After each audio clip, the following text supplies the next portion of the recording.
you can outshoot me. Captain Chemo on duty.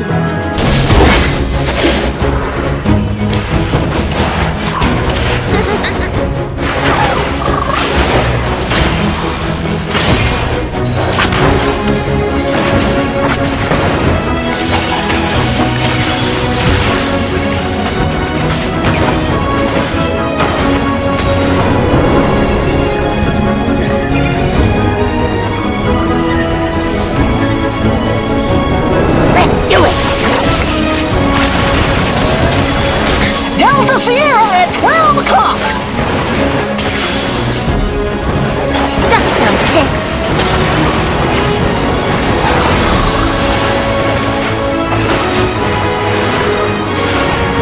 Nothing a little gunpowder won't fix.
Welcome back, folks, to the Wild Rift Sea Icon Series Singapore 2021 Fall Second Qualifiers. I'm giving this some joining me this time. It's not going to be Hungry Cats, it's Omo. We're bringing back the Gomo special. About to make things happen as we take a look at our second qualifiers and our roads to the playoffs for the fall season before we move into the overall arcing competition within Southeast Asia. And of course, as always, this broadcast is brought to you guys by our official drink sponsor, 100+. You know, up your hydration game, making it happen. Omo has some new revelations. I'm a big fan. Having tasted the zero, he has now been converted. Oh yeah, like, fun fact to you guys at home, the zero actually tastes even better than the one with sugar. I disagree. So, you know, I prefer the one with okay, sugar. fair enough, fair enough. We all have our opinions. I've converted Daryl as well. You know, Daryl used to only drink the zero when we first started the broadcast. Every game Daryl would always have a zero, but then I've convinced him eventually. So he's now 50-50. He's right about on that middle mark. Okay. But I'm trying to lean him towards the sugar. Well, we're here all day, so I have time to try, you know, basically this whole fridge behind us, and we can watch a ton of amazing Wild Rift games while we're at it, and that's exactly what I'm hyped for.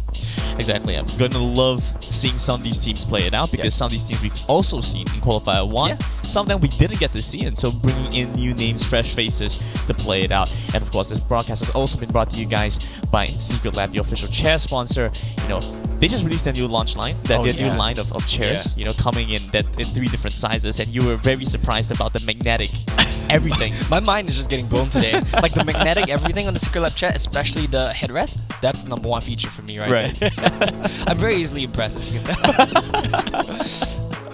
Always something to love seeing new innovations. You know, I've been pitching a bunch of new ideas. You know, I did I not tell you? You know, set up RGB on the back of your chair and everything. That's the one. That's how you get the gamer moments. That's how you get it going. Turn on your computer, your chair lights up too. You know, build your gaming synergy. Build your gaming rig into your chair. Your chair will be your gaming rig, right? And so you just have to bring your chair to the LAN event. Yeah, that's exactly how you do it. That's how you get the gamer moves going on. Exactly. And you know, for the players at home taking part in the Wild Rift tournament today, hopefully they have a good gaming chair as well, because it's gonna be a long day. We're gonna be playing. I think there are gonna be 16 teams here, right? Yeah, so we're taking a look at 16 teams played out. The upper bracket will be playing BO3s, lower bracket will be playing BO1s. And so if you drop down, you still have one more chance, but every game is going to count also. You're fighting for your life. Yeah. Exactly. And the stakes for the teams that make it into playoffs, they're playing for a $22,000 prize pool. First place getting $12,000 plus 5 Secretlab shares. Right, 8,000 goes to second place, and 2,000 goes to third place. And all 3 teams will get 3 months worth of 100 plus. That's always something nice. That's amazing, actually. That's a lot of 100 plus when you think about it. Especially with this heat wave. Fantastic. Yeah, use that chance to go work out a bit, come home, hydrate to some 100 plus, and play some Wild Rift. That's life going on. Sounds good. And so we're looking forward to that as we get ready for our first match. This BO3 will be between Aphrodite and Vessel. Both teams we've seen play before in the first qualifier, so we get some expectation as to what we should be seeing there. Aphrodite made it all the way right before so close the playoff contention. They just dropped out, I believe, the last game to the Moon. In the lower bracket. So hopefully this time, able to pull something back, make something happen here. Yep, they should be, right? Because we look at the brackets a little bit. It's some of the teams that, like you mentioned, failed to qualify in the first qualifier. This is a second chance for them. And there are some new teams as well. But I'm personally expecting some of the teams that went far in the first qualifier to put on a good showing here today. You know, they had some time to warm up, get some experience in. They should be a little bit fresher, a little bit more prepared than some of the newer teams, perhaps. And I'm hyped to see what they can do here today. We also get to see some repeat faces such as Timo Kane, who have been playing in, I believe, every qualifier up to this point. And they are back again, so they're going to keep that run going. They're playing in the fall qualifiers too again. This time against Team Happy. I think this Team Happy is a relatively new team. Haven't seen too much of them before.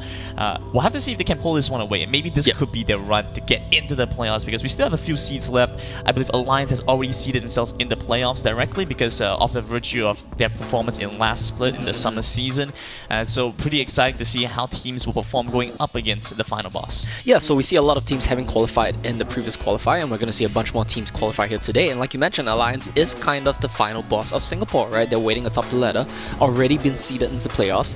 But what's more exciting is the teams that qualify from Singapore will be taking on the best in the region as well. And that's always fun to see. Exactly. Well, I think there's still some news to be announced for that before we get to see fully what's kind of happened. And you know, there've been more news and kind of inclusion of games in the mainstream. You saw like C Games was supposed to hold Wild Rift League of Legends, and well, I mean, they're still gonna have it, just slightly delayed, a little bit delayed, right? Just slightly delayed, and I think that's fine. I think honestly that isn't too big of a blow to League of Legends and Wild Rift esports in Southeast Asia. I still like to see that be able to play it out. Maybe we get to see the teams that qualify here. Hopefully. Some of them get seeded into the competition as well. Yeah. We'll have to wait and see. I mean, there's a lot in the works for Wild Rift. There's a lot in the works in Southeast Asia, and you guys should all be hyped for that. But for today, we're going to be focusing on this playoff series, or rather on this qualifying series for the Wild Rift C Icon Series fall season.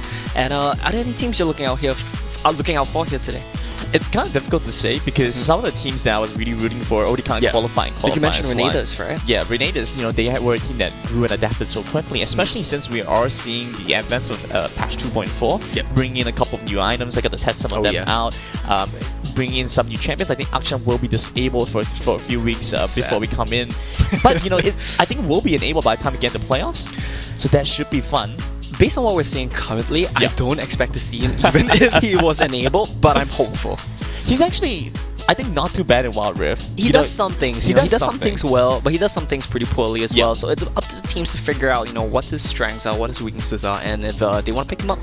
you know, I feel like it's the same situation that happened when we first released Rel in League of Yes, I Legends, think and it's the same. everybody You're was right. like, yeah, no, this is not a great champion. You know, it doesn't do very much. Or even Gwen, right? When you first saw it, you were kind of People don't know how to play it. expectation. Yeah. You couldn't do very much, and then suddenly you realize, hey, but we're building her around. She's not an AD champ. You put player AP, incredible sustain, incredible dueling pressure, and so in Wild Rift, being one of the newest champions that has been released and now coming into Wild Rift is a very different dynamic.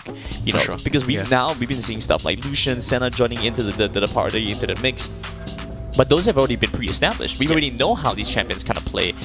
Now introducing a brand new champion without at the same time, that's insane. That's really cool to see, honestly. No previous idea of how it works, so we'll have to see if teams are able to adapt, bring that into the mix. Especially with these 3 bans. Now you can remove a number of very critical picks, and so you're able to ban out 2 very strong marksmen and 2 very strong dragon laners, and then pick one for yourself. That kind of only leaves a very small pool left for your opponent. Yeah, for sure. I mean, we talked a little bit about how, like, you know, there are a lot of one tricks prevalent in the scene and things like that. So this is definitely going to shut that down a lot. So you have to expand your champion pool if you want to go far in the current season, in the current meta as well. There are a bunch of new champions joining the game, though. I'm hyped to see the high APM ones, like Riven, Irelia, Camille, things like that. Well, Camille's not new, but you get my point, right? I'm hyped to see these champions, and we'll have to see how well the players can pilot them, because that's always fun to see. Isn't that exactly what we've been seeing, right? Like, Baron laners have been so impactful and so critical in a lot of the best teams, even if you look at a high international level. Because I was looking and watching some of the games from the LPL. Yes. Right? Because they started running their own invitational league, and that stuff is crazy, right? It's insane. Yeah. Such incredible macro, but a lot of it is also based around how strong your Baron laner is. And I think that's very interesting to see, and being able to carry that back in. We've even been able to see a little bit more along the lines of like the Riven coming through, whereas it wouldn't be so conventional in League. Wild Rift has been able to make it a strong priority pick. For sure. I mean, like you mentioned, right, the Baron laner, if you're good at it, if you play it well, it kind of turns into a bit of a raid boss. And hopefully we see some of that here today. I mean, there are going to be some strong Baron laners in this competition, and we'll have to see how they really stack up, and I'm quite hyped to see how that will play out. Also want to quickly mention some of these teams have got a buy into the next group, into the next set of the upper brackets. Those teams are GE Sports, I suppose. GE Sports? GE Yeah, Sports. it's a bit of a tongue twister there. Right, Peppa Pig as well as Bears. Big Peppa Pig fan. Alright, cool. We'll get a buy into the next set of competition, so the teams that will play up against them will have to go a little bit further to get against them in this match. Pros and cons, right? You have to play more games, there's more chances of losing, but it also gives you a chance to warm up, get into the groove of things. Like you mentioned, there is a second life in the lower bracket, so if you lose your best of 3, no worries, you know, but you kind of have to be fighting for your life, so I guess a little bit of worries there. Of course. We'll have to see how that one plays out, though, because it's going to be a bit intense, I think, when you drop to the lower bracket. I think we're unlikely to see teams really play out super long games, unless maybe Blue Mold's team. I think Blue Mold's team is one that is fine. That's a good name. Is willing to play longer. You know, they play Fasting Senna and are willing to scale up. We saw that their mistake was in the last qualifiers, they play for a scaling game without a scaling composition. Yes. And I think that's a trap that they might fall into. But if they get what they're looking for, get to scale up like they want, then you know they could very easily, could very well take away the entire qualifiers. So this is That's chance a lot for of them. expectations for them. Yeah. So this is a chance for them. You know, but they have to understand when they do get a scaling comp. You know, you don't play 30-minute games with champs that fall off. Exactly. Yeah. So hopefully we get to see that come in from this team. Yeah, so we'll have to see how that one plays out. I'm excited to see, like you mentioned, how the different teams will adapt to the meta, how the different teams will approach the meta, and whether we'll see some slower games, some faster games. I think there's a lot of adaptation possible, which is what makes the game so exciting. Should be getting into our picks and bans pretty soon, and get in on the action. Aphrodite and Vessel, we're playing out our first BO3. Yeah, I'm happy to see the picks and bans. Like you mentioned, the introduction of 3 bans is going to be huge here. I mean, I want to see how these teams adapt to that, what approach they take. Are you banning out the OP picks? Are you banning out what's strong? Or are you targeting your opponents? I know what this guy plays. He plays this hero really well, this champion really well. I'm going to get rid of it. What approach do these teams want to take? It's been kind of like a mixed bag, right? Because sometimes you do want to just get rid of really strong OP champions, but at the same time, there are moments where you want to be able to hold on to that really strong first pick, right? So your blue side, you get the first pick, you get something really strong there. You could make an argument to allow some of the stronger picks picks to go through so that you can have their pick of the litter. And even when it switches back to blue 2, blue 3, you can continue with that momentum. Yeah, definitely a lot of approaches you can take. You can ban away the pocket picks and then, you know, trade some OPs here and there, see who gets the power picks. And I like to see the Ziggs ban coming up from Vessel because this pick is super strong right now in the meta. He does a lot. I do believe it's possible to be flexed as well in 2 lanes, so that's always a plus when you go for an early pick hero, early pick champion. Ziggs also offers you a lot of wave clear, like you mentioned. We don't really want to be seeing these long games. We want to see teams fight. Get rid of the Ziggs. I want to see you guys fight. And I know you've been working with a couple of teams with Wild Rift, right? Kinda, and so so bringing in this new adaptation, you know, having 3 bans over 2, how's it kind of changed the way you kind of approach picks and bans? Well, I mean, there are a lot of strong picks in the meta right now. I'm not too sure what the team's approaches are, and I don't want to like put a blanket statement. Yeah, I don't want to put a blanket statement because everyone's approach is different, honestly. Like, that's what's great about Wild Rift. Honestly, you can play a lot of things. Like, the meta is open. There are some power picks, and I feel like currently the ban phase should be used to get rid of some of these picks, which are maybe a little bit too strong. Something like Lucian, things along those lines. So we do see the Camille and now the Kha'Zix bans coming through. Okay. Gets rid of a strong jungler. Kha'Zix has seen a little bit of a resurgence in gameplay, especially paired alongside the Rengar. You know, it's kind of this double whammy of assassin type junglers. Lee Sin has fallen off a little bit in preference for the Kha'Zix and Rengar, I would say. Looks like the Braum will be banned by Aphrodite here. Honestly, Kha'Zix and Rengar just a little bit more straightforward to play. Lee Sin, there's so much you gotta do to get some effectiveness out of the champion. Kha'Zix and Rengar, what do? Throw some spells, jump in. Your job's kind of done, right? So it's kind of like you know, how much effort you must put in versus how much you get in return. Braum being banned away is a pretty nice touch. For just overall strong in the meta, gives you options to go for early invades and extremely strong at the level 1s as well. And pairs very well with Lucian. So if you're going to have to run the risk of giving Lucian up as a choice, you don't really want to have the Braum paired together with that. I have a suggestion. Ban Lucian. You know, that's also very impossible here.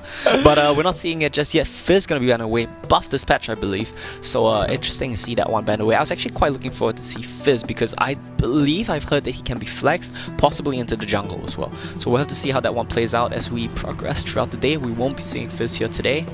No title Trickster, and last ban from the side of Aphrodite. We do see some tags across the player names, by the way. Like, you see some BDG players. Rossetti played in one of the qualifiers in the past as well, I believe. And we'll be pretty hyped to see what these, I believe, more experienced players can pull off in this qualifier.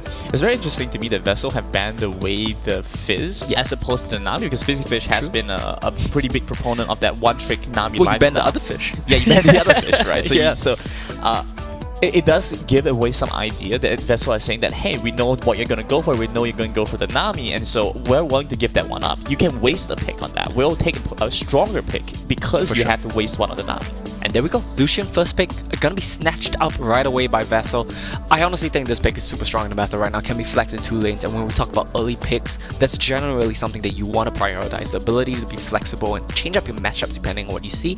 Now, what are Aphrodite gonna answer? Is it gonna be the Nami like you predicted? I do believe like it might be a bit of a bait, you know, like if your opponents know you're gonna play like a Nami, and you take it at 1-2, then you might just get punished. Yeah, so hopefully we don't see Nami 1-2. Hopefully Nami just kind of slips through the cracks a little bit, because we've seen Fizzy Fish play Janna as well, so you do still have some flexibility there. Janna's not banned out, could potentially still go for that. I would love to see something like the Gragas come through, especially since it's been left open. You know, you have stuff like Gragas, Galio still available, some of these very strong... So many picks available, right? So many honestly, strong first picks. There we go. Yeah. Gragas being snatched up by Rossetti. This is, I believe, gonna be going to Rossetti himself, but we'll have to see because, of course, you know, the great picks, they can all be flexed. So there's always that potential. We'll see what picks they want to grab up with that. I don't really think you need to go for the Nami here, but there is a possibility of Nami actually going together with Lucian as well in the Dragon Lane, so that's going to be always an option for Vessel if they want to deny that pick themselves. Lee Sin going to be snatched up by Helena here, so with Kha'Zix banned away, Rengar is an option. There are a couple other jungle picks, but Lee's always going to be pretty strong if you know how to pilot the champion well. I have to say, I'm not a huge fan of Olaf, but in this situation, it might actually pay off some dividends, right? Because you do very well against the Gragas, against the Lee Sin's crowd control, and you pair that together with a champion that has crowd control in whichever lane that you're looking at. In this case, if it's the Twisted Fate, it can set you up very well. And so you can jump in the gold card, then you get the undertow, and you get some damage off. You can set up a very good 2v2 situations. Yeah, definitely a lot of options once you locked in the Twisted Fate. I think they want to play towards having strong side lanes, So that means Lucian in Dragon Lane is always going to be strong. And I do believe they want to probably hold this pick a little bit. Yeah, there we go. They show the support, so they want to hold their Baron Lane counter pick. Make sure that the Gragas is 90% at least going to top lane. Oh, sorry, going to the Baron lane. And then you can just counter pick that one. Have Twisted Fate pot in once he gets the Destiny Gate. And it's going to be so punishing to deal with the side lane pressure. So Aphrodite have to be very careful with their response, because if you don't draft something that can respond to the TF or it's punish him when he roams, then you're very likely going to be in a Galio situation where you're playing catch up. Yes, exactly. So something like Galio could play, so tick for tack. If you see the Twisted Fate roaming, then you join in with the Galio as well. Otherwise, you could play for something that has a very strong wave clear push. 700, a huge fan of the Corki. It's kind of his staple marksman pick at this point. Yeah, I mean, Corki is definitely has the ability to be a bit of a scaling pick. You could also flex it to mid lane to the TF. He can't really match. You can't really match his wave clear. You can't really match his move in the early stages of the game. But it does just give you a free lane to scale up in. Of course, like you mentioned, if 700 is a big fan of the Corki pick, then that's likely going to him. You might want to see a support pick get picked up here. We'll see if that's what they want to go for. There we go. Janna, give some peel to your Corki, who can kind of function close to a hyper carry in the later stages of the game, because you have a lot of early game. You have the Gragas, you have the Lee Sin. You want to make sure that your late game is accounted for in the form of Corki Janna. Not too much synergy itself in the Dragon Lane, but it is going to be a very strong protective pick. And there we go. We see a Renekton, strong side top lane, strong side Baron laner. You fly to that lane, you stun someone up. You have Rengar flying in as well. I don't feel really happy for Rossetti right now if he's going to be taking the Gragas. That's going to be a tough pick. Maybe they want to pivot the Gragas to mid and take something like a Malphite to try to withstand the pressure. We'll have to see what they want to go for. Could go for the Malphite, could go for something that has some outplay potential as well. Overall though, it feels like Vessel have a lot of ins. I don't really see a lot of disengage though. It doesn't seem like they have a good way to get out, and so this is very one-dimensional, and it kind of relies on them being able to get some momentum in the early game. Otherwise, once Aphrodite are able to reset and get back in on these fights, it's very difficult for them to respond. And that's a counter pick. The last one, Hiraya will go for the Zed to play up against Venom. A lot of confidence. A lot of confidence. Showing the Zed off from the first game of the day. I mean, it is a good matchup in a sense where you have the pressure to solo kill him, but of course Twisted Fate is going to be able to push the waves a little bit early on. And like you mentioned as well, Vessel have a lot of ins. You gotta keep in mind, they're picking all these all-in champions into a Janna. So a lot of potential for Fizzifisher to be able to pull off a lot of disengage, to be able to really, deny their engage attempts, stop them from really rushing to you. And if you do manage to pull that off, then Corki can do a lot of work here. The package is a very good tool for the Corki as well, so sure. being able to play with that passive, especially around these neutral objectives, doesn't feel like Vessel has a great time chunking down the neutral objectives. They can take it down relatively quickly with a lot of damage that they've overloaded, but you can see Aphrodite have much better control when it comes to these tight, cramped spaces. So as long as they're able to work cohesively, I think they could deal quite well with the threat that Rengar kind of proposes, along with the Renekton, diving into your backline kind of idea. Yeah, I think Aphrodite's team comp is really going to excel when Vessel try to run at them. But the problem is, if they get a lead or if they're in a situation where they can make plays themselves, they don't really have the tools to do so. They can kill objectives a little bit quick, but the problem is they don't have crowd control, they don't have stuns, they don't have anyone who can really walk into your face, CC you, and pop someone out with the Zed, with the Corki. So we'll have to see how they want to play around there, because it's going to be a little bit more execution reliant there for them. Yeah, it's basically just down to the flash body slam, right? Like Pretty flash much. body slam, rocket bell body slam. A lot of pressure on that, honestly. Yeah, exactly. So the Gragas, Rossetti is really going to be that cornerstone to make something happen for the team. Without that, it's so difficult for the Zed to get in. There's so much focus around the Zed. I mean, how easy it is, and every person can effectively go for the Hourglass enchantment without being punished. That's the downside. Very convenient to go and deal with the Zed, and so it needs to be a little bit careful with how the situation will pan out against Hiraya. If Hiraya can get a lead in the early game in his lane by himself, I think this game could go entirely within Aphrodite's favor. Definitely doable. I mean, the Zed into TF matchup is always pretty favorable. You just have to make sure the TF doesn't snowball out of control in the early stages of the laning phase, and then you just make sure your Zed gets some items and you can just one-shot the TF like that. So the problem we see here though is there's so many options for Vessel to play with, and that's what I'm a bit worried about for Aphrodite's team composition. Vessel can teamfight better, they can engage, they can go into you, and they can also play side lanes. They have the TF, they have the Rengar. If you show someone on the Renekton's lane, wherever he is on the map, you just have a Rengar and a TF flying onto you, what are you going to do about that? very little. You don't really have Yeah, much. really little, yeah. You're just going to have to accept your fate. Then we've seen how this composition plays out. You know, it doesn't even have to be the Renekton. You could play something like the Fiora, same idea, same situation. You know, you put the Vanguard to accelerate that kind of split push, bruiser, carry kind of situation. And once he's far enough ahead, Renekton can single-handedly deal with 1-2 members on the side of Aphrodite. That's kind of the ideal situation for Vessel, I think. And we talked about strong Baron laners before we started the show here, right? So that's exactly what we're looking for in the form of this Renekton, if he's going to be able to become a raid boss here. But here we have it. Let's get into game. It's the first BO3 between Team Vessel and Aphrodite to play it out in the upper brackets, trying to take this quick win and continue their way into the next set. We'll just go for a pretty standard position for Vessel, but Aphrodite walking forward. You can see a bunch crashing in the mid lane. Yeah, we see Venom there with the go-kart right from the get-go. No backup though, unfortunately, which means that he's just going to be alone there. Just a little bit of damage, and they're happy to back away from this one. Baron laners and mid laners sharing the mid wave before they're just going to head back up to their own respective lanes here. I think it's super important to be able to do this. You know, you have to acknowledge that this is the a little bit cheeky. Most ideal situation, because you lose so little EXP by sharing the minions and waves that by the time your laner gets back up to the Baron lane, he's actually ahead in EXP. He can hit level 2 faster. And so teams that haven't been able to adapt to this are on the losing end. But thankfully, we've seen a lot of players get in on it. You see this full wave is still there, yet one player has already hit level 2. That's the situation that you want to be in. You don't want to miss out on all that EXP mid side.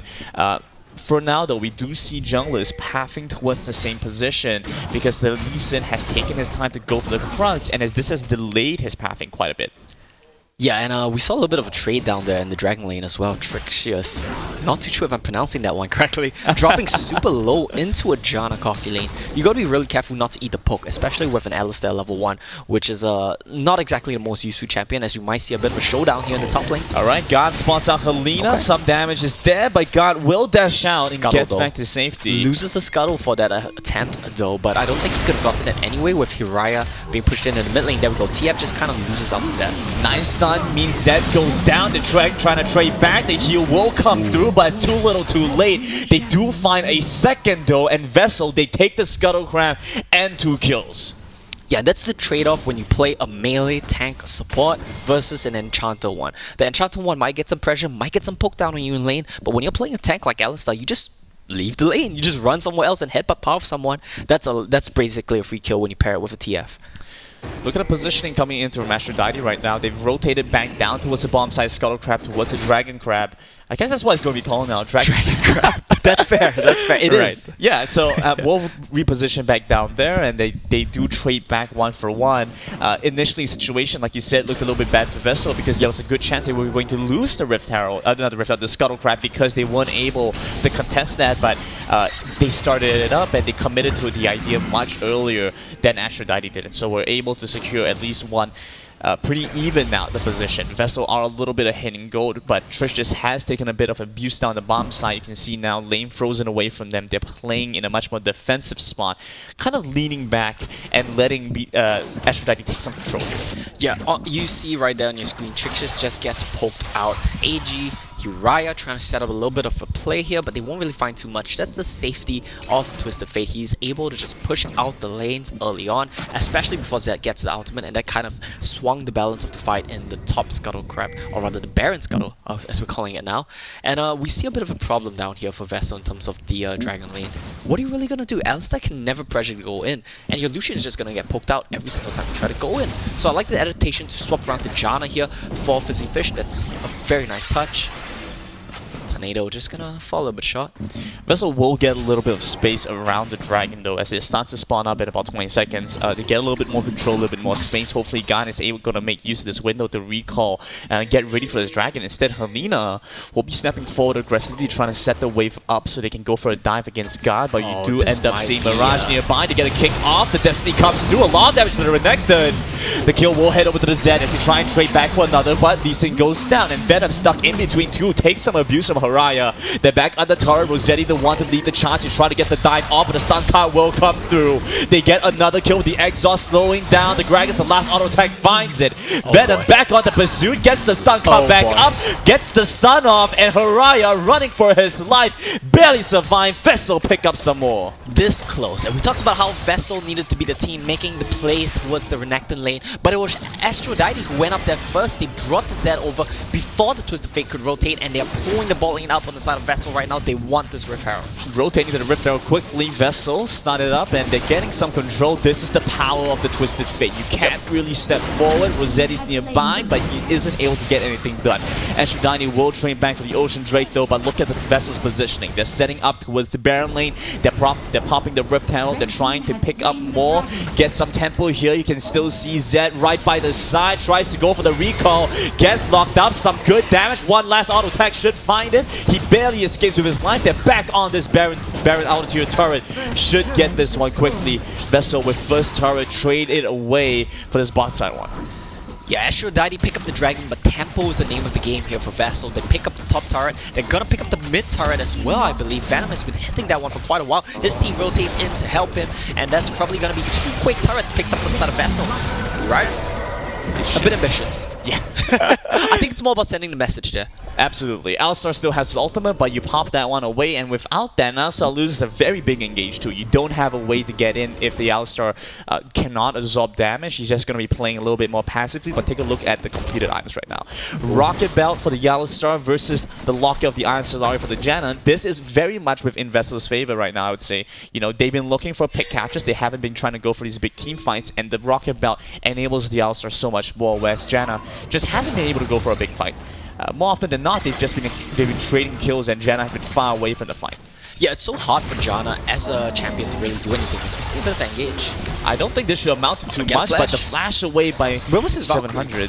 I'm not sure. That's what I was going to ask as well. Yeah, he could just Valkyrie away, right? Yeah. Instead, we'll expand his flash. I think that was the safer option. Still, Fizzy Fish walks a little bit too far forward. That's going to be the kill headed to Mirage. And we talked about this, right? Janna hasn't really been leaving the lane, hasn't really been able to find in these plays, which Alistar has been able to, and we saw exactly why. That's the weakness of the champion. The strength is that you can bully your lane, you can pressure your lane, but when you get caught out, as Haraya is right now. Yeah, Vessel already pulled the trigger to get a little bit more damage on Haraya. He dodges away from the stun card, but the blue smite will claim the kill, and Mirage with another stack to his name, getting stronger as they start to play around this Infernal Drake.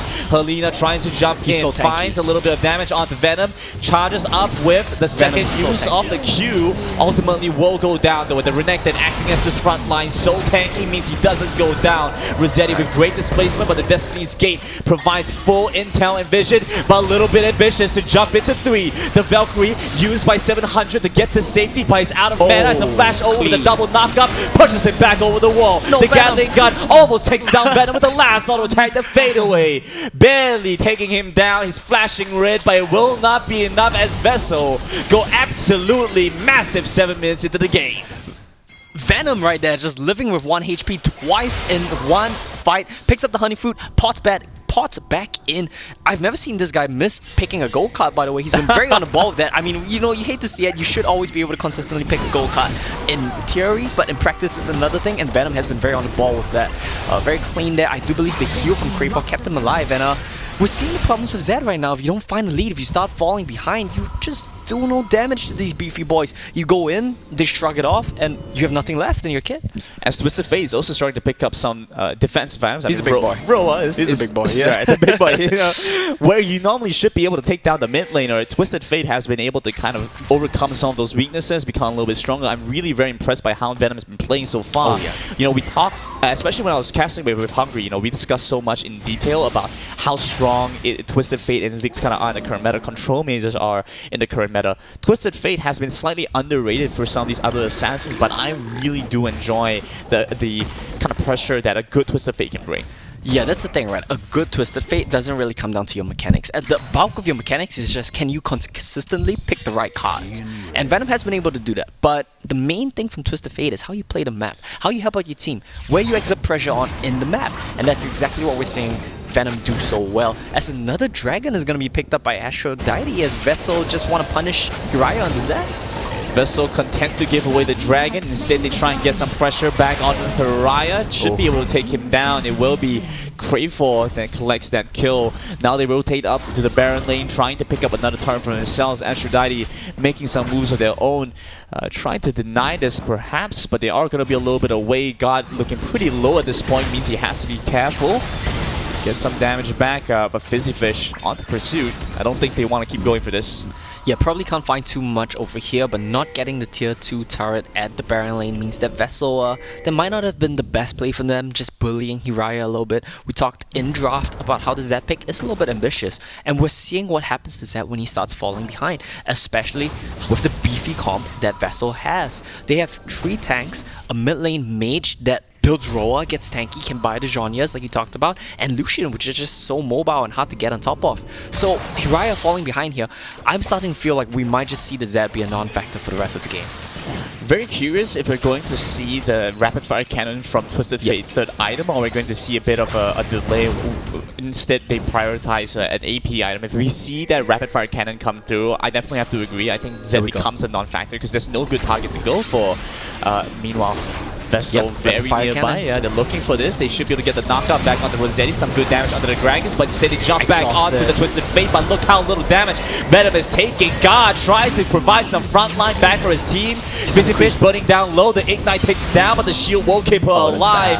And now they should be able to press the issue. They jump back on Aphrodite, trying to chase Venom. The flash from 700 isn't able to close the distance that they need. Instead, Venom has made his way back forward, but the last couple of hits come through from 700 to get a trade back and an ace for Aphrodite. Yeah, just a flawed engage there from Vessel. They jumped into the Janna, and we see the power of Fizzy Fish on that Janna in these specific scenarios. We talked about how Janna can't be caught wandering around the jungle, and that's not what happened there. Vessel ran into them, they turned the fight around. 700 on this Corki, starting to do so much damage, and at the end of the day, takes down Venom with the Gatling gun. You can see there is a bit of a disconnect between Vessel and the rest of the team. Weren't quite able to find the same target, and when you put so much focus on Rossetti, you know, you lose a lot of your engage. That becomes problematic, and so hopefully this time around we don't see the same mistake happen. Talking about the rapid fire cannon, Twisted Fate is building towards that, so Venom getting closer and closer to being able to hit these long range stun cards, which would honestly be very forgiving for Vessel. They don't have to worry so much about some of these other issues. They jump back onto Helena. This is a target you do want to go for. They get the 2-man knockup, have to put some attention back on Pariah. God pops the ultimate, just gets the dominance off, trying to survive a little bit longer against Pariah. Instead will go down. Venom soon to follow after. It's going to be Trixus the next target as Aphrodite running them down. Have taken down 3. Mirage going low. They trying to trade back, but a triple kill for Uriah. Yeah, you know what I said? The Zed was maybe going to become a non-factor if he doesn't find the lead. And there we go. Triple kill for Uriah. Back-to-back aces. And this Zed is actually proving me wrong. Starting to do a lot of work here in the mid-game for Aphrodite. That was fantastic. I mean, it was a good attempt from Vessel. They dropped the Lee Sin, but such a mobile champion has the ability to just Dragon's Rage kick you away. And they just disengage completely, turn the fight around. Uriah does so much damage to God at the start of that fight. Chunks him down to barely a sliver of health. And he's just out of the fight. Have to wonder if they have to just jump Uriah at every opportunity now. Instead of going for Helena, instead of going for 700, you know, the Zed now looks like to be the real main threat that they have to deal with. Next Dragon coming up in 10 seconds. Vessel will respawn and will have their ultimates up in time. But as you take a look at the Corki, he's coming into the package. They get some good space here. And looking across the board at the items for the side of Vessel right now, Zhonya's Hourglass, Zhonya's Hourglass, Zhonya's Hourglass. They're just, don't let the Zed kill us, guys, and we might be able to take a fight. That's their game plan right now. Surrealist, Grudge, as well as Black Cleaver being picked up for Uriah. He's a big boy for sure, gonna be doing a lot of damage and has the utility of the slows on his Shadow Clone as well. Standing right on top of a wall, they stun this dragon. They try to pick this one up quickly. They should be able to get it in time as Aphrodite a little bit late to respond to this. They should jump back on the Fizzy Fish. The ultimate going to be popped. They push him back. Crayforth still able to absorb a lot of damage as Trix is walking a little bit far into the front line. The goggles still plate means Rossetti takes close to no damage. Meanwhile, the rest of his team goes down. And Venom once again the lone survivor for Vessel. They finally engage, but Aphrodite turn it on its head, says not today. play, and Vessel lose 4. And Aphrodite have just been running away with this game ever since the first play on the Rift Herald where they went 9-3 in favor of Vessel. Aphrodite have just turned this game around. Do you think they can look for the end here? Looks very possible actually with 10 plus seconds on every one of Vessel. Vessel wearing purple and looking for this end game push. They're onto the Nexus with 2,000 HP left on it. They should be able to find this. A Destiny prop will not save them. Vessel dropped the first game instead. Aphrodite with the 1-0 lead. Aphrodite turning that game around on its head. I mean, I expected Vessel to be able to just run away with it with how strong the Twisted Fate was, with how strong the Renekton was. You saw them just bully Hiraya relentlessly in the side lane, but this man, he proved me wrong. He turned it back around. I believe he ended the game with like 13 kills or something like that. We have to take 6. Okay, half of what I thought. Yeah, it's a big exaggeration. Yeah, that's how impactful he felt. He did really. Like he got chased down so many times, but TPing into the last fight after putting so much pressure on the Baron lane turret. And honestly, his combos have been very clean. And the Caster's Curse, you can't compliment Venom. We said he was consistently picking the gold cards, and then he just started pulling out blue, started pulling out reds, anything but the gold in the impactful fights. And very nice fight from Aphrodite to turn this one around. Good usage of playing exactly the way their team comp wants to, around the Janna, disengage, to just kind of scatter the engage attempts on Vessel, let Hiraya, let 700 do some work. And so this is good tempo for Aphrodite. They get this first win, and now, especially on the red side, you know, playing with that first pick given away, and you take a look back towards Vessel, the way they played it out, first picking Lucian, you know, Lucian is a very strong champion and can make a lot of impact, but it didn't feel this way in this game. Exactly. It was very underwhelming. The color, you look at the damage dealt from Lucian was not really a massive threat. You were able to respond to it quite easily. Even God was able to output more damage than Trixus. You hate to see it. It's a little bit unfortunate. I mean, the Baron laners are a bit of a raid boss coming into these fights. And I think the gold graph right there actually shows the whole story of the game. Vessel were winning up until they won. This is stonks, right? When you go up and this is stonks. This is the business mundo skin of the stonks on the board. Yeah, very stonks there for Aphrodite. They were Vessel were going to the moon until they weren't, and Aphrodite really just fantastic fights from them to turn this game around. Can't give them enough credit for that, keeping their heads in the game. A lot of work, honestly. The unsung heroes of their team were definitely Rossetti as well as Fizzy Fish, causing so much disruption in the engage attempts from Vessel.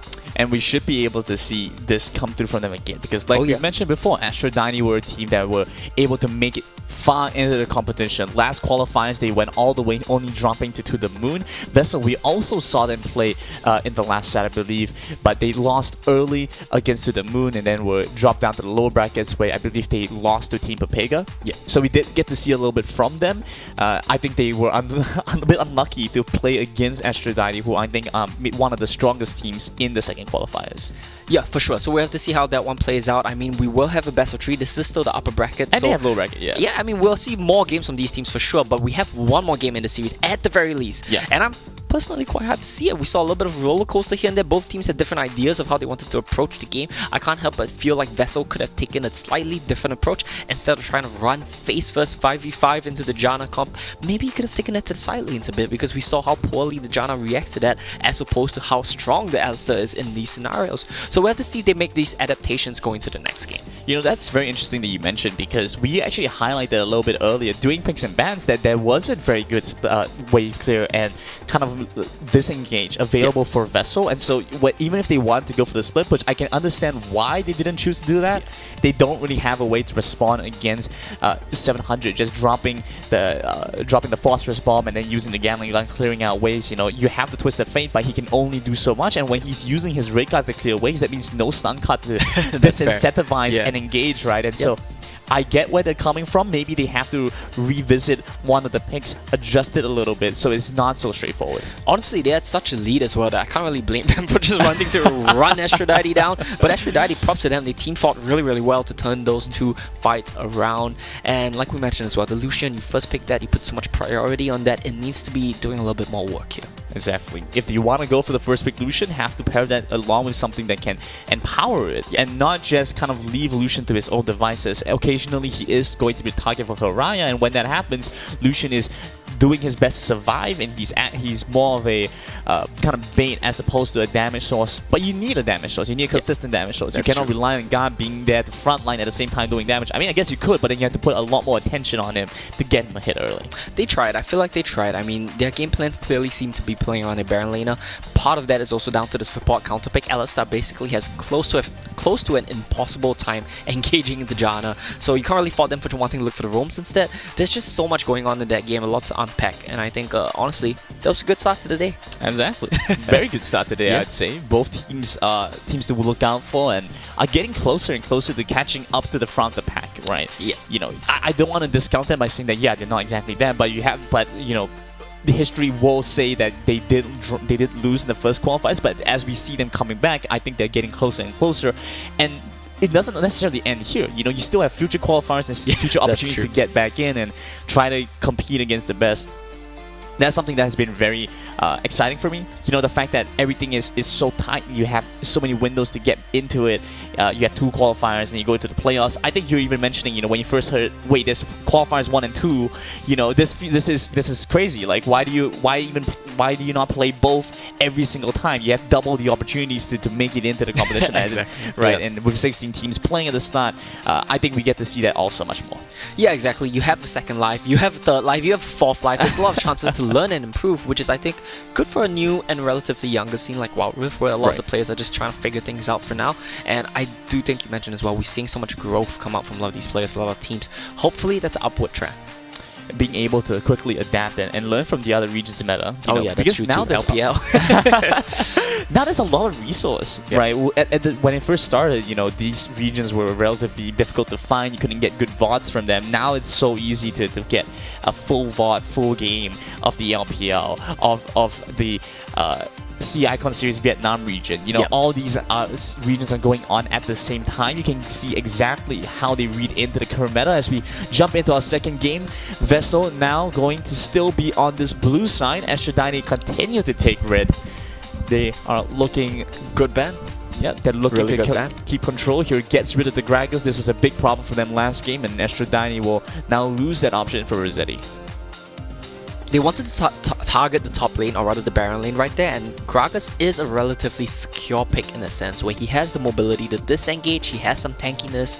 So if you want to do it, again, you can get rid of the Gragas, that makes sense. And of course, team fighting from Rossetti was really nice as well. We said he was the unsung hero of his team. I mean, it's not that flashy, right? But he did so much to really disrupt the team fights and cause chaos in Vessel's engage.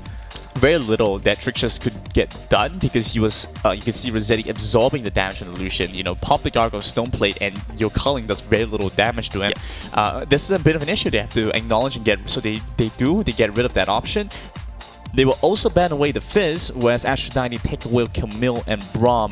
Similar bans to what we saw last time from them. Yep, exact same. And after seeing Kiraya perform in the Zed in Game 1, I completely start to understand this Fizz ban. You don't really want to give them an assassin when Kiraya is clearly so capable on it. Yeah. Kha'Zix's ban remains the same. Other than that, the only thing they're changing is introducing the Gragas ban here for Vessel.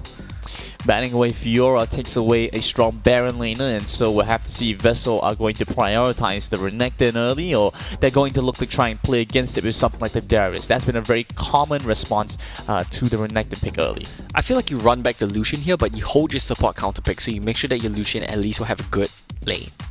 Okay, that makes sense too. Strong priority jungler, and you know, you take that away from Helena. Helena had a few pretty good moments with the Lee Sin there. Was able to find some tempo for this team early on. Curious to see where this is going to place Aphrodite, because they might be the ones to play the Rengar now instead, and so play on the opposing end, counter-react against that. Otherwise, could even play for something like a Jarvan combo. You know, it's something we haven't quite got to see from Aphrodite. Yeah, it's definitely an option in the books, but they're going for the Renekton themselves. They say, you know what, you guys, we'll show you how to do it. And we'll see what they want to pair alongside Renekton. Because he can function two ways. He can be a strong, independent solo Baron laner, or you can just play to him, and we're seeing a Vi come in. I kind of like this option to Lee Sin, a mobile champion where you can kind of like dash around, weave in and out of fights. Vi doesn't really allow you to do that. She says, I'm locking you down, you're staying right here, and Twisted Fate is once again picked up by Vessel. I really did like how well Venom played Twisted Fate in the early stages of the game. Yep. It's just kind of the later team fights where he started to falter. So I feel like if they maintain their tempo lead in the game, which TF was such a big part of, this is looking not too bad for Vessel, and doubling down on the globals. Support Galio gonna come in.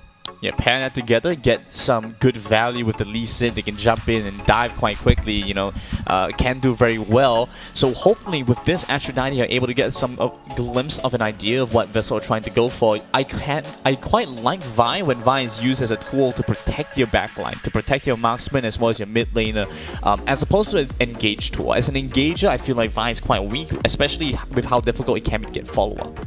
I think partly the reason why they prioritized Galio so hard there when they already had TF so they can't flex the pick is they wanted to deny the Vi Galio combo coming in from Aphrodite. They didn't want to allow them to completely lock down your backline because, like you mentioned, the engage from Vi purely alone as like the sole source of engage, it's kind of lacking. But when you start pairing that up with something like a Galio, then that's when it becomes a little bit strong in the current meta, and we'll have to see what Aphrodite you want to pair alongside it, because it looks like you mentioned, it's going to be a disengaged Vi, it's going to be a peeling Vi, because all they have right now is a Nami and a Corki, so they don't really have the tools to go in, barring a package from Corki or Renekton finding Flash engage. Aphrodite's big fans of the Corki Nami kind of bot lane, Baron lane Leave them pairing. skill, let them do the thing in the mid lane later game. They play very well with that, and so looking to keep and maintain that as an option. Now Vessel will round the composition off with the Darius, and to finish things off, it will be the Xayah. Xayah is interesting for me. I feel like Xayah has been a pretty solid pick, but with the Galio, going to be an interesting one. Does mean that he gets away from a lot of the engage, but it doesn't feel like Aphrodite are the ones to engage. It feels like Vessel are the ones that want to pull the trigger and to bring the pain. So having a disengage option doesn't quite make sense to me right now, but it might be different once you get in the game. Yeah, so the Xayah pick, it's actually does one thing here. I can tell you that when a lot of teams, they see Vi, their marksman will just say, I want Xayah here. So I can't get outed. Just don't let her out me. That's all. So just give me Xayah. So I can tell you that's a large part of the mentality going through Trix's head right now. And also, it answers the problem that you had with that team combo the last game. It gives them wave clip. Okay, yeah, that's actually true. Gives them some wave clip to pair together with the Twisted Fate, because now they can actually deal with that, and with the Winds of War as well, you know, depending on how the Galio builds, at least in the early game, can deal quite well with these waves. But Vessel and Aphrodite, you have to take a look back towards their bottom lane, their dragon lane in last game as well, right? Vessel had a difficult time dealing with Aphrodite's dragon lane. You can see them taking a lot of harass. Lucian was suffering against the Corki, maybe, and hopefully this time around with the Xayah able to get a little bit more range, Trixus is going to be able to build some space for himself so that he can get some pressure back, because we see a repeat of last game where they were giving up dragons, and while they were able to get some tempo, giving up dragons and giving away one side of the map and not getting much more in exchange, this could become problematic. Yeah, and honestly though, this time around, I think it won't be as brutal for the bot lane rather for the dragon lane of Vessel. Galio can actually engage onto Nami, as opposed to last game where Alistair just cannot engage onto Janna unless you mess up somewhere. Yeah, so this time around there is actually kill threat, there is actually kill pressure, and we'll have to see what they can do with a little bit of a more advantageous dragon lane matchup. This time around also they have the option of sending Twisted Fate down to the dragon lane, whereas in the last game they could really only go to the Baron lane, and that's where all the fights were situated. Darius Renekton matchup as well, a very volatile one as opposed to last game where you had a bruiser up against a tank, bashing your head into the wall there. This time around it's actually going to be a volatile matchup that could go either way, and the teams are going to want to impact that. Darius versus Renekton has been a very consistent kind of pick-up matchup, you know, where one team gets the Renekton early, the Darius is used as a response, but Darius needs some tempo, it needs some assistance to get into a point of power, but otherwise we should be jumping into game. Once again, it's Aphrodite versus Vessel, with Aphrodite taking the lead 1-0. They are now in control of the series. This is a best of 3 in the upper brackets as we jump back into the Wild Rift C Icon Series Singapore Fall second qualifiers. Let's take a look how things are going to pan out. Oh no, Vessel, he's doing the same thing as last game. Yeah, and Aphrodite look to get some control in the mid side early. They will be playing the Orianna this time, so very different philosophy in the mid side. No longer going for Assassin, instead trying to take some control with, well, a control mage. And we do see instead Crayfall will be the one to assist Venom in the mid side to get this push in the mid wave. I like this a lot. Crayfall getting level 2 earlier on this Galio is going to be huge for the Dragon lane because he gets 2 spells. He gets his his E, he gets his W, he has the option to just jump on this Nami and they try to one-tap her with Xayah level 2 with those feathers. Of course, this means that Rossetti might get a little bit of a lead here. Nice little cheeky play from God. And I want to touch very quickly on the point that you raised about the Orianna. It's an answer to TF, but it functions in a very different way. So instead of trying to solo kill him, instead of trying to pressure him in team fights, what you do is you just push the wave against him. You don't give him the option to leave mid lane because you're constantly pushing, as well as it gives you the combo options with the Vi in the later stages of the game because you just send your Vi flying in with the ball on her, she pulls everyone in, and that's a lot of damage done. But alternatively, the counterpoint to that is Xayah is once again kind of an answer to Orianna in the sense where she can dodge the shockwave, but she's short range. So there's a lot of little ins and outs going on here with the Xayah versus Ori and Vi. A lot of mind games are going to be very important as well, as we see God getting a lead in the Baron lane.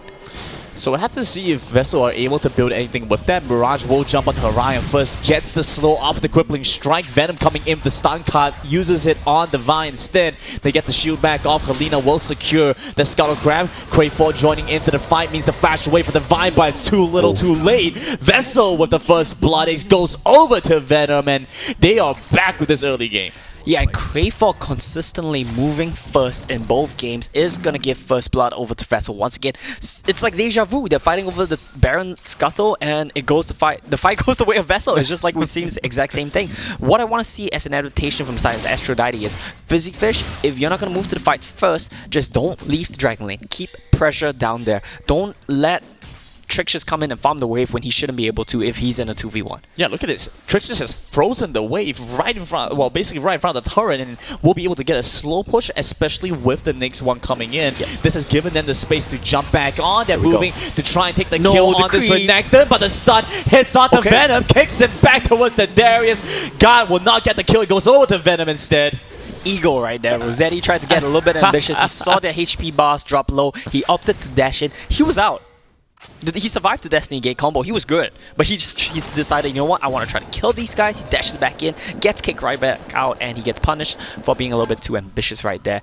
And like you mentioned in the bot lane, the slow push was gonna come out, but the cocky Nami just a little bit too strong right now. They will just be able to just shove that wave right back in, but we do see Xayah with the feathers offering a little bit of wave clear as an answer. The hubris from Aphrodite will punish them. Yeah. And, you can see Helena was positioning around the Dragon Lane, trying to get in position for a bot side gank if they were able to, but you know, not many good options against a Galio Xayah combo, especially once they have the ultimates. It gets them a lot of disengage opportunities, so have to back away.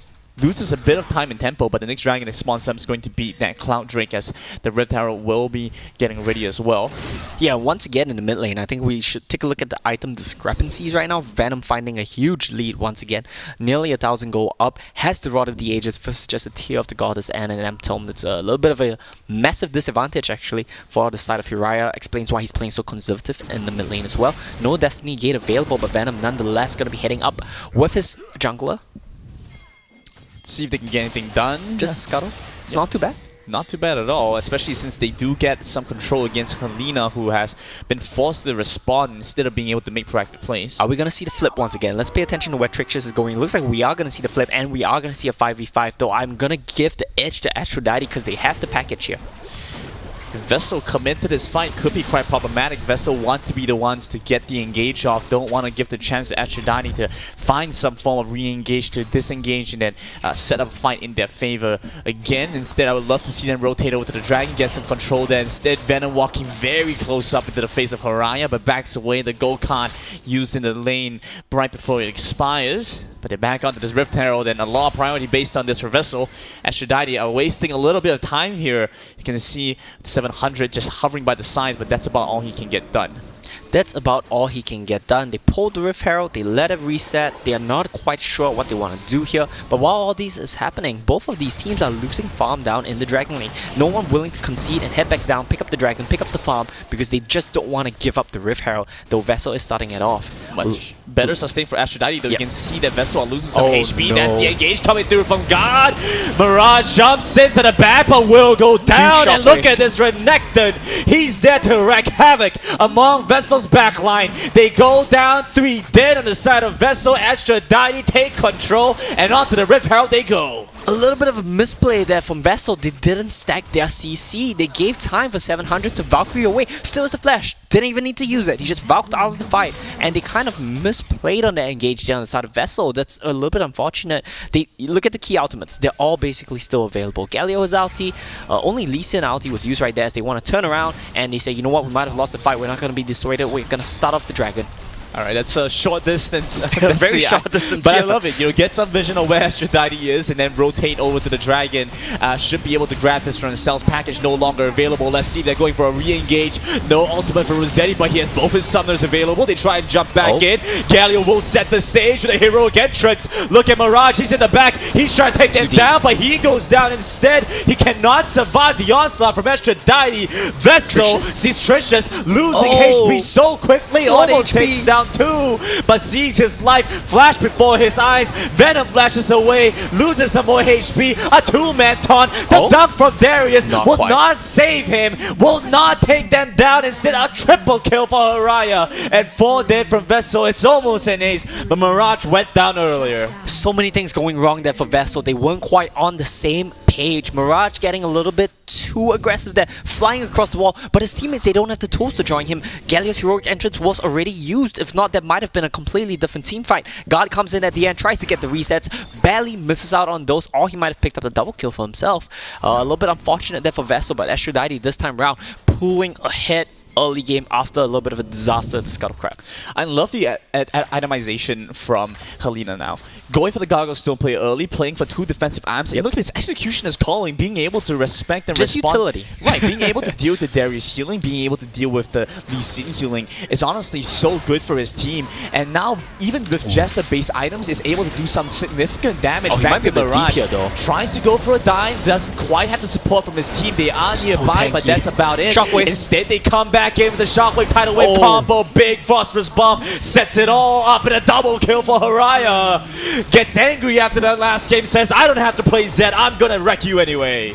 And we see the difference when he's on a more stable champion like Orianna. His teamfight output has just been immense without having the little bit of a, we can say a bit of a disaster early game on the previous game in the Zed, even though he came around to recover very well for that. I think in all the team fights so far, we've seen Hirai hit at least 3 with Shockwave. He hit 3 at the top lane fight, he hit 4 at the bot lane fight, and that's going to be a lot of impact in this Orianna. And that's also the problem of Vessel's team composition. They're all so short ranged. When you walk into the Ori, when you walk into the Ori ball, you just set up to spin you in. No good objective to pick up right now for either side, and so they're playing a little bit more passively, slow down a little bit, but Aphrodite, you know, are still getting some incremental advantages, getting some more space, a little bit more vision, a little bit more control, and Vessel, you know, they are reliant on the Destiny from Venom to be able to find the same effect. That's very problematic when you only when you have to use the ultimate to get the same impact.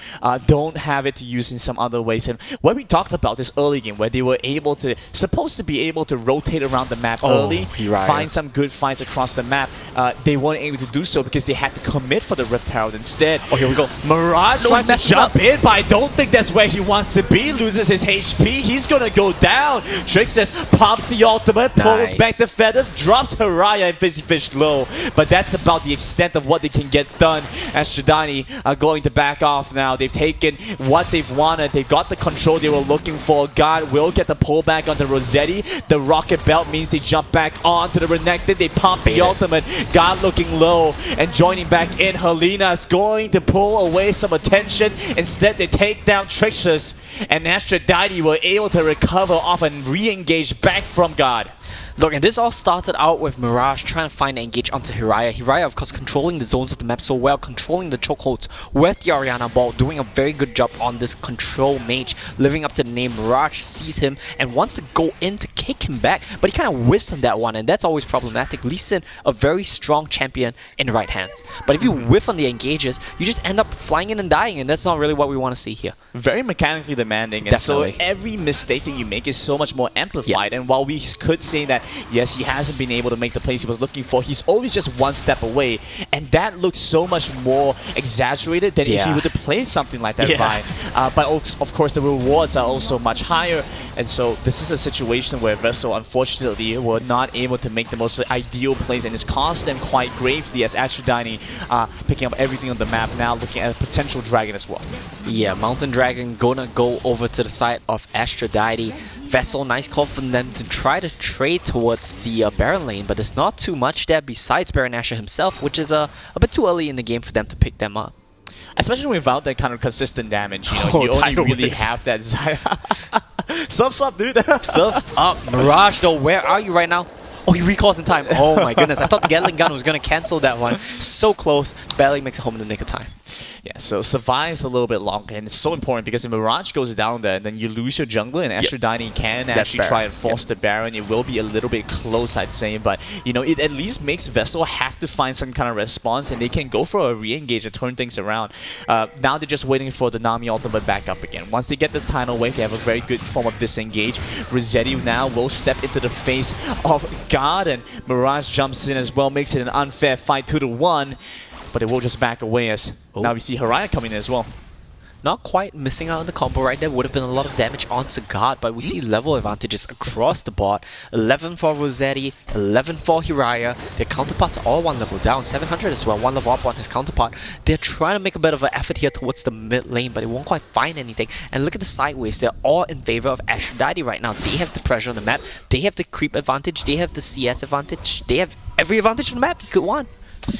But this is the same thing that we saw from Vessel last game, and despite that, Vessel still fell short in the face of Aphrodite, and so they might be able to make something of similar effect happen. But in all honesty, looking at how things are going, maybe not so much. Take a look back to Venom again. He's been able to consistently get a lead. I'm going to have to put that on pause as Aphrodite make quick work of Crayfall, and this means they're going to position back towards the Baron. Yep. This is the same position that Venom was in. He's ahead, but you cannot get good damage out of this Xayah, and this is very punishing. This has cost them a lot here. The Destiny Gate will be used early as they try to get the stun card back on the Feezy Fish. Let's see if they have the damage to take down the Nami early. It will be the case as now Trixus has to flash away the Valkyrie out of the Corki as they put some focus back onto the Xayah. Venom was not there to provide support. Look at his flash forward with the auto attack to take him down. God running for his life. Vessel have lost control around the map, and Venom just trying to make his way back into the mid side, but it's too little for him to get done. Aphrodite should be able to take down this turret. Positioning around the Baron, they can translate that into so much more. Yeah, just a little bit of misplays across the board from Vessel. Fizzy Fish does get caught out, but takes so long to die with the exhaust, with the tidal wave. Forces everything out of the Xayah, and with everything down, it's just so easy for 700 on Nikoki to just chase him down. And Venom with a little bit of a misstep right there, looking at the wrong side of the fight, doesn't help his Xayah. Okay, here we go big. They're pulling the trigger, they're jumping in for a 4-man taunt to start things off, and it's Venom with the adrenaline momentum as the red team will take down Baron Nashor. They're the ones wearing purple. The flash roll from Venom means that he secures a kill against 700 and some good damage back onto Yori. Hiraya gets his shockwave, but he doesn't have the mana to execute it. Vessel finally get the fight that they want, but the critical smite from Helena keeps it within Aphrodite's pockets. Crayfall with a huge flash taunt there, nearly manages to pick up a little bit more, but ultimately at the end of the day, it's just one kill and Baron Nashor going over to the side of Aphrodite, so they will be able to run with the tempo of this one. And honestly, he's looking a little bleak from Vessel. What are they gonna do against this Baron? Well, this is something that we discussed, you told me about, right? This time around they have a bit better wave clear, can deal with lanes a little better, but honestly, with but how this time around they're so behind. Yeah, without the Xayah, there's not very much they can get done. The Xayah's damage is so little, even against the minion wave, isn't able to find the effect that they want. You see 1 in 4 right now, has the Essence Reaver as well as this new item, right? Charging up spells. It's actually quite good value with the feathers and everything, but in all honesty, I think with how far behind they are, you can see that the crit damage has not been able to repay them any dividends, even taking a lot of damage to creeps because you don't have life, so you don't have any way to respond to this. Yeah, the creeps are doing more damage to her, and that one punch through the turret is gonna do a lot of damage onto Trixus as well. The Solari Charge Blade, I believe it's called, has been very impactful for the prevalence of crit marksmen. It's been bringing them to the forefront of the AD City meta. Oh my goodness! Yeah, that shockwave kind of sets the stage for how things are going to go with the package jumping in with the Valkyrie. Now looking to disengage, but 700 will go down. And the question is still who? It looks like it's going to be Trixus. They do trade back for the Darius in that time, though. Helena still pressuring this bottom side turret. They should be able to grab this in-hit going down. The Gallic jumps back in with the heroic entrance, finds a 4-man knock-up, but without the damage to follow up with. Trixus trying to do his best. Still has to deal with Rossetti. This Renekton in their face. A lot of them losing health to the Nexus as it goes down low and lower. 1400 remaining. Mirage trying to make a captain's play to take down Rossetti, but they still go down. Aphrodite focus on the Nexus, make a very good stand, and they take down Vessel 2-0. Yeah, after game 1, it was looking like it could be a very close series. Vessel pulling ahead in the early game. This time around, too, they found the first blood towards the Scuttle Crab. They found 2 kills there, but Aphrodite, they readjusted. Hiraya, I want to give him props. I think he's definitely the MVP of this game. Consistently finding 3-4 man shockwaves, controlling zones, poking people out. Very impactful on this control mage. Being able to play such a diverse style, having his assassin as a pocket pick, but also being able to show off and be a critical piece, even as a control mage, is a very diverse and very impressive skill, and it's going to be, I think, what propels Aphrodite forward as a strong team, right? You know, I talked a little bit about this earlier. Aphrodite is one of the teams that I am looking forward to in the second qualifiers, and let's take a look back because we have to see the 2 varying playstyles that Hiraya has showed us in this best of 3. Yeah, for sure. I mean, Hiraya has been very impactful. The Valkyrie used by 700 to get the safety, but he's out of mana as a flash over the double knockup, pushes it back over the wall. The Gatling gun almost takes down Venom with the last auto attack, the fadeaway. Barely taking him down, he's flashing red, but it will not be enough as Vessel go absolutely massive 7 minutes into the game. So much about some of these other issues. They jump back onto Helena. This is a target you do want to go for. They get the 2-man knockup. Have to put some attention back on Hiraya. God prompts the ultimate. Just gets the dominance off. Trying to survive a little bit longer against Hiraya. Instead will go down. Venom soon to follow after. It's going to be Trixus the next target as Aphrodite running them down. Have taken down 3. Mirage going low. They try to jump back on the Fizzy Fish. The ultimate going to be popped. They push him back. Kratos still able to absorb a lot of damage as Trix is walking a little bit far into the front line. The goggles still play means Rossetti takes close to no damage. Meanwhile, the rest of his team goes down. And Venom once again the lone survivor for Vessel. They finally engage, but Aphrodite turn it on its head, says not today. Into the back, but will go down. And look at this Renekton. He's there to wreak havoc among Vessel's backline. They go down 3 dead on the side of Vessel. Aphrodite take control, and onto the Rift Herald they go. On his eyes, Venom flashes away, loses some more HP, a 2-man taunt. The dunk from Darius will not save him, will not take them down. Instead, a triple kill for Hiraya. And 4 dead from Vessel. It's almost an ace, but still has to deal with Rossetti. This Renekton in their face, along with them losing health to the Nexus as it goes down low and lower. 1400 remaining. Mirage trying to make a captain's play to take down Rossetti, but they still go down. Aphrodite focus on the Nexus, make a very good stand, and they take down Vessel 2-0. I mean, that's what we're looking to see, right, from teams coming in the second qualifiers. Being able to evolve and upgrade themselves compared to how they were in the first set. You know, joining back in, they are looking stronger.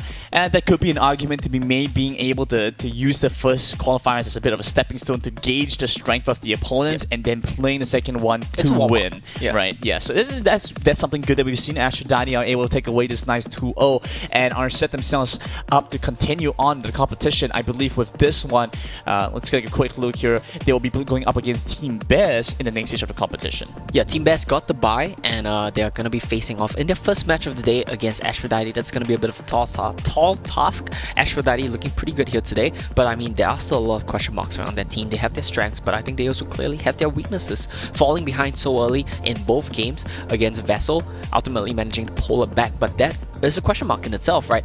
Is it because they're so good at stabilizing and pulling back in the mid game, or is it just Vessel faltering when they have a lead? So I think a lot of these questions need to be answered as we progress throughout the day, and we'll have to see how they adapt and evolve, hopefully, as we progress. So Bears will be the ones to test them as they continue their run in the second qualifiers of the Wild Rift C Icon Series Singapore fall season. But with that being said, we're going to go into a quick little break before we jump back into the action, where our next set should be with GE Esports. So don't go anywhere, guys. We'll be right back.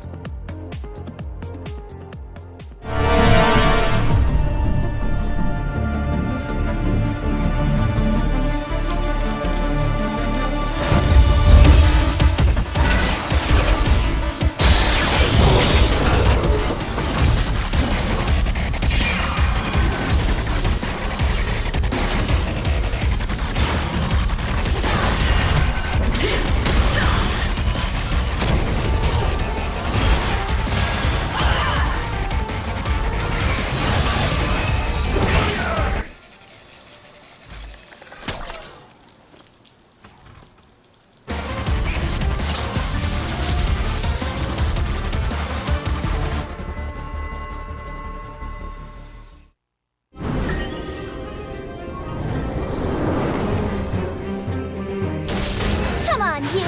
Let's dance. I'm on it, Black Shoe! Time to strike. You think you can outshoot me? Captain Chemo on duty.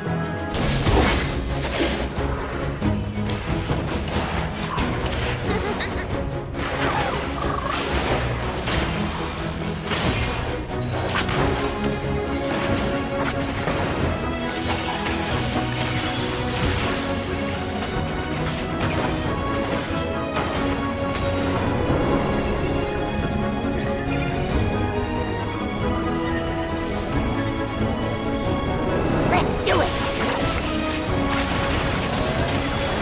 Delta Sierra at 12 o'clock! Dust 'em, Pix.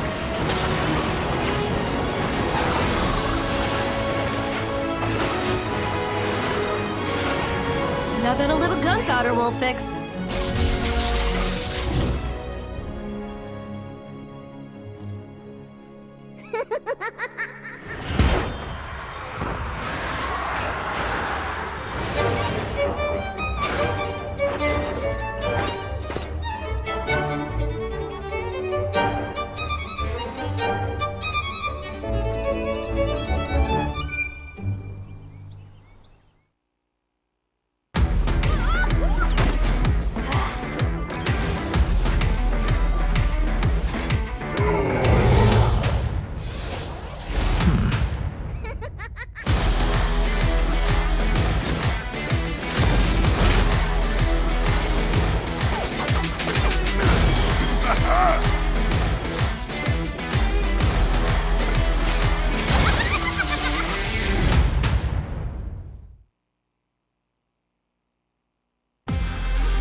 imagination began to build a new art form.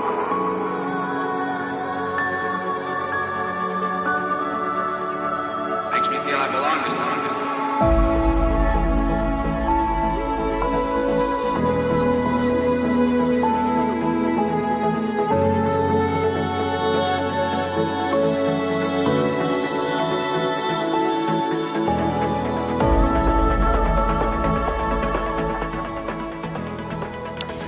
Welcome back to the Wild Rift Sea Icon Series Singapore Fall Season Qualifiers 2 as Extra Dai take their first 2-0 to start off the day, and we get ready for our next BO3 between Happy Modes and, well, Happy versus Team Blue I'm happy to get modes, so yeah, happy blue modes, you know, whatever works. And as always, broadcast brought to you guys by 100 Plus Secretlab, as well as the organizing party Elephant, the official partner of Riot Games in Southeast Asia. You know, this is interesting. We talked a little about this with Hungry, right? You know, have you seen the new kind of like stuff with Sentinels? The Sentinels, like the Sentinels from Light Skin Land, right? Yeah. You know, they just released the Kalimba thing. I saw that. Right. I don't even know what the Kalima is, but it's pretty cool. Yeah, it's supposed to be It's like a an mini xylophone, right? Kind of. well, I mean, yeah, Okay, you use like your fingers to kind of play it, Okay, right? I think yeah. I think it has some African ancestry. Cool. Yeah. So I'm very interested to see, and I think they're releasing like some symphony thing, like a whole symphony for like the light. I have to say, I prefer the Sentinels of Light much more than Ruination. Ooh, that's a dicey topic you're bringing out there.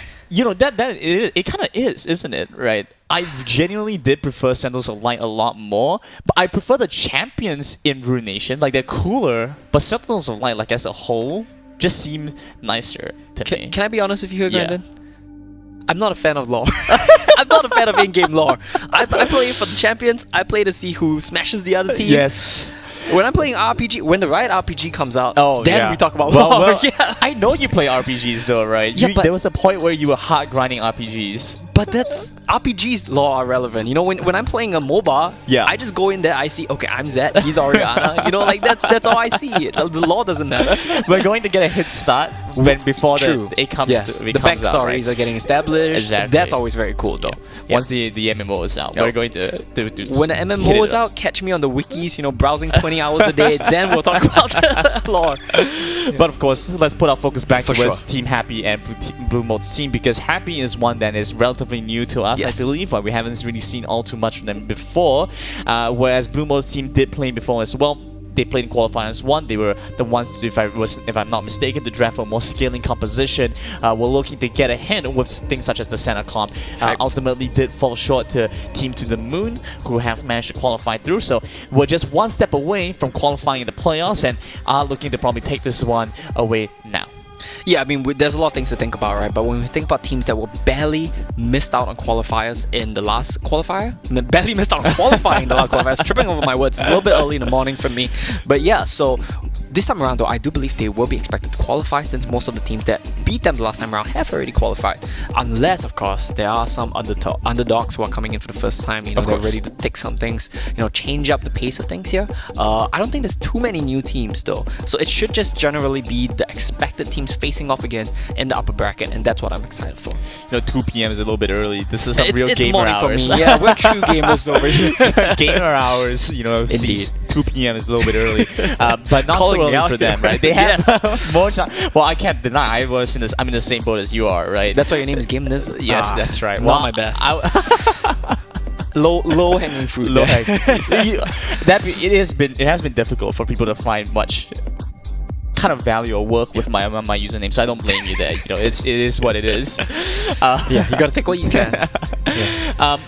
But you know, for these guys, it's not so early, you know, and this is the fact that they are playing with 16 teams and being able to very quickly take some tools, because Team Happy Tools across the board, right? I believe. yes, tools across the board. They were able to take the tool against Team OK and to make their way up against Blue Mode's team, who also had to play their own game. Against Initial 5 is very different from some of these other teams like GE Esports, who have got the buy-in. Yep. You know, they're kind of playing very consecutively. It kind of feels a little bit closer to like a BO5 as opposed to a strictly BO3 kind of situation, which has its perks and downsides, right? As I'm sure you would know, you know, having worked with pro players and teams before.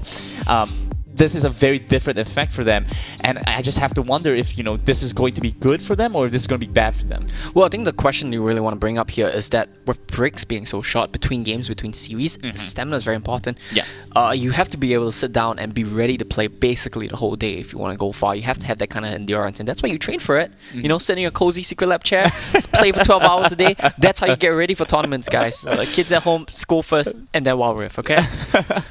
Oh, school and Wild Rift. You have to your desk. Yeah. But that sounds like bad advice. We're not encouraging that. We're by not the way. encouraging that. But it's interesting because there have been some schools that have also started to adopt like esports as kind of part of their 2021. curriculum. We're in the future now. Things have changed. I used to get scolded for playing video games, but to each their own. You're gonna see one day like the whole entire like the computer lab is going to be like a gaming room. Seriously. I think we've seen some schools actually start making gaming rooms, right? Yes, we're getting but there. do they have the new 2021 Secretlab Evo chairs though? I don't know if they do. Exactly. Do they have a fridge full of 100 plus behind them? Because until they get there, they're not quite there yet, I think. That's the hallmark of a professional player. Yeah. Of collegiate level, top-notch players. I really do wonder if we're ever gonna reach a point. I mean, we might, but I wonder what the time frame is gonna be like where you can get a scholarship for video games in a Singaporean context. It's already happening overseas, right? So for people who are unaware, like in America as well, it's a really big thing. Scholarship for League of Legends especially is huge. Like a lot of universities offer it. It's big scholarships. It's actually pretty significant. But in Singaporean context, I think we've got a little while to go. We're seeing some steps in the right direction though. I actually have a friend talking about that did qualify for a university scholarship placement because he played League of Legends. He was on the Golden Guardians Academy team before, So like this is very interesting to me, like being able to build into the steps. And I think Wild Rift could also become a possible option as well because of how accessible it is. Back in the day, you talk about or even now, where players and people are very much easily able to get a gaming computer. I mean, less the GPU shortage with all the minus and stuff, right? We're not getting into that. But now everyone has a mobile phone. Everyone in Singapore has a mobile phone. You mean you guys don't have mobile phones? Like a smartphone, right? Yeah. And they can handle Wild Rift. And so there's always that opportunity to play and to get better and to be able to coordinate with that. And so I think there's a great opportunity and a great market for Wild Rift to be able to kind of highlight itself and showcase itself where League of Legends has kind of otherwise not been able to do so. I mean, we're building the infrastructure, right? Everything's building up. We're growing a lot of things. Honestly, I don't think it's that long a time frame until we start seeing like scholarships for video games and things like that. It's a matter of time.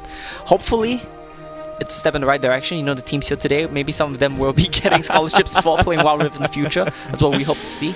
But for now, we are going to be focusing on Team Happy versus Team Blue modes in the Wild Rift C Icon Series Fall Qualifier number 2.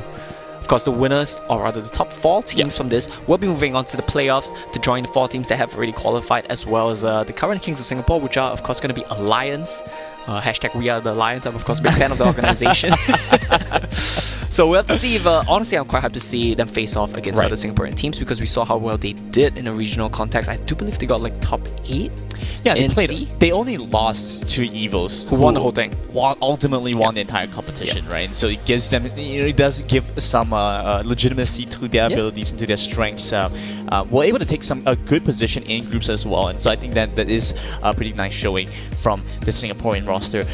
This time around, coming back in with other Singaporean teams coming in, hopefully they are going to be able to put up enough of a challenge. Alliance gives recognition to them because last time around they said, we don't even scrim Singaporean teams. We don't have to... I don't think they do currently. But maybe after the second qualifiers... Maybe they're open into change. Maybe they'll open up into... open up their mind. Like you mentioned, right, the legitimacy, maybe legitimacy is not the right word, but maybe the caliber of play has been increasing, and we hope to see some sort of challenge, and we want to see how these teams can do against Alliance and by context, against other regional teams. So of course, we will get there, but for now, we're still going to be playing through the qualifiers. Let's see how Pick Band goes. Senna, like you mentioned, we're not letting Blue Mods play that one. We don't want to sit here for 35 minutes. That's what Team Happy is saying. We have to play the whole day already. Don't make this be like a 3-hour series, please. Trying to see how long you can take a Wild Rift game. Getting rid of the Senna early, I do enjoy that. It takes away some of the scaling options that we've seen previously from Blue Modes, and now we also want to see some target towards scaling. That's their play here. Seraphine gone, so no scaling for you. And remove a lot of agency from their mid lane and from Blue Modes, right? Because he's known to play stuff like the Galio, and once you get rid of that, then they lose a lot of agency that they would otherwise have, so they need to bring in some new adaptations. I just saw the name of the mid laner from Blue Modes. It's a very good name, right? Daryl and I just don't say it. I think I'm not going to say it either. What champions are you going to play? We're just going to call that one out. Yeah. Blue Modes will respond by removing the Lucian and the Lee Sin though, and so this is interesting, right? They are a composition and a team that likes to play for a little bit longer, a little bit slower paced game, and so you can see get rid of Lucian, get rid of Lee Sin. It shows exactly that they don't want to have Team Happy play for their aggression. Okay, going for TF once again. We see a lot of TF priority in the last series as well, and we're seeing it here. First picked, not even 2-3, first picking it. And I think this is a very good call against a team that wants to play scaling. You want to play for tempo. Galio, a very good answer. There we go. Galio Camille. We're not going to wait too long to see that one just in our second series. First game of the second series of the day. Real quickly, let's touch on the bans. Yeah. Ziggs, wave clear, gone. Seraphine, scaling, wave clear, gone. Senna, scaling, gone. Very nice bans from Team Happy, getting rid of what Team Blue Modes does so well. And yeah, Team Happy, they said, you know what? You guys like to scale? We'll try to end you in 15. We'll try to end you in 10. Of course, I do think that the matchups on the side of Team Blue Modes, they're pretty playable. Galio has a little bit of an advantage over TF, has the ability to set up ganks and outpush him, while Renekton has a bit of an advantage over Camille in a pure 1v1 context in top lane. So we'll have to see how this one plays out, and a Braum to round things off. Gets a Braum, gets some nice control. The Glacier Fissure is going to help them a lot if they want to be able to deal with some of these situations. Yep. It looks like there's a Garen hover coming through, so they might bring Camille into the jungle. Yeah, so like you said, if they know that Renekton is going to deal well against the Camille, might as well just bring in the Garen. You're going to have a losing matchup, might as well give Camille more agency. Instead, they are also looking at a Janna right now for Kaiser, and interesting choice. Will respond quite well to the Renekton. We saw how this was able to play up against the first match with Vessel trying to jump in, trying to dive the backline of Aphrodite, being denied by the Janna, and so going to make something like that happen again this time. Yeah, the Janna a very good answer to the Braum in pure isolation. You bully them like we saw last game. Sorry, in the first game of the day actually. Yeah. Janna into Alistar, you just completely shut down the engage attempts. Now Braum has no engage possibility on you, so you just completely bully him, completely poke him out of the lane, and doubling down on the short range bot lane here with a Kai'Sa. This might be an iffy pick, because if they round things off with a longer range AD carry as well, they're gonna bully the hell out of Team Happy's bot lane. I do like the Xin Zhao pickup from Happy though, right? Xin Zhao is a jungler that I feel like has been underrated and hasn't quite seen the light of day, being kind of relegated to second, third tier junglers. But that being said, I feel like it has so much impact. You have very strong dual potential, are able to take fights against your opponent very well, and honestly, I don't see quite many reasons why Xin Zhao hasn't been played as much as it should be. Going up against this, they will see Blue Modes finish off with the Xayah. Yeah, I like this drop from Blue Modes. I like this drop from Blue Modes. Their bot lane, okay, honestly, across the board, there's just counter picks everywhere, right? Yeah. The Camille Galio combo coming out 1-2, they counter that with the Renekton. You flex the Camille to the jungle, and then you completely counter the bot lane. Xayah counters Kai'Sa in isolation, Janna counters Braum in isolation. Put 1 and 1 together, and that's 2 counter picks in bot lane, and I think they're gonna run with this. Let's see how they're able to make this play out though, because we have also seen before some level of teams rotating around and trying to avoid this isolated Baron Dragon lane, instead putting pressure around some other areas of the map. We saw how Crayfall was able to rotate around and provide some support to the jungle, and so this could be a similar role that they're looking to see the Braum perform as well. Yeah, but the problem this time around is Braum doesn't offer as much as Alistar or Galio does when you rotate to the Scuttlecrab fights and the Baron lane. Like, you can't just jump in and CC people when you're on Alistar. Braum can't really do that. What do? You stand behind Braum and you tag them with your passive. That's about it, right? It's more reliant on what your team can do then. So it's interesting to see how they adapt to try to play around this one. I do think there are options, like you mentioned, the Xin Zhao pick, I think is fantastic here. What does Galio Camille want to do? They want to jump in on you, lock one guy down, and your team burst that guy, right? Now if you do that to a Xin, he just pops his ultimate, and you can't really hit him. Yeah, Crescent Guard knocks them away, and they gives them some space as well. So this is something that they're looking for. Being able to disengage and re-engage on their own terms is going to be, I feel like, what's going to make and break their composition. Whereas for Blue Modes right now, they have quite a bit of scaling. I feel like they're able to get some tempo going, and if they're able to look for these nice engages, we'll set them up strong especially with now that we see the Rift Herald spawning at the same time as the Dragon. Yes. You know, it shortens this window a lot more, and it makes teams have to make much more critical decisions because you can no longer go from one to the other. You have to make a decision as to which you want to go for. Yeah, we're seeing a lot more trades. In the last series as well, we saw both teams rotate their Dragon lanes up to go for the 5v5 around Rift Herald, and that's a very possible option for us to see in this game as well. And that might kind of disrupt the counter pixel bot lane that we saw, right? So we have to see how that one plays out, as I do believe we are loading into the game already, so we're going to be swapping to that one really shortly for you guys. We might have missed out on a bit of action for the viewers at home, just a bit of a spoiler right there. But yeah, we'll see how things play out. Here we go, our second BOT of the day, Happy versus Blue Modes, as First Blood has already gone over to the blue team, taking that one away. Team Happy go in for the invade and will rob the Janna's life. Will rob the Janna's life for sure right there. And that's going to be First Blood on the hands of Xin. You love to see it because Xin is such an early game strong jungler. He can really run away with the game. And you have a lot of tools to set up for him as well. TF, point and click stun. Renekton, point and click stun. Any lane you go towards, you can set up the Xin, and he has a lot of potentials to make things work in this game. Being able to find that first kill will propel the Xin Zhao a little bit earlier. So whether he wants to go for a more damage-centric build, a more tank-centric build, you know, he has a bit more flexibility being able to decide for some of these options. I really do quite enjoy that, as even if you take a look towards the Renekton Garen lane, you know, Renekton taking some control early, this is kind of what we expect to see.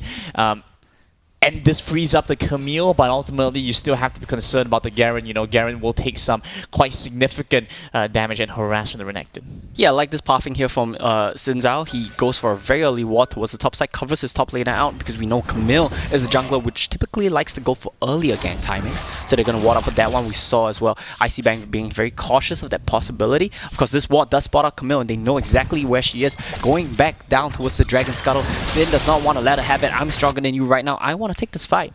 Yeah, rotating back around will put some pressure back onto the Galio. Yeah, they're trying to get some control here. Instead, Blue Modes have taken the prio towards the bomb side. They walk forward. They smite a little bit early, but stun card's coming up. They're walking towards the Camille. They get the stun off. When it becomes lightning, they charge forward right in the face of Blue Modes. Takes down the Camille, and there's nothing they can do to stop that. Two flashes from the side of Team Happy. Heal invested as well by Kai'Sa just for a bit of movement speed. You love that kind of aggression to really just punish a weaker jungler like Camille. You really just jump on top of her with 4 players.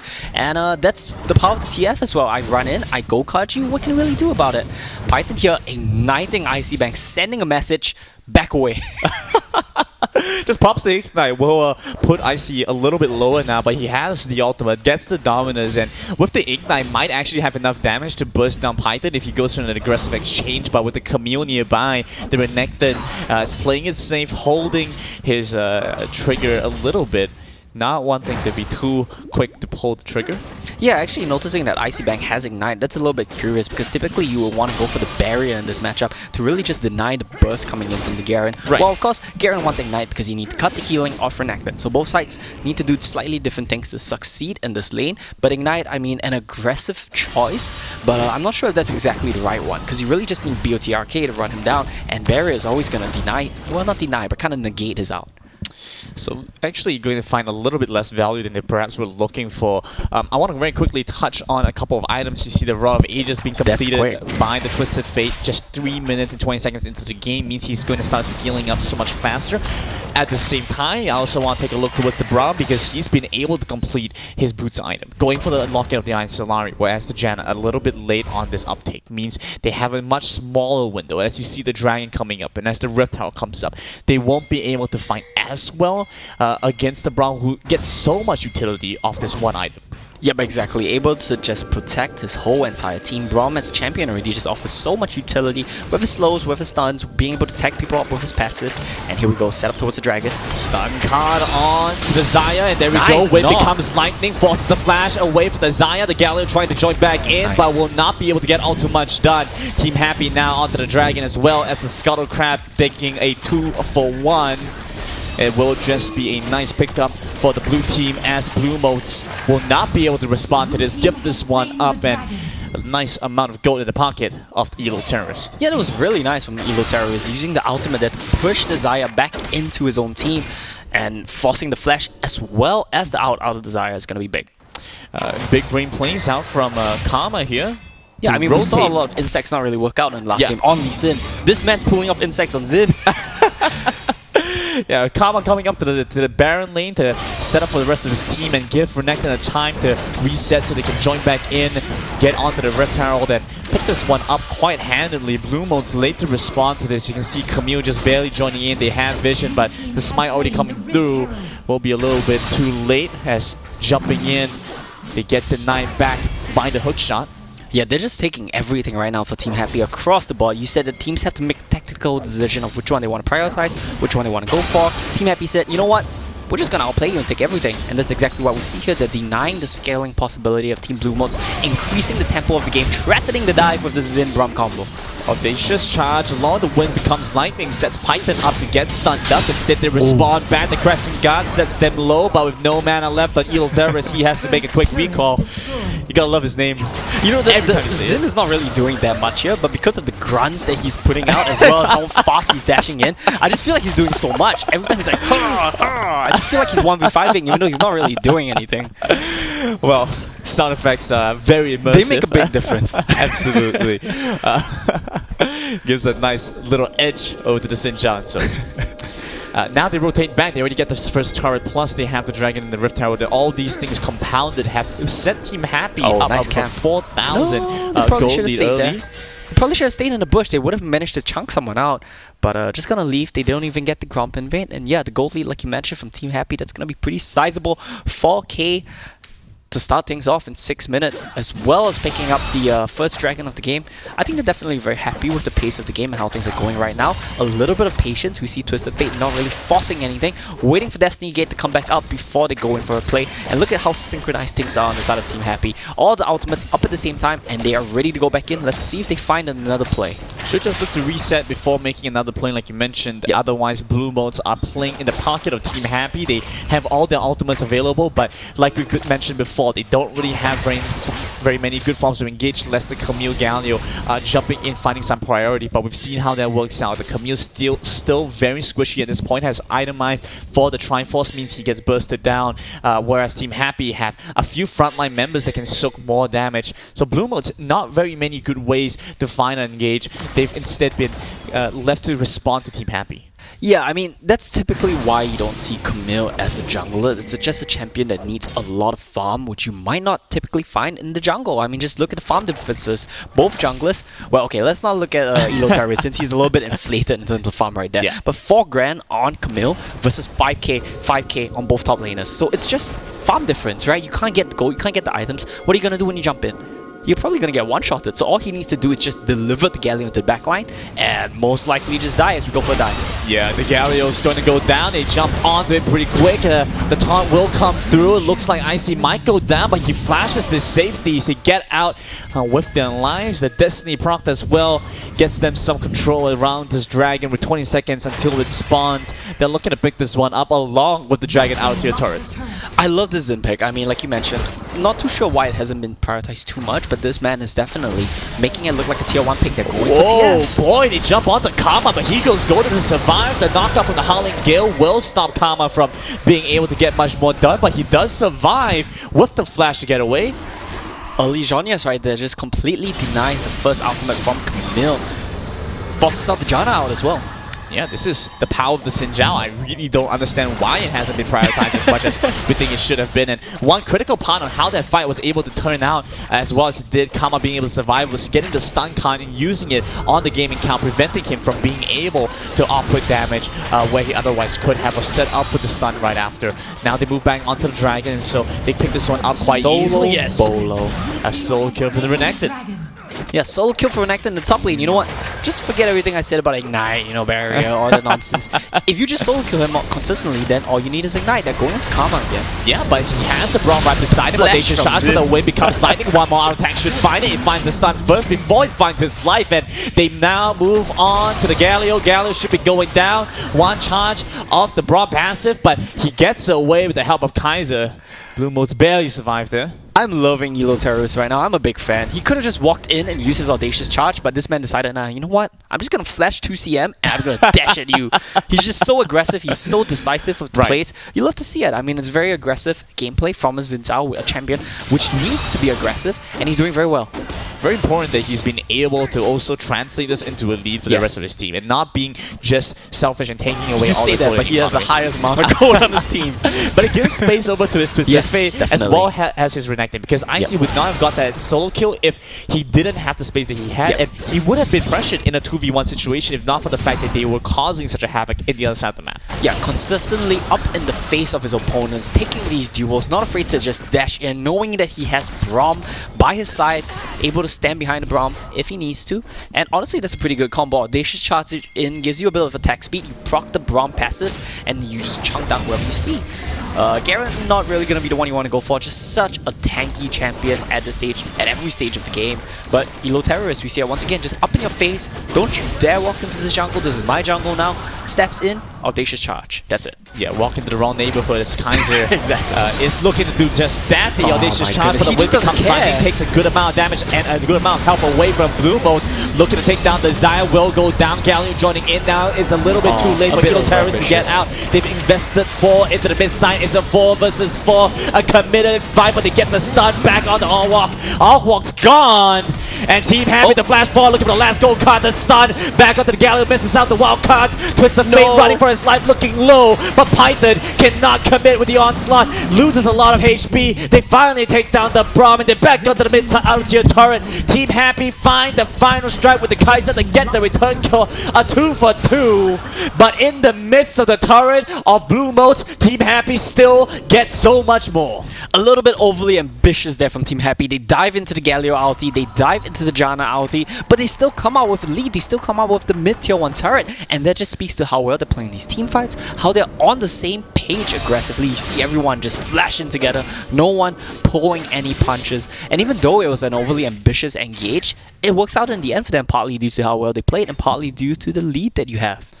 Being able to make use of this lead to continue on the aggression where other teams would look to play more safely is something that I love to see. And once you're able to figure out exactly what you can and cannot do, now they know, yeah, maybe diving in between the turrets for a full 5v5 is a little bit too ambitious. That's okay. We'll play for a 3v3. We'll play for a 3v4 or whatever the situation is going to be. They readjust and come back stronger. Not looking to go for that just yet, especially with the Dragon coming up, you know. Just want to play the slightly safer option after that very messy fight in the mid lane. But with the Baron coming up, or with the Baron up already, and they have a decent amount of damage, Team Happy could very well pressure this Baron once the Dragon's gone. Yeah, I love the, quick side note, the animation from Xin with the Dead Man's Plate, just holding the spear behind him, running along. As you can tell, I'm a very big Xin Zhao fan. Of course, and for good reason as well, because look at what he's able to get done. Yeah. And typically playing Xin into Janna is a bit of a headache as well. It's not really the most fun thing to do, but he's doing very well in spite of that. And they're gonna pick up, I do believe this is their 2nd or 3rd dragon. Yeah, this is gonna be their 3rd dragon of the game.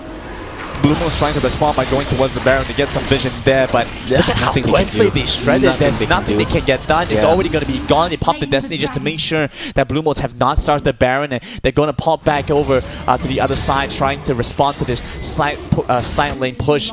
But you can tell Blue Modes are finding scraps in this situation. Yeah, Blue Modes are indeed just finding scraps, and I feel like there's so many things that went wrong that they could have just changed from draft or from their in-game planning. So they start off with the 1-2 of Camille Galio, right? Instantly the answer of Renekton. They are forced to put the Camille into jungle, and I feel like that just ended up backfiring from them. The early ward which Team Happy put into the Raptor camp of Blue Modes just spots her out and denies her early game completely, and here we go on the Baron.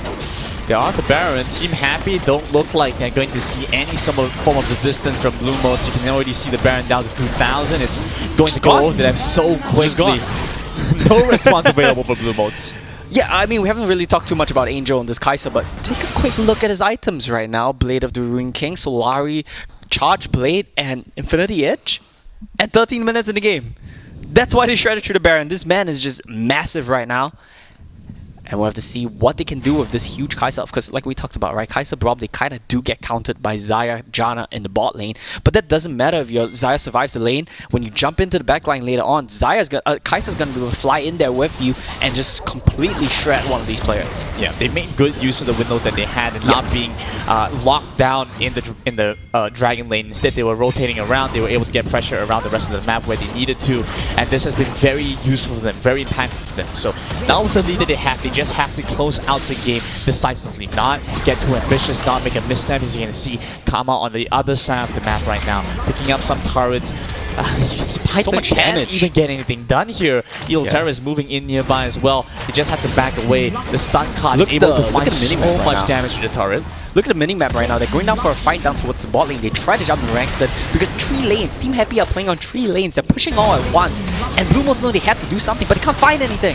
It's a little bit too late for Blue Motes. They're forced back on the turret. They're having to play with the threat of the stun card just coming through. Uses the Xayah ultimate early to try and survive and dodge away from the gold card, but instead of re-engage, coming back in from the Twisted Fate with huge amounts of damage. The Galio looks for the lockback, but he's looking low. One more auto attack should find it. It goes over to the Kaisa, credited to him, and they move back onto the Garen with the Captain Rain to find the triple kill. They're on to the Nexus. Team Happy with the first game win. And that was, honestly, for lack of a better word, that was a stomp right there. Team Happy playing so well across the board, top to bottom, everyone doing their job right there. TF finding the early play, supporting the Xin, who just did his job to completely just run into them, not let anyone even walk into river, and that early ward on the Raptor camp that spotted out our walk, spotted out his path towards top side to try to get Renekton early on. It just denied so much potential from this Camille pick, and look at this gold graph. This one's not a troll, this one is just up and up to the moon, and I think that was a very convincing, very dominating first game from Team Happy. I like what you said, because this is exactly a situation where you have a team that does exactly their job. Right, Team Happy across the board, everyone performed exceptionally well in their role, and they were able to convert that into a lot more. And so we are looking to see if they can keep this up against Blue Motes, being able to take control here, because like you mentioned, Blue Motes actually looked like they had a slightly stronger comp when you look at it from just the picks and bans. They had some lanes that were direct counters to the opponents and being able to put some pressure on them. Yeah, I mean, I think the problem there was just that the Camille pick got shut down too early in draft and in game. It got countered in top lane by Renekton, so you can't put it there. You move it to the jungle, and one ward just completely shuts you down. What are you gonna do then as a Camille? You're just behind in gold. You don't have to farm. You jump in, you just die. You can't kill anyone. You're not accelerated, and they just get completely shut down. Lane counters don't even matter at that point because they can't find anything. I feel like maybe this game, all walks should have looked more towards the mid lane. Look to set up with the Galio, who can get on top of the Twisted Fate and maybe find some place that way. But unfortunately, it doesn't pan out for them, and Team Happy with a very dominating game 1. Twisted Fate is exactly what I want to talk about, because the past 2 games we saw Twisted Fate wasn't able to win, but he was still able to find a lot of impact, was the team MVP there, the side MVP rather, and whereas in this game was able to come online, put out damage, at the same time had very critical gold cons that was zoning out the opponents. That Twisted Fate is more or less what I want to see from all these teams, this adaptation, especially when you ban away the Ziggs. Twisted Fate is what I hope to see as the de facto response after.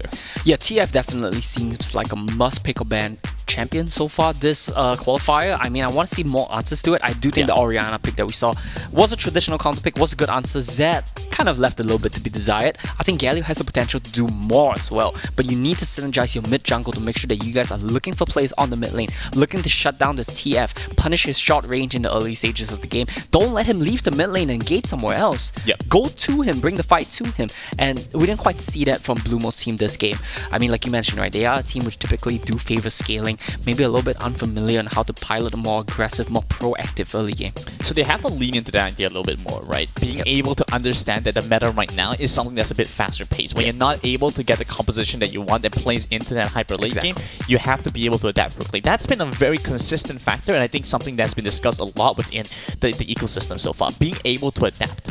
Because of how new and how fresh Wild Rift still is, we see a lot of big changes every time a patch comes through, with introductions of new champions, new items, and new things that we haven't got to see before in League. Now they have to understand that there are critical differences, and you have to be able to play Wild Rift as it is Wild Rift, and not with your own conceptions of like how I used to play. You know, this is the ultimate like back in my day kind of situation. You know, where you say back in my day I used to play with this. Slow. Yeah, games used to be slow. I used to play with these items. You know, things have changed, and let's see how they can try to adapt going into our second match. Yep, just swapping the sides right here. Blue Mote's on blue this time around. I'm quite curious to see if they want to go for a first pick TF of their own, or honestly, it's a very viable idea to just ban it. If you want to play a slower game, Twisted Fate is entirely counter-active to that. He can just snowball the tempo of the game with his team. Get rid of it if you want to play a slower game. Clearly, I think they're not as comfortable playing a Galio plus aggressive jungler combo to try to deny the TF. Of course, Xin was a big part of that as well. If you want to ban it, I completely understand it. He just shuts down any game attempt, a gank attempt in the early game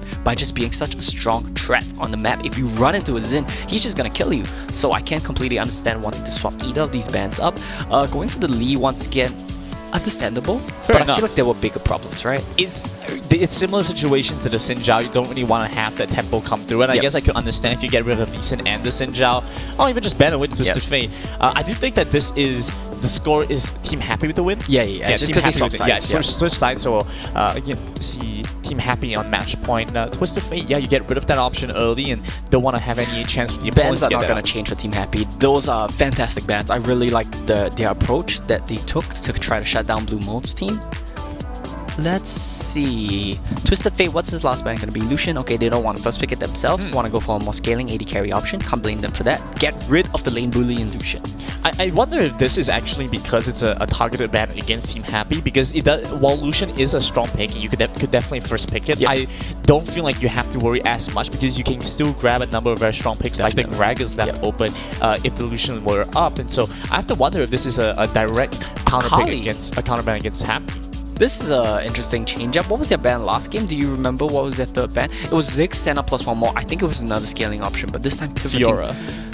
Was it? I feel like it was, or was it not? Okay, I'm not super sure, but I remember it was a late game pick. Right. So they get rid of a late game pick. This time around though, they get rid of Akali, and that's very curious. Maybe they're trying to deny first pick Akali. I don't really think they're too worried about that. They want to play for the early game as well. Maybe. Okay, here's what I think. Okay. TF Lee Sin banned away. Do I need to put on my tinfoil hat? Yes, please do. A little do. bit. All right. TF Lee Sin banned away. We're out of counters for Akali. We don't really have anything we can pick into Akali. Just ban it. That's probably their top process. I feel like there are more counters to Akali, like Galio, but that's of course picked away as well. And we are going to see Control Mage plus Renekton combo, a very classic duo coming out of Team Happy. And they're actually getting very strong duelist brawler kind of comps against Team Happy, but the issue with this is they need some kind of empowering Enchantress type supports to give Seraphine. That was the ban. Seraphine, right? Yes. So they want to get fits here. Seraphine into it, Yes. and then some other kind of Enchantress like a Lulu could really help accelerate and give Blue Modes some life back into this composition. Team Happy, on the other hand, they still have quite a number of options open. I would love to see like the Braum, like the Gragas being able to have some disengage and frontline tankiness would be perfect. So here's what it is. Okay, Braum is really good into the beefy boys who want to run into you, but Braum is really weak into Enchantress, and Enchantress buff the beefy boys who want to run into you. So this is a really good angle for either Lulu or Seraphine, which was banned away last game, but not this game. So Team Blue Modes, tinfoil hat on, they could definitely go pick up that here, and I would love to see that for Kaiser. Maybe even both, to be honest. You could, if you can grab both, and maybe because you could play a Lulu Seraphine bot lane. Yeah, you could bring Galio into the mid lane, right? And then just it could be good here. They try to get into the fights earlier and start working with the Darius and Olaf front line a little bit faster. That's something that we don't get to see very often in Singapore, I would say. You know, it's something that we haven't adapted very well to, is that when we want to play Olaf, we don't really pair it with all too many Enchantresses. At least now with the Seraphine, I quite like that's a combo what we're seeing. That's a combo that you always see, right? The Olaf is just gonna sprint it in. Seraphine sings the songs and buffs the Olaf, and you know, it sends the whole ultimate running down the middle of the enemy team as well. So it's gonna be a very effective duo. I think it's a good draft coming up from Blue Modes, and we'll have to see if execution plays out well though. Olaf, I don't know if I is the pick here to Olaf, but we'll have to see. Jarvan was definitely still open, and so that could have been a nice counter pick against the Olaf. But that being said, I can understand why you don't really want to assist the Galio with some form of way to lock your own team in, perhaps. But you're talking about the sprints, you know, with the Olympics just happening, this could be a gold medal run from the Olaf. Let's see if this is going to be able to happen. Yeah, that's a good callback to the Olympics. I mean, we'll have to see, because the question mark for me is the Vi pick. Last game they had a pretty decent draft. You could see how they had win cons. This time around, I don't know if Vi is the answer here. I'm just taking a look at the draft, and I feel like there's just so limited options for them to play the game. Their main control engage is really just you put the ball on the Vi flies in, you get the shockwave, Kaiser flies in, you try to kill them that way, right? But do you really want to be flying into an Olaf, Galio, Darius team comp with Seraphine buffing them? It feels like a lot of question marks to me, and I think this time around I'm gonna have to give the draft edge over to Blue Mode's team. Actually, you've been giving the edge in both games. That is true. Actually, I did. Yeah, both Let's forget games about game 1 because I was wrong there. No, well, the draft is something entirely different, right? The draft by No, itself... granted. Result-based analysis only. If Result- they win, they had the better draft.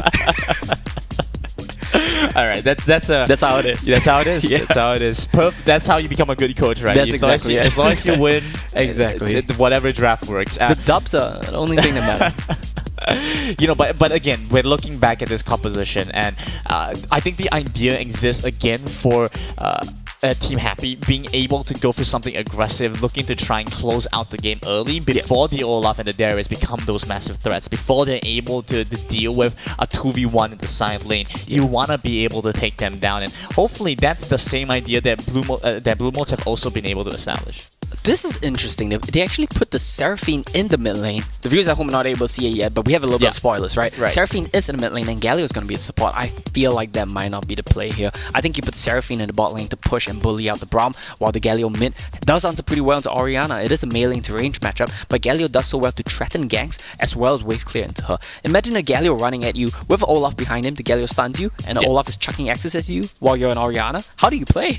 You kind of don't. You just can't let them go and free hit level US. 1 again. Oh, that's huge. Wow, gets a nice taunt to start things off. A lot of damage onto the Galio, so has to flash away. Kaiser looking low, but once again, Team Happy walking in for the first blood, takes down the Tristana, and we'll credit that over to the Kaiser this time around. They're looking for a re-engage. They find the Kaiser's angle. They so try low. to jump back on the Kaiser. Kaiser's looking to get taken down. It will be the case as once again, Team Happy, they convert a second kill, and did Olaf manage to smite the red buff away? And looks like that will be the case. Barely manages to find something to equalize with, but it's not a great spot to be in. Okay, not the end of the world because Olaf did get the buff, but if not, that would have been quite a disaster there for Blue Moon's team.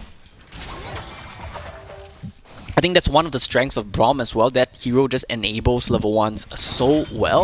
I feel like Kaiser, with the 5-man taunt there, could have set up something to turn things around for Blue Modes, but it just felt like Blue Modes weren't ready for that fight because Olaf, Galio, they're no slouches in level 1 as well. Absolutely not. They are able to get in, and with their passives and the way that they work, have a lot better dueling pressure, especially when they can hold on to these fights longer. This could be a solo. Yeah, looking Okay, false like flash. Renekton goes down pretty low here. Ignite available once again. We talk Still about could be this. a solo. Ignite walks into the decimating strike, or into the ring of the decimating strike, and looking a little bit low now. Oh no, Karma's the flash. Karma's no flash, why don't they chase this? Has the face rush and decide not to press this issue, and the Scuttle Crab looking very tantalizing for Blue Modes. You take these fights, yeah, you definitely take these fights. You have top prior as well for Python, you should definitely take this, and yeah, Team Happy just forced away because they're happy to trade on the bot side of the map. You do have Angel getting Scuttle Crab, and I think Kaiser is definitely very happy with that one. Yeah, but this takes away from the Vine, so Vine cannot super scale the same way we've been able to see before. And now, with Alkwalk walking into the Crux, trying to take this away from the Vine, it's a very different situation. He does have some good dueling potential, especially with the Aftershock already being expanded. You're already caught. Icy is now going to walk in. We don't see a flash available for the Olaf. Doesn't have the Ragnarok either. We'll find some collapsed by Team Happy. They get a third kill, and continuing on with this early game oppression. Alkwalk was a little bit too late to just keep pressing on with the kill. Yep. So Alkwalk right there, I think he only had one play, because if you look at the map, the mid lane and the top lane are both collapsing in on you. Yeah. Just take the fight. You can kill him. He dashed into you. He has no flash because everyone he flashed at level 1, so you can just assume he has no flash. Alkwalk, I think he could have gotten the solo kill onto the Vi there before being traded back on, but just got a bit too scared, I think, and was just forced to back off. A lot of things going wrong for Blue Modes here in the early stages of the game. I feel like they need to make up their minds. If you want to go for an aggressive combo with Olaf, you need to have Galio there to set you up, not Seraphine. That's not really a good mid-jungle duo to press the early game pressure on. And I mean, if we just look at the gold count, Orianna's happily scaling in the mid lane against Seraphine. Everyone is pretty happy scaling on the side of Team Happy. I guess that's how they get their names here. 600 gold lead for the AD carry. 700 gold lead for the mid laner. As everyone knows, my math is very bad, so it takes me a while to do these calculations, but I figured it out in the end. Oh, in the end, that's all that matters. Exactly. Right? Being able to get it in the end. Exactly. A Captain Rain upgrade available for Angel already, and so that's a very nice boost in terms of the damage that they have. And I want to point out very quickly as well that Olaf, it feels like the early game was part of why he felt so worried about taking these fights, wasn't confident, was because of how the early game had panned out and was feeling weaker compared to his counterpart. That kind of a mental game and mental impact can be all the difference it takes to force the opponent to make a bad call. And, it's what we call tilt play. Fight this, man. Right? Fight this. He is looking for it, gets the undertow off, the second one connects, Okay. they force a flash away That's from the good. Oriana, looking for the taunt back up on the Kaiser. Instead, they jump into the back and they That's go the combo. to take down the Tristana again, forces the flash away from Angel. Wait, Kaiser? Exhaust is looking a little bit low here, but we'll be able to get it off. Kaiser outs on the wrong person, I think. He needed to out on his Tristana there, but he flew away to either Olaf or Seraphine in the completely wrong part of the fight, and there might have been a misclick, I think. I don't think he was trying to get out of dodge, so it's probably just a misclick. And there we see the power of the Kaiser Vi combo. When you do get on top of someone, when you do CC them, it's basically a one-shot. I mean, when I feel like after they got that first kill, the call was like get out, reset, and because they were doing that, Kaiser just jumped away and Tristana didn't have anybody else to provide support for him. But looking at this again, having both Summoners, it feels a little bit awkward, He's dying without being able to even have a chance to survive. That's Vi. That's Vi. That's why people like to pick Xayah and Vi. When you see the Vi fly, you just go to the skies and you dodge it out completely. It gets very tricky to play if you don't have a means to just dodge out on the Vi ulti with the inval from Xayah out. I have to wonder if this is going to indicate an early pickup of the Hourglass enchantment for Tristana for the Gaming Cow to respond to this. Instead, now Evil Terrorist makes his way up towards the Baron lane. They're looking to try and play a 2 versus 2, but the Ragnarok will output so much damage back against Team Happy. They will back off. 2 more people! 5 man! Choose not to dive them and will back off instead. It's very frustrating to watch when you have early game team comp, when you have a team comp that should win the fights early, and you just opt to, you know what? We're good here. You guys just head out. We get a good trade. You guys can leave. It's fine. And now they lose the Rip Herald. Why? Because they blew their outs at top lane, they didn't get anything, and now they can't fight. And Oriana even gets some time to farm the Dragon Lane as well. Tristana late to join back in. The Gaming Cow so far away means that the Rift Talent will definitely head over to Team Happy. Now they get this, they should be able to look to break open a part of the map here. Yeah, just a little bit of poke. There we go. Oh, nice little buffer. Maybe that's what he was trying to do the last time around, actually. Didn't get the buffer the first time, but this time gets a very nicely timed buffer off the Vi ultimate. Solo bowler for Python in the top lane. Renekton and Darius matchup, we talked about how volatile it is. Both junglers making trips up there, but at the end of the day, Python manages to find a 1v1. Very critical being able to find the 1-for-1. Let's see if they can get this first turret or if it's going to go over to Team Happy, and things are looking pretty close. It looks like Python will just barely miss out on this first turret race.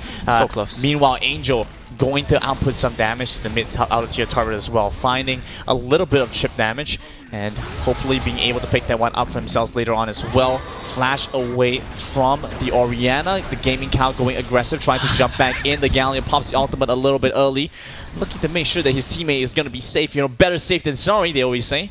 Very ambitious. I mean, to me, like you mentioned, right, Blue Motes is a team which is used to playing scaling. And I feel like that's kind of what we're seeing here. They just seem uncomfortable in knowing when and where and how to engage, and it's kind of biting them. I want to give props to Python. He has a bit of a lead, 6k gold right now, 1k over his counterpart. He's pretty much going to be the one that needs to hold his team in the game because his champion does excel at all the short-range heroes, not if you go 1v5. Team Happy are more than happy to take this engage. They found Python to start things off with the Glacial Fissure, getting the lockdown on the 3, forces them back. They're running towards their turret. Nice encore to set the stage, but instead Team Happy jump back in. Kaiser gets stunned. The heal will not be enough to keep him alive. Instead, going on a killing spree. Angel will clean up the rest. This game really hurts to watch, man. It's so unfortunate. You saw the Seraphine out being set up. It was so huge there. Imagine if Darius was alive. Imagine if he was in the middle of 5 people just spinning and getting resets. Blue Motes, they have such a good team comp to punish what Team Happy are running, but they're just not able to do it. Too many individual mistakes coming out just really make the game so hard for them. And honestly, if you look at the state of the game right now, I feel like there's not many windows of opportunity for them to come back. They're just too behind. And 2 behind, and even the lanes that were supposed to be ahead, you take a look towards the Darius now. Python, you just said it, 1,000 gold lead just moments ago, and now honestly he's back in the game. Yeah, he's back with the lead. He's gotten a couple of items, and you look at the itemization coming through, right? Darius has opted to go for the Deadman split because he needs a little bit more movement speed to get into these fights, lock down the opponent carries, whereas Renekton can optimize purely for a 1 versus 1 situation, gets the Bramble Vest, gets the Black Reaver, and that does so much better from him in the side lanes and being able to find these trades and exchanges. So hopefully we also get to see some Grievous Wounds on the side of the Darius, otherwise that's going to be a disastrous side lane fight. Yeah, definitely, and we see the rotation. One shot. Is this a rotation or just a kill? It's not even a rotation. It's just a stroll through the jungle and you pick up a kill on the way out. It's nice scenery, and as you can see, this is a great piece of real estate. You have it's free real estate. It's real estate. You have very nice red buff that spawns here. Yes. You know, the Krugs are down here. You see this turret. This was built a long time ago. Oh, here's a free kill just to pick it up. Yeah, and Seraphine living up to a name right there, definitely being a sugar mummy for the side of Team Happy. Just picking up a free kill as strolling through the jungle. I'm sorry, it was there. I had to do it. You know, that's what it is. And that's also why they should have given Galio to mid lane, because then I can't make that joke. Let's see how the rest of the game is going to pan out. Team Happy gets some control to the mid side. They finally grabbed that one up. Angel had set it down, set it low before, and they will take this chance to reset because Baron's coming back up. They also want to be able to contest the Dragon once it is available. This is a different situation because last time around the Kaisa was a little bit more ahead. Still, 3-0-4, definitely very strong. Blade the Moon King means very close to being able to shut down this Baron, but they'll one-shot it. Still just a little bit too slow for their liking. I think Blue Mo still has a chance to kind of respond. I think that's kind of what's holding them back here. So when Liandry's is completed for Orianna and Vi has a Triforce, once Liandry's is completed, I'm pretty sure they do actually just one-shot Baron. So we'll have to take a look at that. They might not even wait for it, but I like this call. Wait for them to face check you first. They'll have to come eventually. Oh boy. A bit ambitious here. I think pulling the trigger a little bit too early. Just be patient. Don't give it away. They will come. Promos are actually being so patient to not check the Baron, and I am quite surprised. Yeah. I think it's partly to do with the fact they have that Scuttle Crab, and so they get some knowledge as to whether or not the Baron has been studded up, but still very disciplined to pull back. That's a full Rabadon spy! Yeah, you know what? He decides Liandry's is overrated. I don't need that. We'll just one-shot you all. And honestly, Orianna, okay, so if we look at Team Happy, right? Everyone here is very short range and needs to walk into the Darius, Seraphine, Olaf combo, except Orianna. So he's the linchpin of this team comp. He needs to do a lot of work, and I think the Rabadons on him is just gonna spell disaster. 4k gold difference in the mid lane, by the way. That's just the problems with Seraphine. As a mid laner, when you play it against a control mage, they just push you, they just outscale you, they have more output than you. It's just so hard. And that's why you have to work in tandem with the rest of your team. Yeah. You were supposed to get all walk ahead. You were supposed to get Python ahead. But what happened? They got punished. They were overextended. They were going for fights that didn't really have to go for. You know, walking into the enemy Krugs early to try and counter jungle without your flash.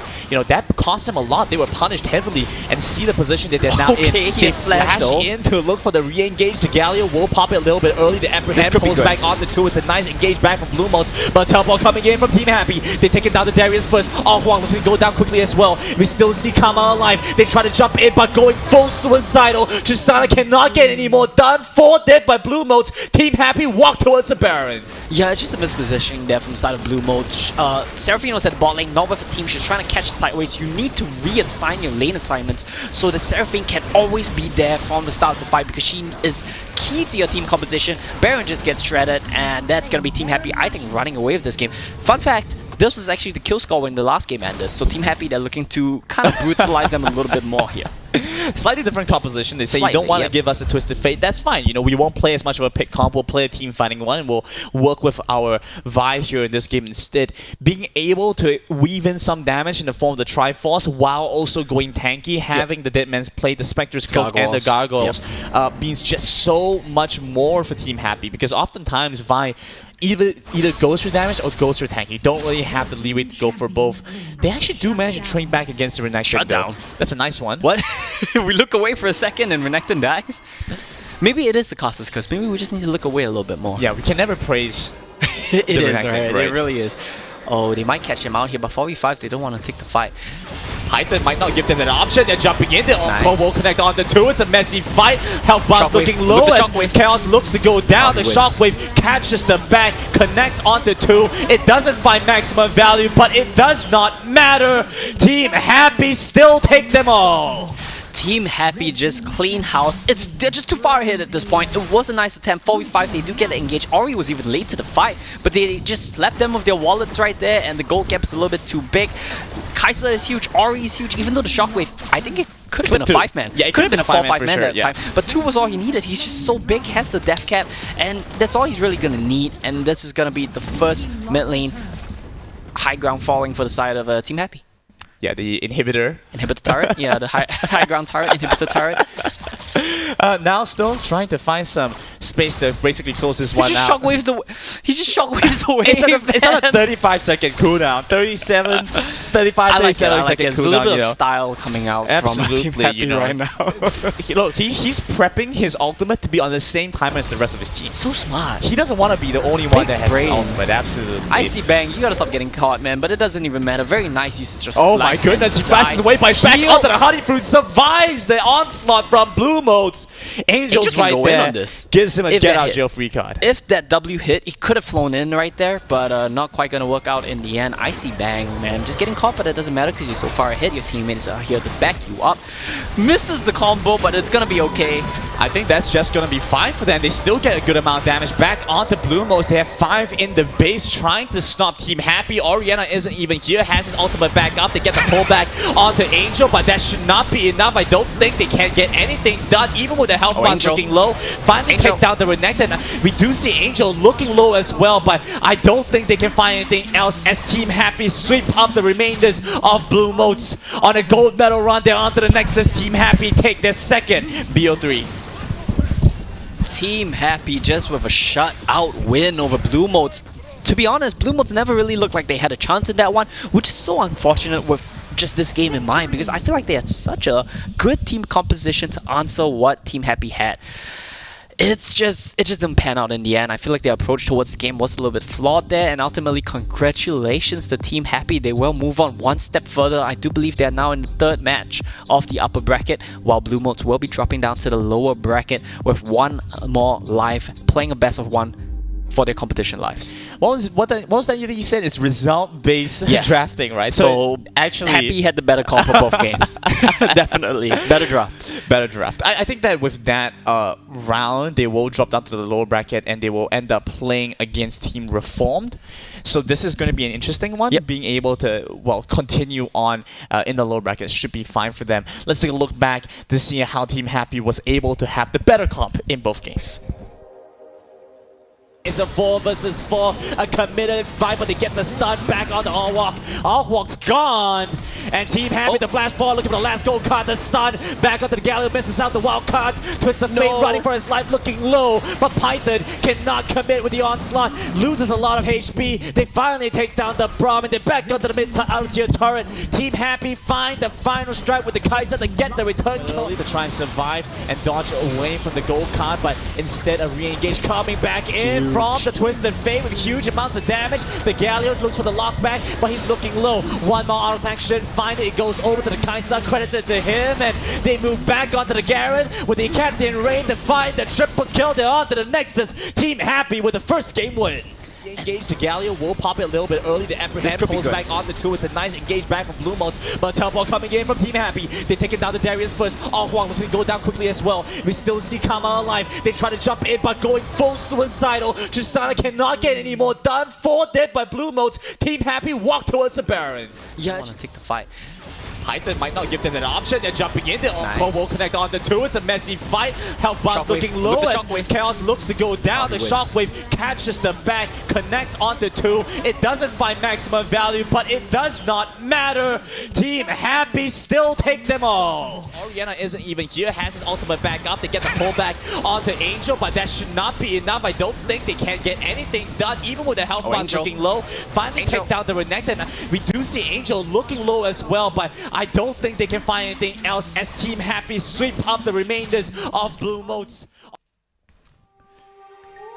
A nice win coming in from Team Happy, being able to maintain control and having 2 2-0 wins so far in the fall season C Icon Series second qualifiers. I see you're enjoying your drink there. Yeah, it's 100 plus zero sugar, same great original taste, and I'm a big fan of this one. It's keeping me hydrated, keeping my voice and my pipes in check as we breeze through the day.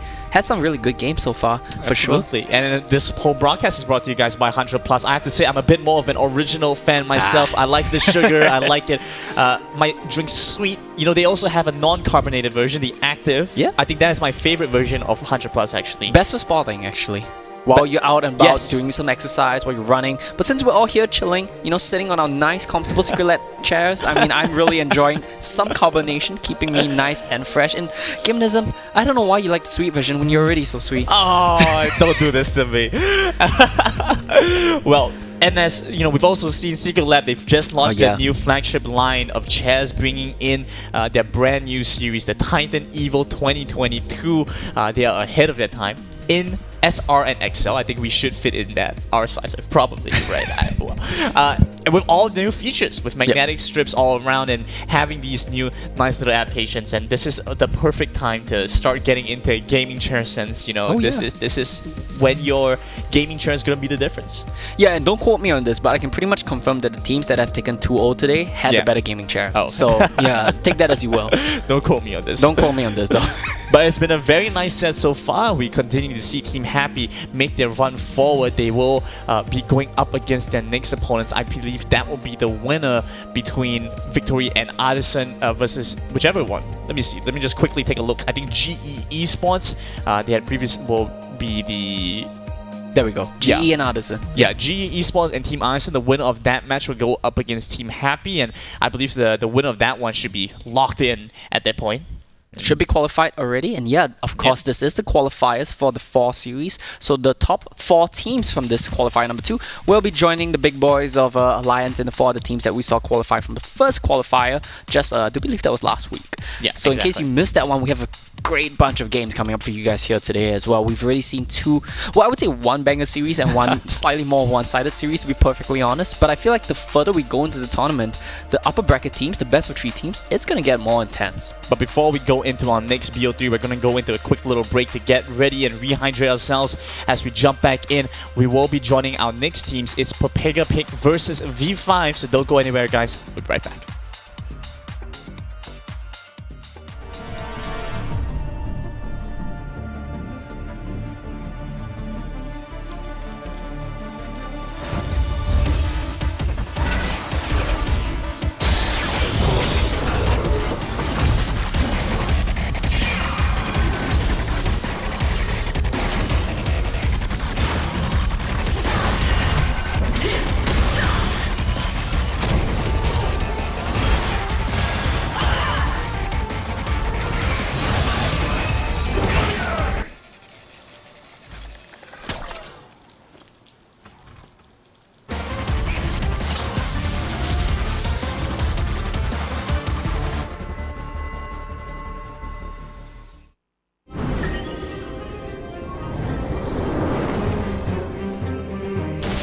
Come on, you. Let's dance. I'm on it, Black Shoe! Time to strike. You think you can outshoot me? Captain Chemo on duty.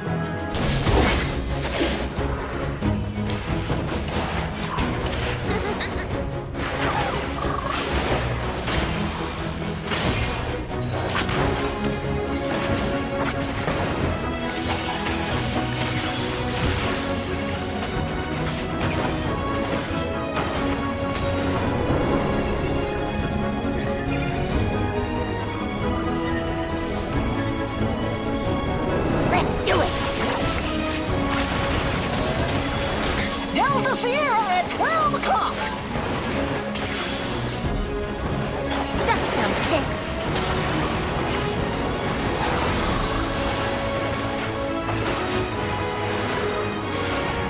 Nothing a little gunpowder won't fix.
And welcome back, folks, to the Wild Rift C Icon Series Singapore Fall Qualifiers 2 as we continue our run. We're now getting ready to look at Peppa Pig versus V5. You know, it's where you cannot have fun in real life. You can always create the club with your own team. Definitely. Bring it. If you can't go out to have the club, you can bring the club to you. I actually missed that, but you pointed it out earlier. Let's take a look at the brackets because it's been a bit of a run for some of these teams as Team Happy is looking very close to making their way all the way into the top 4 to qualify for the playoffs, which will happen on August 21st and 22nd. As we take a look at Peppa Pig and V5 now, they will be the winning team will go up against the winners between Bears and Aphrodite Gaming. Yeah, Aphrodite look like they're in a run of good form, but we'll see how Bears fares up against them. And we will be heading to Peppa Pig versus V5 because V5 is actually, if I'm remembering correctly, a team in the LPL as well. Yeah, pretty interesting name that you have here. A lot of possible things it could be meaning. It's all up to the viewers at home to guess what it means. And I think it's a bad sign that the first thing I thought of was. It is actually. That's not like you, Randon. Peppa Pig is a better name though. I have to give them that. Yeah, you like it. I'm a big fan. I just want to see if they have the some kind of pig logo or something like that. We'll see. Just like poorly drawn in like MS Paint. Yeah, it needs to be right? badly drawn enough that it's not like copyright issue. Right. It's just barely colors that can barely recognize. Just like a splotch of pink. Right. And it's up to you to determine what that may be. You know, we're going to go into Pings and Bans race soon again. Yes. So before that, we should kind of quickly talk a little bit about what has been Twisted Fate. Right? That's what I was going to say. It's the story of the day, right? Being such an impactful mid laner, and honestly, there haven't really been that many great responses. Orianna has been one, but Twisted Fate has still been able to run the show. For sure, I mean, Twisted Fate as a champion, he just provides so much. Has a point-and-click stun, has damage, has wave clear, well maybe not so much damage, but has the ability to impact the map. And that's very impactful just for in general, for especially a game like Wild Rift where tempo and speed and how fast you can play the map is just so important. And of course, I think the story as well is what kind of counter picks do you have prepared into TF? We've seen Zed, we've seen Ori, we've seen Galio, all to varying degrees of success, but all things which could possibly work. But so far, the TF today, I believe, only has a 50% win rate, right? Right. It might even be lower if I remember correctly. It dropped because one game was TF banned, yes, and so it's actually a 33% win rate because the two games. Yeah. Even though Venom had got the lead, still wasn't able to convert that into a win. Yeah, we saw the TF counter picks kind of work out in the later stages of the game. In those games, in the first series of the day, we'll have to see if it's a priority here for these teams. Of course, some teams actually don't favor TF at all. Such a crazy concept, I know, but we might see that here. We'll see if that's going to be an issue. Going to this game, Peppa Pig versus V5, I'm quite interested to see how the meta adapts because like we mentioned, right, this is a good thing about Wild Rift and the current state. You can basically pick anything as long as you're good at playing it. It fits your team, and let's see, we are going to... Well, they don't even have poorly drawn Peppa Pig. It's just a copy-paste, right? Their snipping tool and... Snip tool. They even have the background. It's not even a PNG. They even have the background. I mean, you gotta commit, right? They're going all out. I can respect that. V5 icon, neither resembling the club nor the Chinese team, so that's completely fine as well. Sure, I mean, hey, you draw your own identity, you know, make sure that you have your own stance there. We're looking to see what they want to try and get done early with this pick and ban phase. You know, Lee Sin is a champion that has seen a lot of bans come through, and a champion that in the jungle that we haven't got to see much value from is that Xin Zhao. Xin Zhao has been kind of slipping through the cracks in a lot of these pick and bans. But the one game where we saw it actually put in a huge amount of work.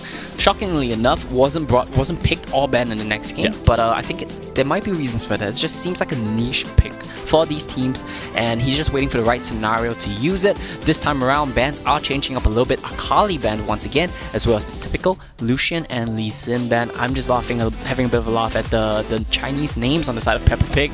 Yeah, a bit of romantic. Some romantics we see. Yeah.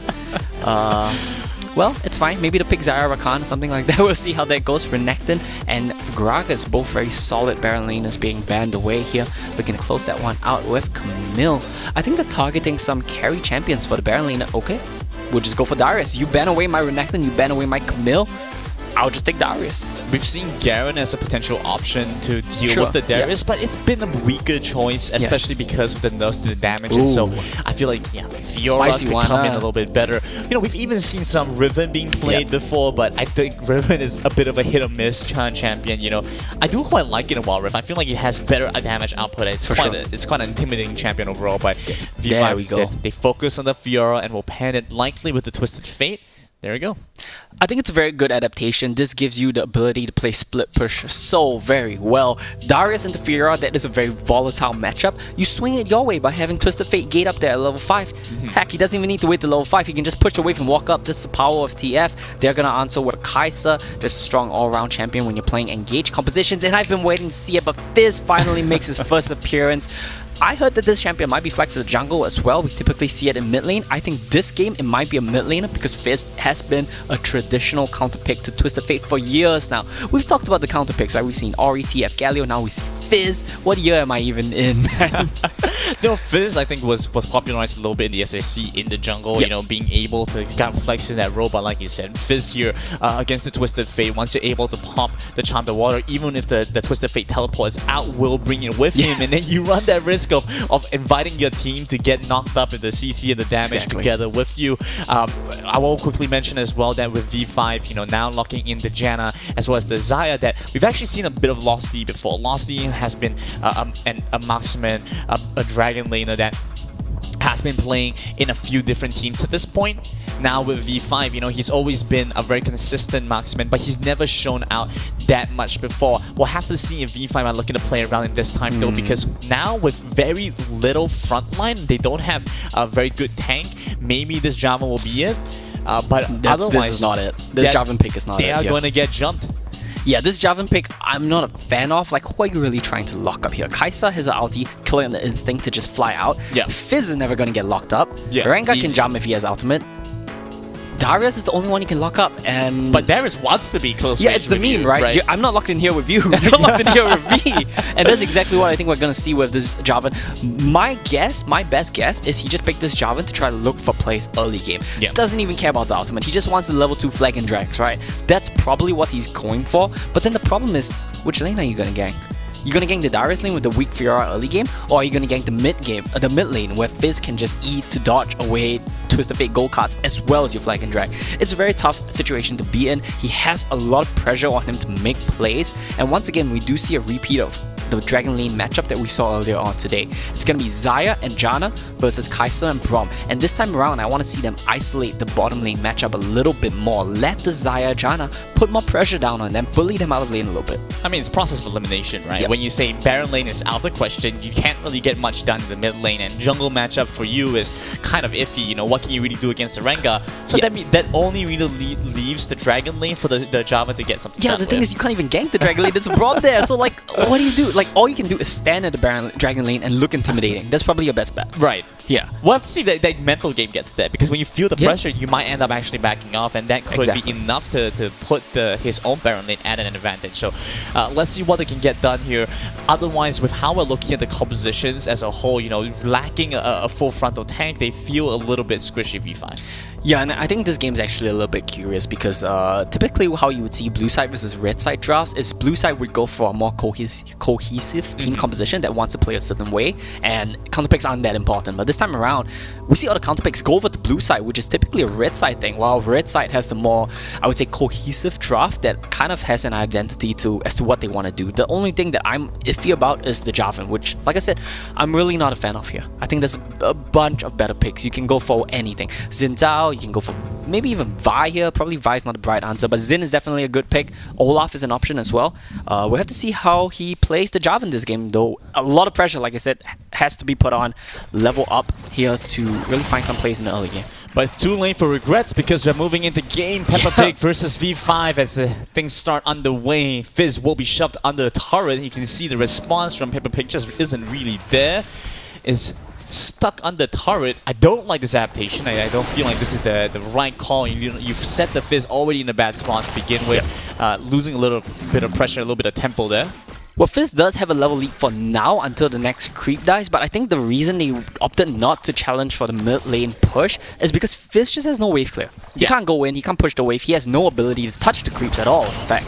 He can only go in on you, and I think that's what we're seeing in the mid lane as well, with some health bars being traded. In this Dragon lane though, it's still pretty even for now. See a bit of action in the Baron lane, but I think it's gonna be pretty chill for the early stages of the game until Jarvan makes a move on the map.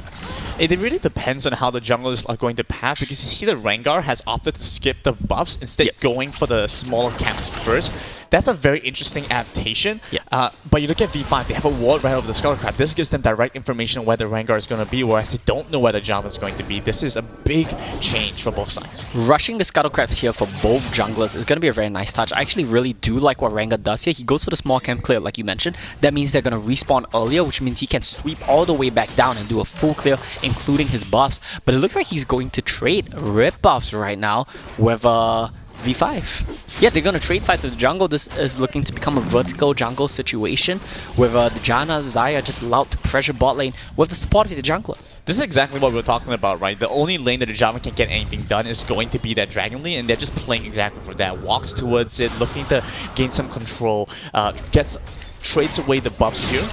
But this is also not a situation you want your Fiora to be in. It's so iffy to put Fiora in such a tough spot, and they're going for the dive. Yeah, I don't think this is exactly what they want to get repulse. done. Use the repulse a little bit too early, and with the upper hand, should be able to find this. One more auto attack. The barrier prevents the damage to the turret. First blood over the Pepper Pig. He lost his nerve there a little bit. He just needed to be a bit more patient, try to repulse something off impact, but he lost his cool and baited out the repulse. Very well played from Peppa Pig. That's going to be huge for the top side of the map though. Ignite was the thing that they picked up for against the Darius matchup. Of course, you want to be able to prevent some of the healing that comes through from a Darius, but you know it doesn't help you against a lot of the execute and ability damage.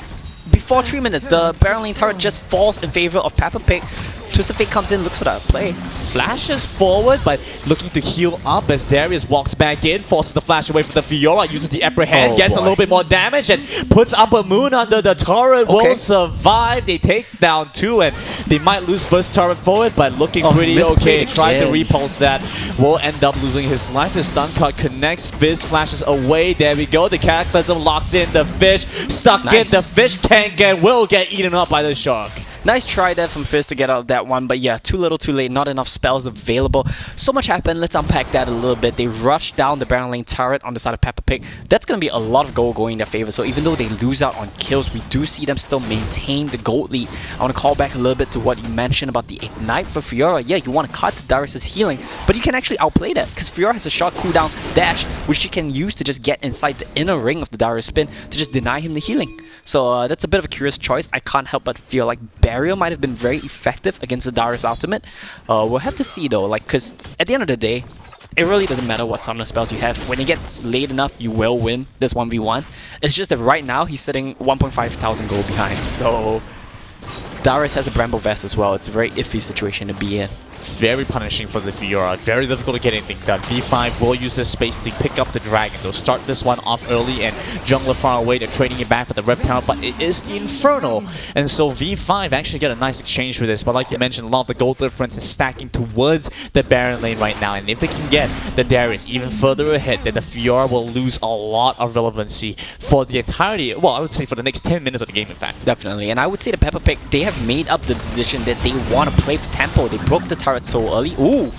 Looking for the re-engage back onto the Janna, looking to get the stun down first, as the Captain Ray will not be able to get the kill, flashing over the wall will though, and they come in the Glacial Fissure, trying to get the lockdown back onto the Xayah. The Chop the Water connects onto Java, looking to take him down first. They trade back a little bit more, with Losty still alive, means damage coming through. They flash onto the Fizz, they jump back on with the Rengar. Peppa Pig trying to equalize, trying to bring the scoreline back, but with no mana left on the Twisted Fate, he cannot prevent the Rengar from taking him down. Rengar takes down another. The Janna comes in. The Howling Gale will be there to take down the Rengar.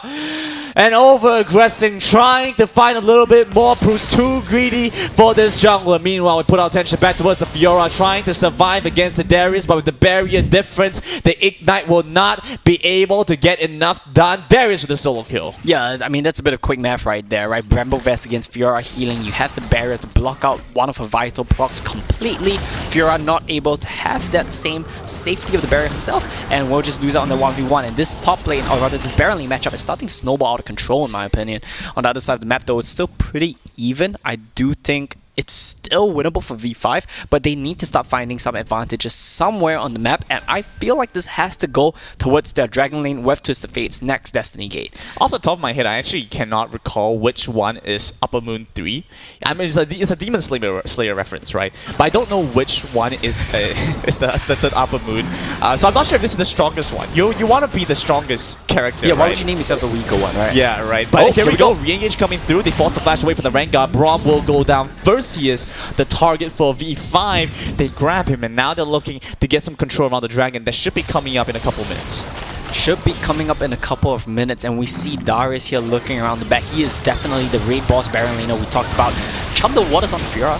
Nice repost to block away the damage, and they look to use the ultimate, the Monsoon for the Janna to get the reset back on to the Kaisa now. Max looking low. They jump back onto the Fizz. Nice damage out for the Fiora. The Rengar is coming in, but he already used his W, his roll, and so should be looking to get away now. Guardian Angel procced by the Java, and it's a messy fight in mid lane. Yeah, that's a little bit of some question marks coming up for me. I'm not exactly sure what's going on there. Darius comes in, gets one-shotted. And V5, actually, I would say they came out on top of that fight despite the gold disadvantage. This game is getting a little bit closer. The gold lead is not growing for Peppa Pig, which is a relief for them. And at the end of the day, you still do have the Fiora scaling win condition. We talked about how Jarvan is a little bit odd in this situation, but it doesn't matter because Fiora is all you really need to win this game as long as she gets to a certain point. But 1,000 behind is a little bit less than where you want, a little bit less than ideal for the Fiora. But Fiora has been taking this time to split push, get some farm in the side lane. This has given the space to Peppa Pig to, like you see now, to collapse in turrets. They've collected 2 for themselves, whereas V5 haven't been able to break open 1. In fact, look at the turrets all across the map. All of them still quite healthy. The lowest is the mid lane, and even then it's only suffered about 1,000 damage or so. Only 1,000 damage, and they're still in a pretty stable position in this game, honestly. Losing mid lane turret is going to hurt a bit for the momentum of the game because that allows Peppa Pig to just really run the tempo of pushing up the mid lane and then going to kill you on the side lane somewhere. With that said, though, it is looking a little bit iffy for V5 because the more I think about it, the more I feel like they can't really match any side lanes for quite a while. Fizz can match TF for sure. Fizz can probably also be able to survive against Fiora, and Darius is going to win against anyone. So that's basically what they're hoping to get done, right? And having the Fizz be the one to get something done on the side, but at the same time, you know, he is an assassin. He is the one that's looking to get something done in the back while their front line is soaking up a lot of damage. Dragon will be spawning up at this point, so Peppa Pig trying to get some control here. They have a couple of wards to establish some vision control, but for the most part, yeah, you have to be concerned about the Twisted Fate who pulls in with the blue card, and there we go. There is going to be nearby. He pops the Emperor head, gets the collapse, so it's a huge glacial vision to set up the fight, and even with the Monsoon can only barely delay the advance from Peppa Pig as they jump back in, take them down. 3 dead from V5. Now they're onto the Fiora. The repost will barely stop the Darius, but it won't stop the Kaisa. Max pain from Max. They're moving into the mid lane now. And that is a slaughter for Peppa Pig. They roll through V5. Can they look for the end here? I feel like it's not impossible. It's a little bit too close. We see Max wanted to try it. I saw him taking some stacks towards the Nexus, but his team was like, you know what, guys, let's back off. Let's get the Dragon, play it safe. We'll win in the next push. And that all started with a missed card pick from Severin right there. Picks the blue, and that's going to hurt his team a lot as they miss position to try to follow up on a stun that didn't exist. They're repeating this right now. Destiny's been procced. They're looking for the gold card. Braum will block it with the Unbreakable. You stand behind him. Chop the Waters comes out. Fizz cannot get anything done as the TF goes golden to survive longer, still trying to save their lives. Darius out of mana, the whole team out of mana. They need to run away. V5 collapsing back onto Peppa Pig. Max pops the barrier, a little bit more damage means the Janna goes down. They dodge away from the Wildcats to survive. Rengar pumps through the hunt, looking for anything more. It will be the Jarvan, the sacrificial lamb for the rest of the team as Rengar continues on his pursuit. To be fair, it was his own fault. He should have stayed with the team. I don't know what the saying is, but there's something about what the lone wolf gets hunted down or something like that. That's exactly what we saw there. And it was a good re-engage attempt from V5 to try to, you know, pick up the pieces after the mess of the last fight. They do get some kills, but I don't feel like that's significant at all within the context of this game. Look at this Rengar. Serrated Doug has the Triforce. He is a big boy. If he gets on top of your backline, probably not Xayah because she has the inval, but if he gets on top of Twisted Fate, Last Whisper, Dev's dance. This guy is a massive Rengar right now. He can pretty much one-shot anyone on the map. And you have 2 assassins, right? You have the Fizz, you have the Rengar. It's just so hard for V5 to play in this situation because they have no CC to lock them down. The only CC you have is the gold card or the flag and drag, both of which are easily dodged. Now look at this second issue as well, right? Janna has opted for the twin channels and went for the twin channels early. Had it really early, yep. Had it really early. And with the fact that Rengar is now going for this this build path, Look at this damage. That's like so much damage. That's just Rengar. It's effectively true damage at this point, right? You need some form of tankiness, some form of survivability with the Janna. If you had the Locket, if you had the Redemption, could have been the difference to help them survive. But now with that gone and playing for the Twin Shadows, yes, you get information. You know they're on the Baron, but what good does that do for you? You still see the Java. He's trying to walk forward. He's going to get intercepted by the flag and drag. The Rengar gets displaced by some of the crowd control. Destiny to port out, run the hell back to base, trying to survive as the rest of his team's going to get run down. The Rengar jumps on to the Janna, looking for this pursuit. They're taking them down one at a time, dismantling V5. Now they're onto the outer tier, the inner tier turret on the Baron lane. Doesn't seem like there's very much for V5 to get done here. The Fiora pops the repulse to survive, has to flash away from the Rengar, who's still looking like an absolute menace. They have 5 collapsing on the Nexus now. The Rengar almost one-shots Twisted Fate. He goes golden to survive. But this should just be about it. Jumping in with the playful Trickster to get the stun back onto the Fizz. They might be able to turn things around, extend the game a little bit longer. The Apprehend will not be able to connect on the Fiora. They force them up Peppa Pig. We'll see the game push stop right at the doorstep of V5's base. They're still alive. I was expecting the game to end right there and then, but I think they got a little bit over ego with trying to get some of these kills, and I feel like that has been the story of the game so far for Peppa Pig. If they had, calmed down a little bit, played a little bit more conservatively with the lead that they had, I feel like they would have rolled through this game. Mortal reminder on Rengar. I do believe he's the biggest one. Yeah, he's the biggest one in the whole game. 14k, huge. Rengar just ahead of everyone by a long shot, has a Dust Blade as well.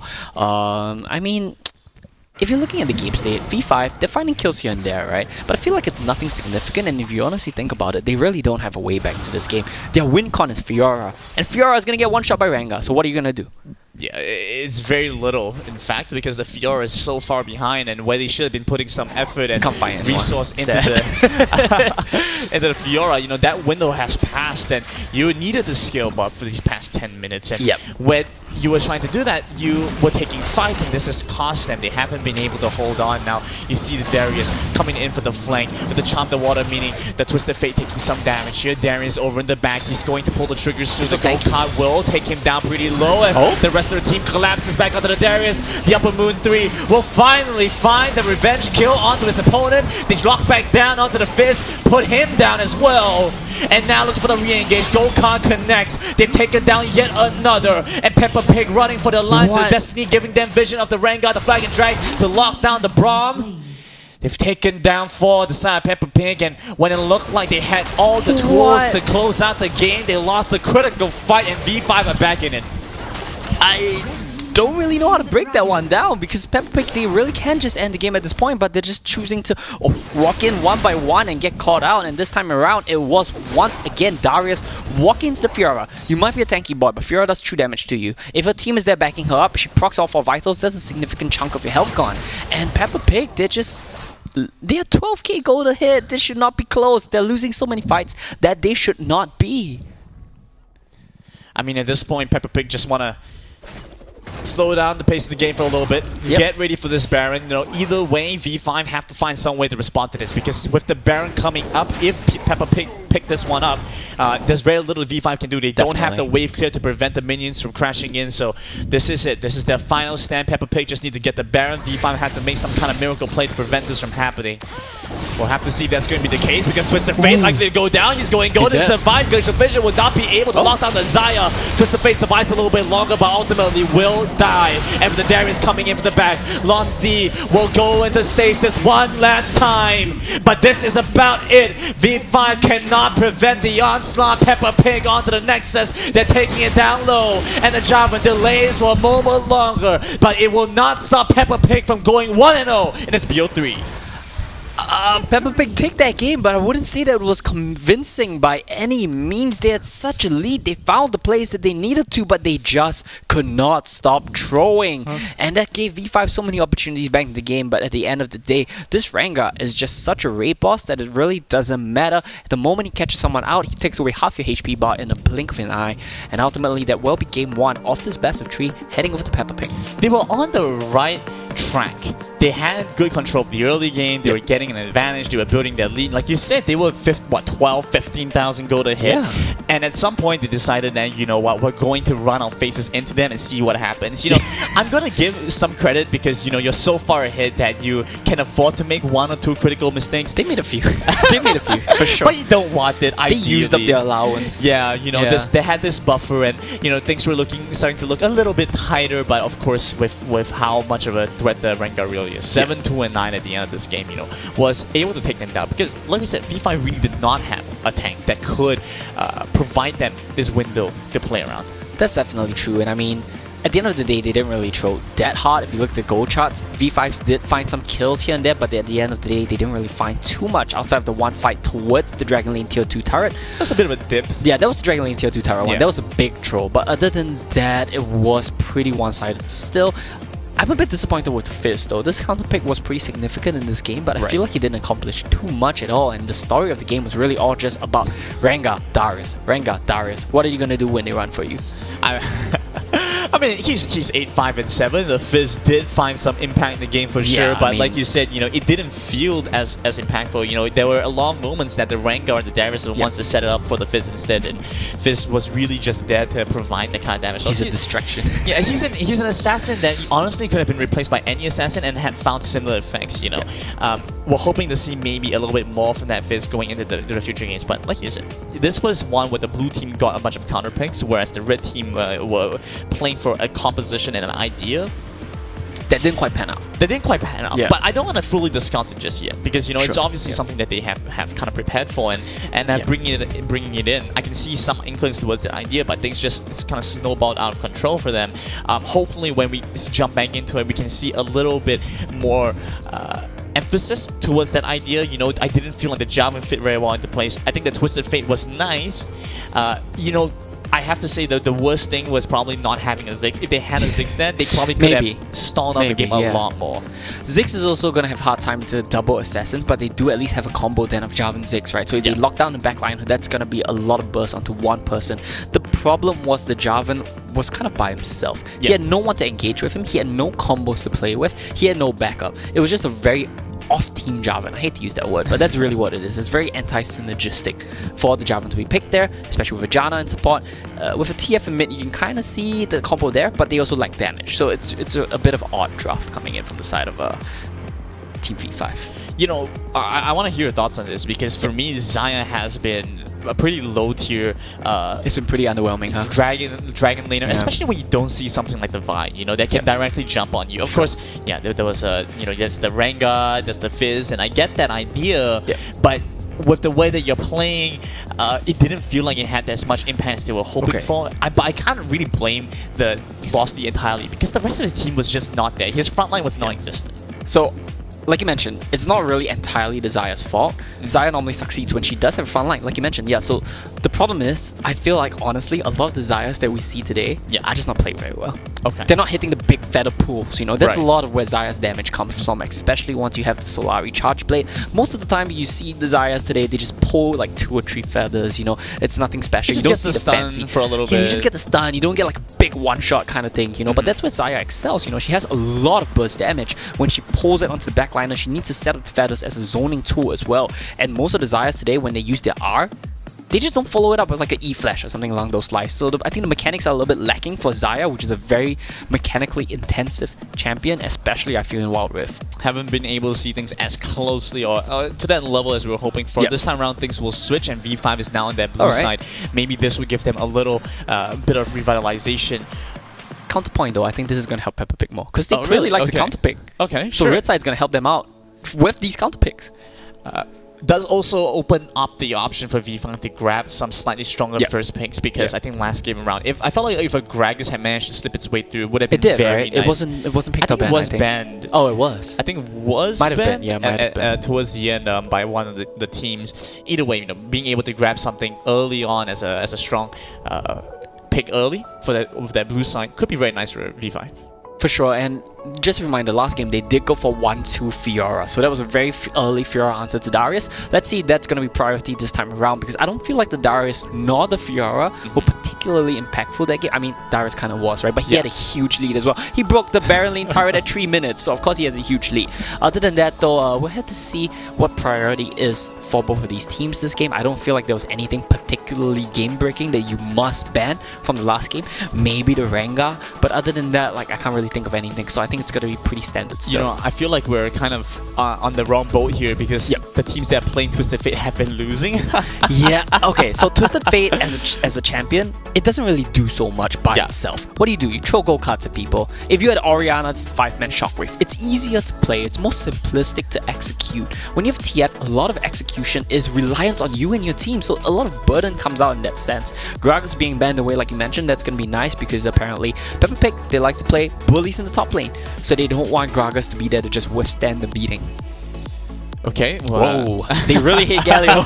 They really hate Galio, man. That's a double strike. Yeah, they don't like him at all whatsoever. One away from a turkey. Peppa Pig. Curious to see what the last man is going to be, right? Because, when you have the Camille, Gragas already being removed, it kind of gives some idea they don't want to let the team have good engage as well as good front they line. really don't like Galio, man. I can tell you that much. As well as wondering what their first pick is going to be.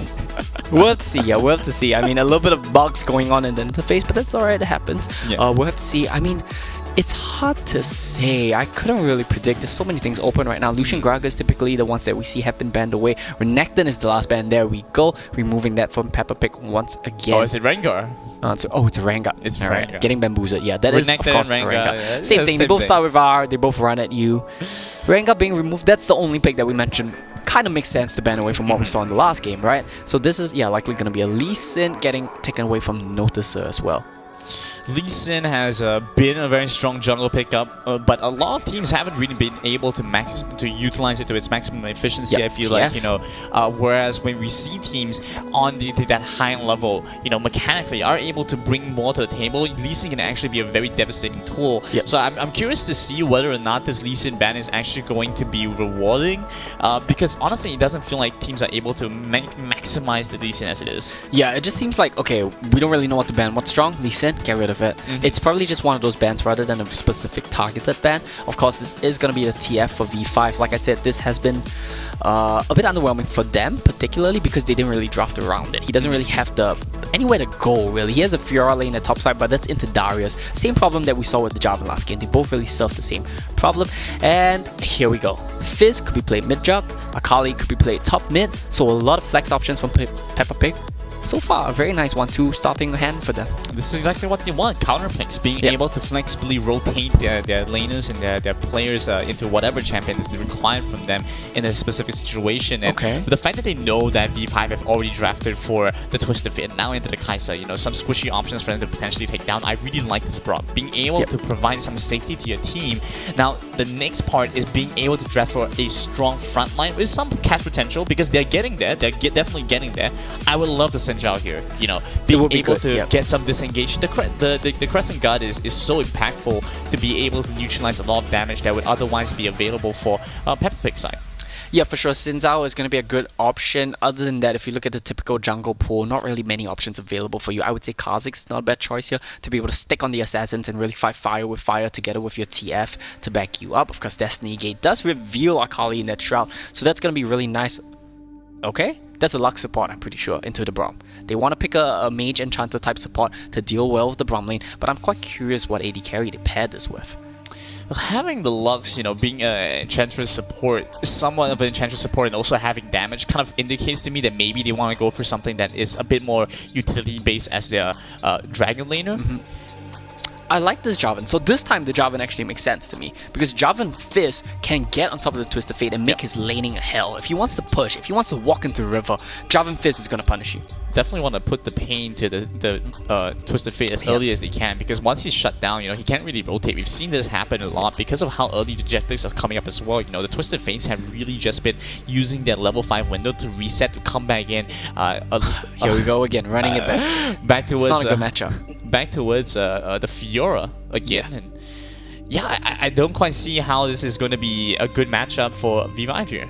Oh, well, I could see one scenario, which is if you Destiny Gate up, the Shroud won't save Akali. So that's one possible thing. But I feel like she's just so mobile, she's able to run away from you. There we go, Kha'Zix. That's a good pick here. I think this one kind of works. You have the lockdown from the Twisted Fate to really just help you set up for whoever you want to go for, as well as it's a good individual matchup into the Jarvan. If this isn't fighting fire with fire, I don't know what is. This Exactly. is V5 accepting their challenge and saying, yes, we are going to play directly into whatever you have. You know, you might have assassins, damage dealers, fine, we'll play the exact same thing. And now setting themselves up in that position, they're going to round things off with Corki. Yep. With a lot of squishy targets on both sides, you have the opportunity to take them down. It's honestly down to whichever team can rotate better and have the mechanical ability to outplay the other.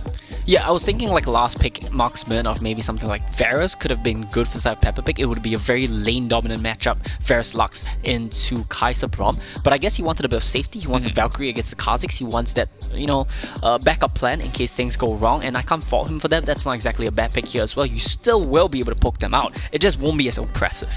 And overall, if you look across the board, I mean, this is both of these teams have a slightly better draft than last game, I would say. This is looking like a pretty close one.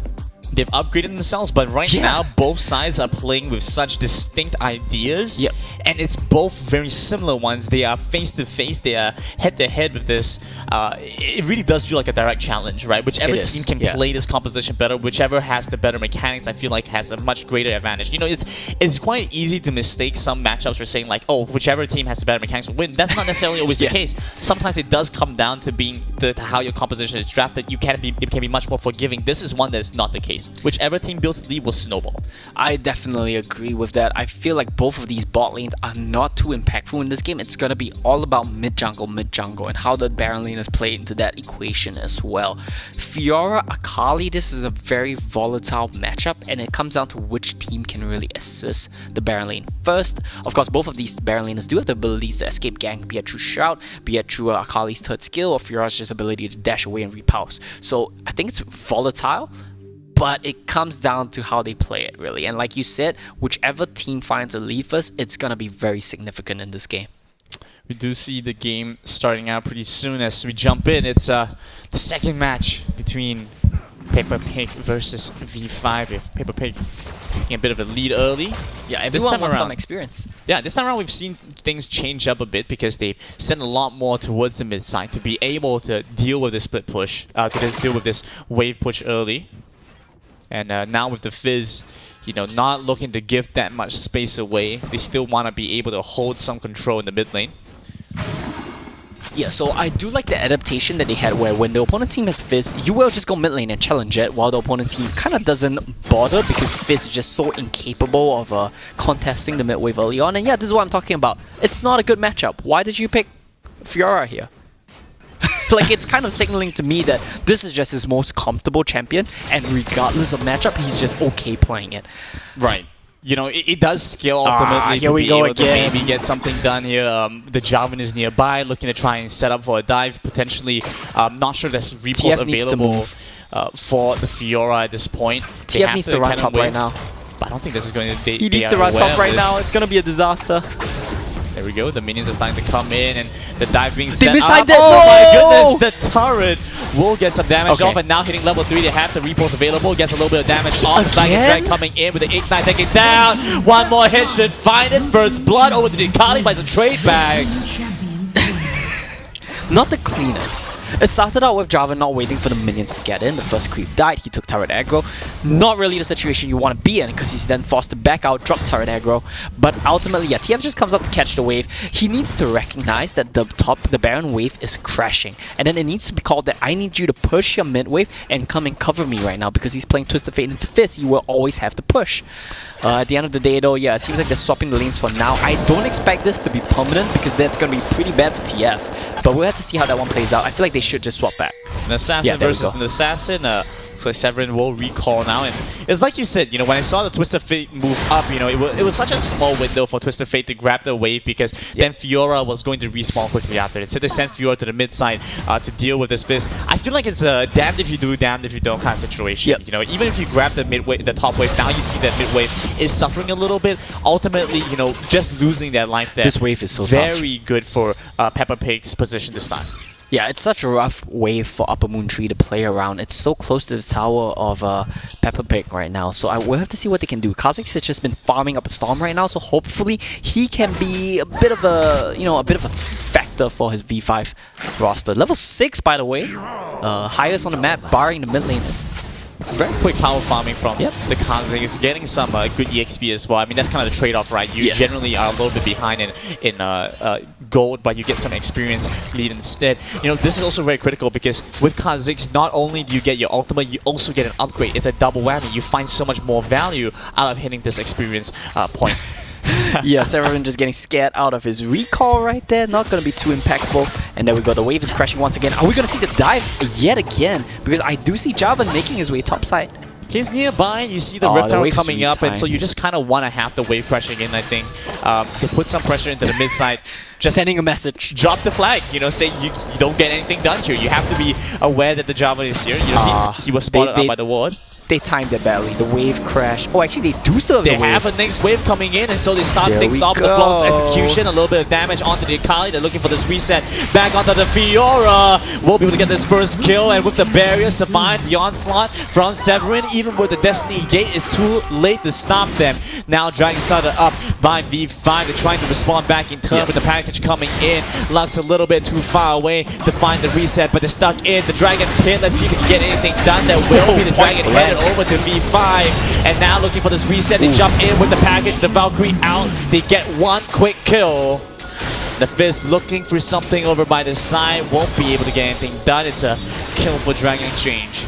It's kill for Dragon Exchange, not too significant, because this time around, okay, so the difference between the last game and this game is when Peppa Pig dived top lane in the first game, they had the wave, they had everyone alive, and they had the Darius to hit the turrets.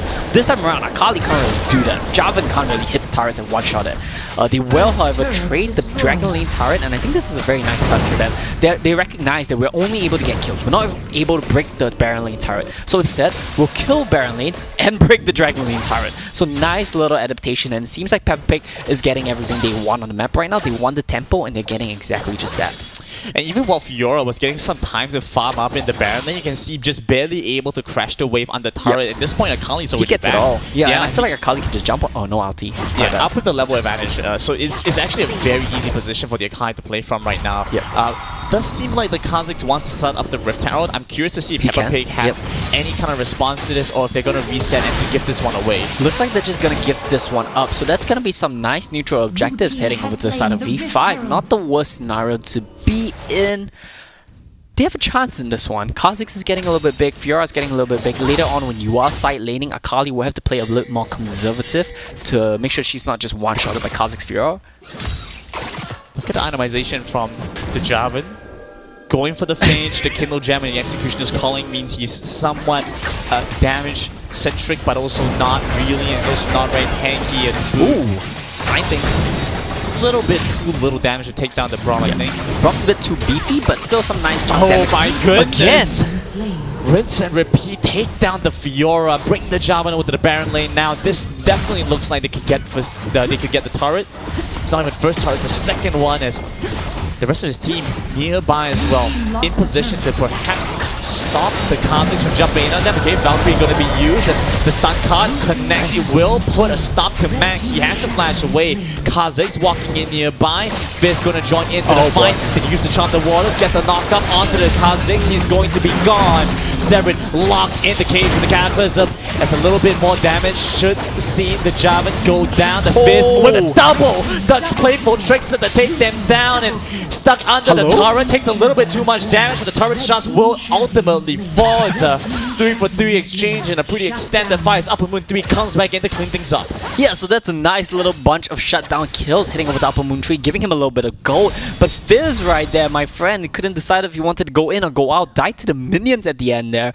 So that's a bit of a messy situation, and I think it all started off the back of Kha'Zix on this Noticer playing Kha'Zix. He's doing a lot of work, honestly. His power farm has kind of paid off. He's behind on gold versus Javan, but still, like, he's level 9. He's in a pretty comfortable spot. I wouldn't say he's in a position to carry the game just yet, but he is getting close. I mean, he's a little bit behind in gold, but that's not enough to make a full item difference, right? True, it's only like part of a component. You have to at least have the 500 difference to make something significant. So honestly, I would give it to him. You notice is not behind very much at all right now. Fizz going to walk by, doesn't walk into the opponent. Oh, so a little bit too late, yeah. Oh my goodness, they were patient enough for a little longer. They could have probably chunked him out there. I think they might have even been able to kill him. Package does get picked up by Max right now, though. He has the Essence Reaver as well as the Solari Charge Blade. So that's going to be a very nice 1-2 items for him. He has a lot of power right now, especially... Hello? Aldi here? Alright, okay. Not going to want to overcommit there. You do have the package as well as the Cataclysm though, but they don't want to commit everything on Twisted Fate. He is, after all, just a utility mid laner at this point in the game. Yeah, he's not really the damage source, he's not really the target they want to go for. Instead, they put some priority towards the Dragon, start this one up. Notice they're going to be nearby. Destiny Prompt, they flash it! Look for the Glacial Fissure, it's huge, it's massive! They immediately take down the Fizz, and now they outline some damage. We've lost the over by the side, but he will get focused up, has to flash over the wall, looking to survive. Akali in the back, going Golden 7, survives a little bit longer, but the flawless execution will give him some space. Losty running for his life, Akali survives as Upper Moon 3 looking to put an end to the Akali. He jumps back in with the shuriken flip, takes him down, and with his final hits, Losty will go down. But it's the turret that claims the kill and not anyone on Peppa Pig. At the very least, they got the execute on that one. Akali there jumping in on Twisted Fate, not quite able to find the kill, doesn't have enough damage to eat through the Zhonya's just yet, but this is gonna be a dive. Turret going down, but it looks like maybe a couple on this side of V5 might follow as well, with the Chant of Waters coming through. Playful tricks, the dash is over to the other side, but it's a little bit too far. He misplayed and River will go down. It's the chilling smite to lock down the Fizz. They have to reset this point a little bit too aggressive. I'm not sure if they could get anything more done even if they got the 1-for-1 exchange there. Do you know what's happening here, Gimminism? It's the same thing as last game. They get a lead and start running them down. They're trying to just, you know, add insult to injury, play overly aggressive, but they're getting a little bit punished for it. They're trading some kills back. Fizz right there needs to hold play for Trickster because that's how the nature of the matchup works. Your third skill needs to be used to dodge gold card. So he misplayed right there, using it to close the distance. Notice they're trying to find some picks in the jungle right now. Difference is between this game and last game, V5. While they're behind in gold, have been able to get some other objectives. You can see them having the double dragon, and they've been able to get some pressure towards the target. They haven't been able to break open one just yet, but get some pressure towards these silent lanes, and they are farming up. They're scaling, and this is what they lost out on last game. The difference is also this time, I think they actually do have a win condition. They have the Kai'Sa Kha'Zix to do a lot of work in team fights if they find angles with the TF stun card, as well as Fiora being able to just be a menace. But here we go with the Baron start. Destiny gain used to get some information as V5 tries to jump in. They're looking to get the knockup back onto the Twisted Fate. The back line is going to suffer at the hands of the Braum, and Peppa Pig have a discoordinated fight, but they come in with the playful Trickster, should be able to get a little bit more. Last with a few more auto attacks, should be able to take down the enemy carry, but with the Corki still alive, looking pretty at almost max health, Max finds the big fight for his team. Yeah, Max has been an unsung carry here for the side of Peppa Pig. We see so many flashy plays coming in from double, triple assassins, but Max has been consistently staying alive, staying full health, and doing DPS for Peppa Pig here. So a lot of props to him for just quietly doing his job, and I think that's very significant when you have a team of assassins. You're able to just stay alive, not require much pill. And honestly, Peppa Pig, that was not a nice fight from them.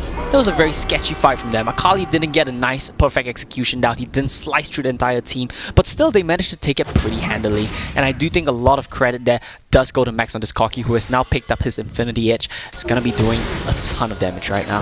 Has not died in this game yet. That's not, yeah. That's a very nice spot to be in, you know, having this max efficiency Corki. Haha, max efficiency call. I see what you did there.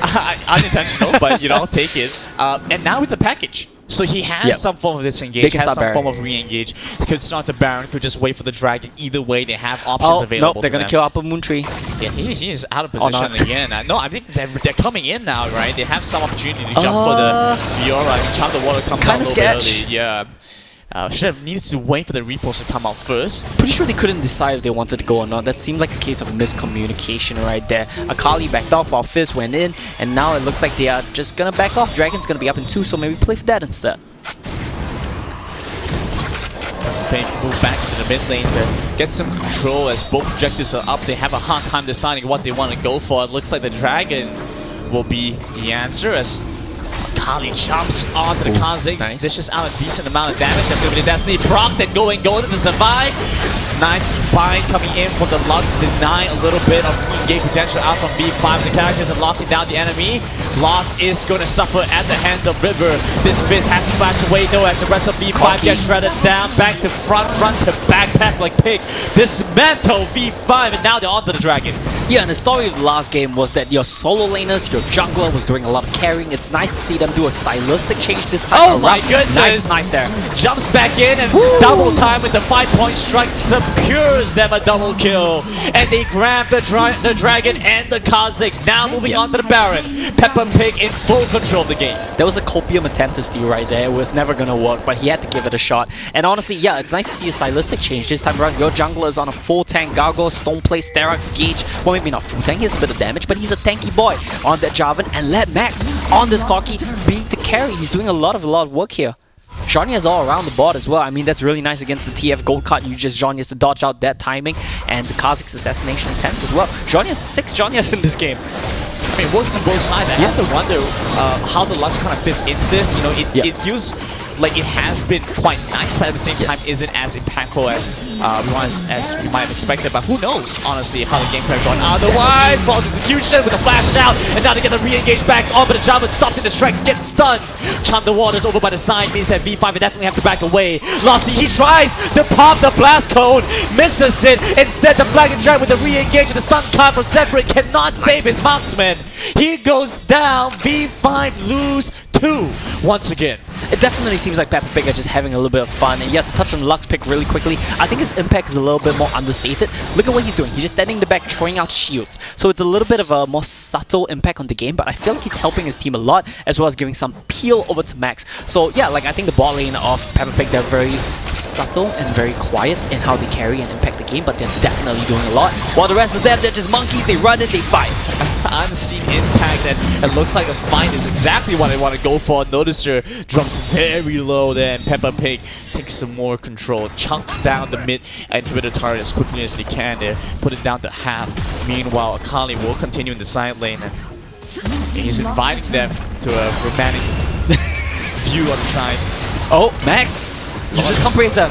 Yeah, it's going to end up taking a decent amount of damage. But the shields are massive. Not very much mana left available for them as they're looking to try to take this one down. It's only 1 or 2 more auto attacks on this turret. Just frontline tank it up for your Corki so you can get the hits off, and that will be exactly what they do. Now they rotate to the Baron inhibitor. Take that one up too. Yeah, it's just too much to deal with right now for the side of V5. Peppa Pig just gonna back off, get one more reset in. They could end right there, but they've been trying a little bit too much. So I think this time around they're saying, you know what? Let's calm down a little bit. Let's reset, buy some items, heal up a little bit, and then we'll end through bot lane or mid lane. And it's exactly what we're gonna see right here.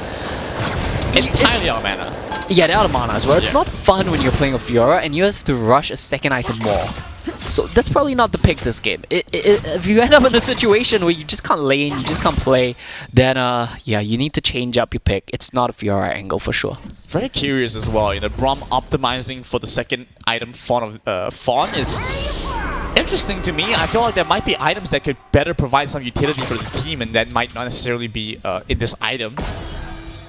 Okay, now they're just gonna walk in. This is the bot side. This is about it. I don't see a way for V5 to respond. They're just gonna lose it all, and they have to try and prevent Peppa Pig from clearing out the game. And honestly, it comes down to getting a critical catch here, but I'm not sure they can get anything done. They don't have the tools to find the catch. It's only the Twisted Fate card at this point in the game when you're this behind with the team comp that you have for Fiora Kha'Zix and you're stuck in your base. There's not really that much that you can do. Kha'Zix just flings out Ws, TF just flings out cards, and you're just trying your best to fish for something. But unless Peppa Pig make an egregious mistake, it's not really too much for V5 to do. Even if Peppa Pig want to play it slow, go for the Dragon first and maybe the Baron after. They really don't have go for to. that choice. Yeah, they don't have to at all. Going to go Here we go. Golden as a character knocks down on 3, but he flashes out. The package will be used to split up the fight. It just buys time for the rest of the team to clean house because Fizz joining in, looking to take down the Akali to try and respond ever so slightly. It's a 1-for-1 exchange, but look at the Fiora walking up, cannot respect the damage from the Corki. Auto attack after auto attack takes him down, and they continue to press the issue. They can't end. But they cannot end. This is about all they can find here. They haven't exactly ended the game. The Nexus hasn't exploded. For all intents and purposes, I feel like Peppa Pig has already won the game. They just need to cross their T's and dot their I's right now, and that's probably going to be the game. Look at the items on the side of Max. He's basically kept out. I'm pretty sure when he can finish off his last item really shortly, while the Lost D on Kai'Sa is just barely on 3.5 items. It was a nice setup there, by the way. It was a very sick combo with the Cataclysm into the 3-man package, divide, Zhonya, stopwatch, and then fly right back out from Max. At the end of the day, though, it wasn't enough to close out the game because it was still a very deep dive. Right, the Akali and the Fizz was supposed to jump in to blades. assassinate them, right? To assassinate them. But unfortunately, because the opponents do have a bunch of hourglasses of their own, yeah, exactly. That kind of stalled things, delayed things then. Weren't able to get as much as they were looking for. V5, you know, they are going to pick up that blue buff, but I'm not sure the blue buff is what they want. I think Baron is what they want, but look at how far Upper Moon 3 is. Still ways away from the rest of his team as the Baron gets shredded down quickly. Down to 1,000, and Kha'Zix a little bit too late to jump in. Forces the flash away from the Braum. Re-engage out to the Javanese, get the lockdown onto 2, onto 3. Now they come back in. The Lux Laser will secure them a kill. And jumping back in with the flawless executions, a double kill, and now a triple for the Akali down onto the Nexus, and the Kha'Zix cannot get anything done, will get squashed as Peppa Pig pick up a 2-0. It is a massacre for Peppa Pig in the last fight. They pick up the Baron. The members of V5 want to try the contest, but not able to find anything. A little bit too late there, and Peppa Pig just run them down. This Javan Akali combo just diving onto your backline, it's not fun to watch. And honestly though, even though he was on a utility champion this time around, the Javan, he did a lot of work. Max as well, 7-0 and 14. Not a single death, 33,000 damage. I think the top jungle synergy, especially from Peppa Pig, is something that you really want to keep an eye out for. I think they do have some issues around their mid game, how they want to win the game, how they want to close out the game. But their early game with their top jungle, very scripted, very clean, it looks very practiced, and it's very impressive. And that mid-top jungle was a big issue for V5 to deal with. Let's take a look back to see how they set up these early games as we take a quick look at the highlights in this set. You know they're on the Baron, but what good does that do for you? You still see the Javan, he's trying to walk forward, he's going to get intercepted by the Flag and Drag. The Rengar gets displaced by some of the crowd control. Destiny to port out, run the hell back to base, trying to survive as the rest of his team's gonna get run down. The Rengar jumps on to the Janna, looking for this pursuit. Will take him down pretty low as the rest of the team collapses back onto the Darius. The Upper Moon 3 will finally find the revenge kill onto his opponent. They lock back down onto the Fizz, put him down as well. And now looking for the re-engage. Gokhan connects. They've taken down yet another. And Peppa Pig running for their lives. The Destiny giving them vision of the Rengar, the Flag and Drag. He will get focused up. Has to flash over the wall. Looking to survive. Akali in the back. Going Golden 7. Survives a little bit longer, but the flawless execution will give him some space. Lost D running for his life. Akali survives as Upper Moon 3 looking to put an end to the Akali. He jumps back in with the shuriken flip. Takes him down. And with this final hit, line is going to suffer at the hands of the Braum, and Peppa Pig have a discoordinated fight, but they come in with the playful tricks that should be able to get a little bit more. Last Steve with a few more auto attacks should be able to take down the enemy carry, but with the Corki still alive, looking pretty at almost max health, Max finds the big fight for his team. From the Braum, re-engage out to the Javanese, get the lockdown onto 2, onto 3. Now they come back in, the Lux Laser will secure them a kill. And jumping back in with the flawless executions, a double kill, and now a triple for the Akali. They're onto the Nexus, and the Kanzes cannot get anything done, will get squashed as Peppa Pig picked up. A nice set to round off our upper bracket matches, and it's been a 2-0 sweep for the day. In every game on the broadcast we've seen a 2-0, and that's something interesting to see, because when we talked about it, qualifiers 2 is usually one that becomes a lot closer. Yes. Right, you have the occasional super strong team in qualifier 1 that will kind of sweep their way through the competition, but going into qualifiers 2, usually tighter, the skill range is a bit smaller, but this time around actually we get a very nice 2-0 set all the way. For sure. I mean, I think there's a lot of reasons that could lead to that. I feel like drafting strategy from some of these teams not really panning out too well. But yeah, like, I mean, they still do have a chance. The teams that got 2-0 swept, they are still alive in the lower bracket, a lot of them. The ones that we saw earlier here today, Blue Mode's team, Team Vessel, they're all still alive in the lower bracket. We will take a quick look at them later on here today as they fight for their tournament lives. But of course, that's going to be congratulations to Team Peppa Pig. I'm a big fan of them. I like how aggressive they play. I like how aggressive their top jungle is at the 3-minute dive timing. And I like, well, I don't really like how they fail to close out games, but I like how they try to be aggressive and go and dive towers. I think that's always very nice to watch, very fun to watch. They are, of course, going to be moving on to, what is that, upper bracket semifinals right now? Yeah, they're just right about there, right? Yeah, they're about. So this is about the end for today. They will continue tomorrow, but we have a few more matches. There's 2 last BO1s to round off day 1 of qualifier 2 for the Singapore Wild Rift Sea Icon Series fall season. It's Bears versus Victory as the first BO1, and the second BO1 will be Blue Mode's team versus Reform right after this quick break.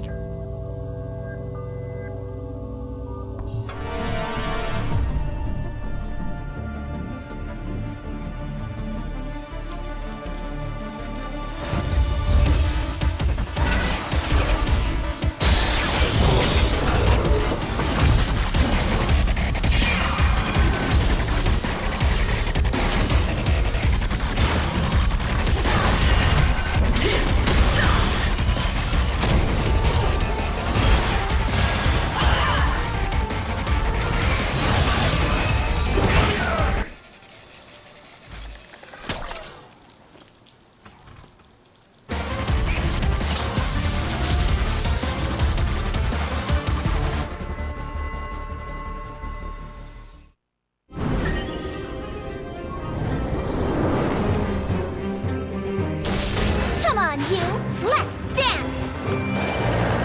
I'm on it, Black Shoe! Time to strike! You think you can outshoot me? Captain Chemo on duty!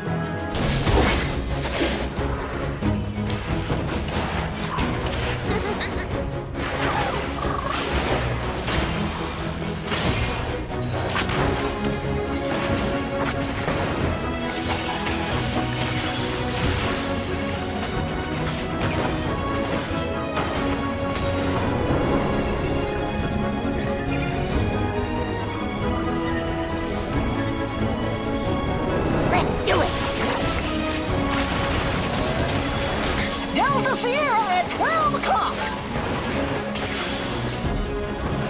Dust 'em, Pix!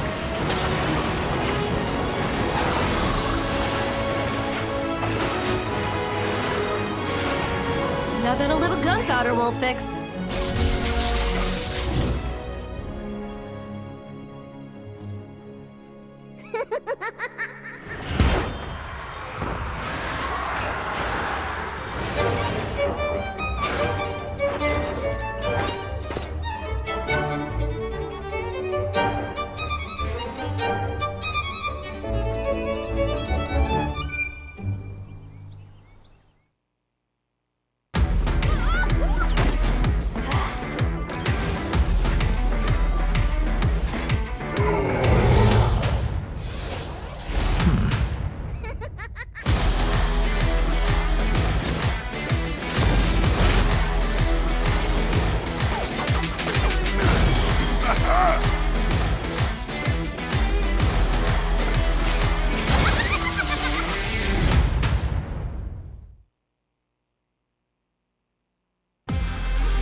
It's not too late. It's not too late.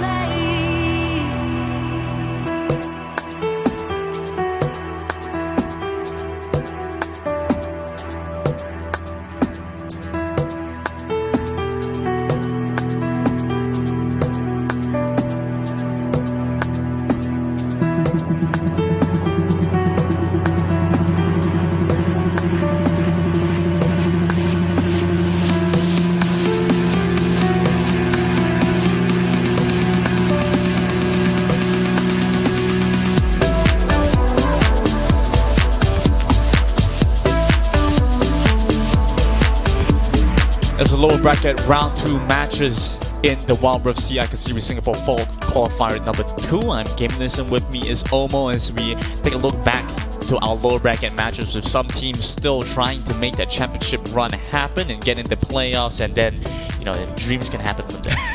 Dreams can come true, and it starts right here in the lower bracket. They're looking to make a deep run, but that means they have to play a little bit more games. We're going to be starting off with Bear versus Victory, and we'll be heading into, after this, Blue Mode's team versus Reformed. We saw Blue Mode's team a little bit earlier today as well. Not the best performance coming up from them, get knocked down to the lower bracket, but they still have one more life, one more chance at survival. They're going to be playing Reformed later on, but Bears versus Victory, we haven't seen these two teams yet today, and I'm excited to see what they can pull out actually, because I do like to see how different teams had different adaptations to the meta. We saw Control Mages, we saw Orianas, we saw double Assassin team compositions very recently from Team Peppa Pig. I'm a big fan of that one, very exciting to watch. And yeah, that's the fun part about Wild Rift. These team comps can work if you play it well. But what I'm a bit upset about that we haven't quite seen yet today is the carry Baron laner. We haven't seen the Irelias, we haven't seen the Rivens. The Fioras were kind of underwhelming. No Camille's yet as well. So I'm looking for one of these teams to really pull that out, because I feel like if you have a strong Baron laner, that's a very effective way to approach the meta. Let's quickly look at the lower brackets before we continue on with this point, right? Because coming into this, Bears versus Victory will be our first match for in the lower bracket round 2. And then right after that will be Blue Mode's team versus Reformed. And we've seen Blue Mode's team play earlier. They are a team that wanted to scale up, but then were brought into the tempo of their opponent. And so back to what you were saying about strong Baron laners, I have to agree, right? We haven't been able to see the Irelia and the Riven. That's something that has been brought into attention by some of these other regions who are pioneering things moving forward. And talking a little bit to Hungry Cats, to Daryl, you know, he's mentioned that this is a bit of a low yield kind of carry for some of the teams in our region because of the way that we play the game. You know, it doesn't find the same impact that other regions have been able to. For sure. I mean, if you take a look at Evoss very recently, right? You take a look at Tipper and the way he plays these carry Baron laners, it looks like he's playing a completely different game from what we're seeing. No, honestly speaking, like, it's really ridiculous. I've seen some of his streams as well. Man is insane. Of course. I mean, I'm not expecting anyone to be Singaporean Tipper, but he is SSC champ after all. He is SSC champ after all. It's not an easy feat to accomplish for sure. But I feel like some of these teams and some of the Baron laners, if they really want to improve, if they really want to go far, this is the kind of play style that they should style themselves after. This is the kind of thing they should strive towards. And we're not really seeing that, right? We're seeing the usual. We're seeing Darius, we're seeing Garen. Nothing special. Even the Fioras, I'm underwhelmed.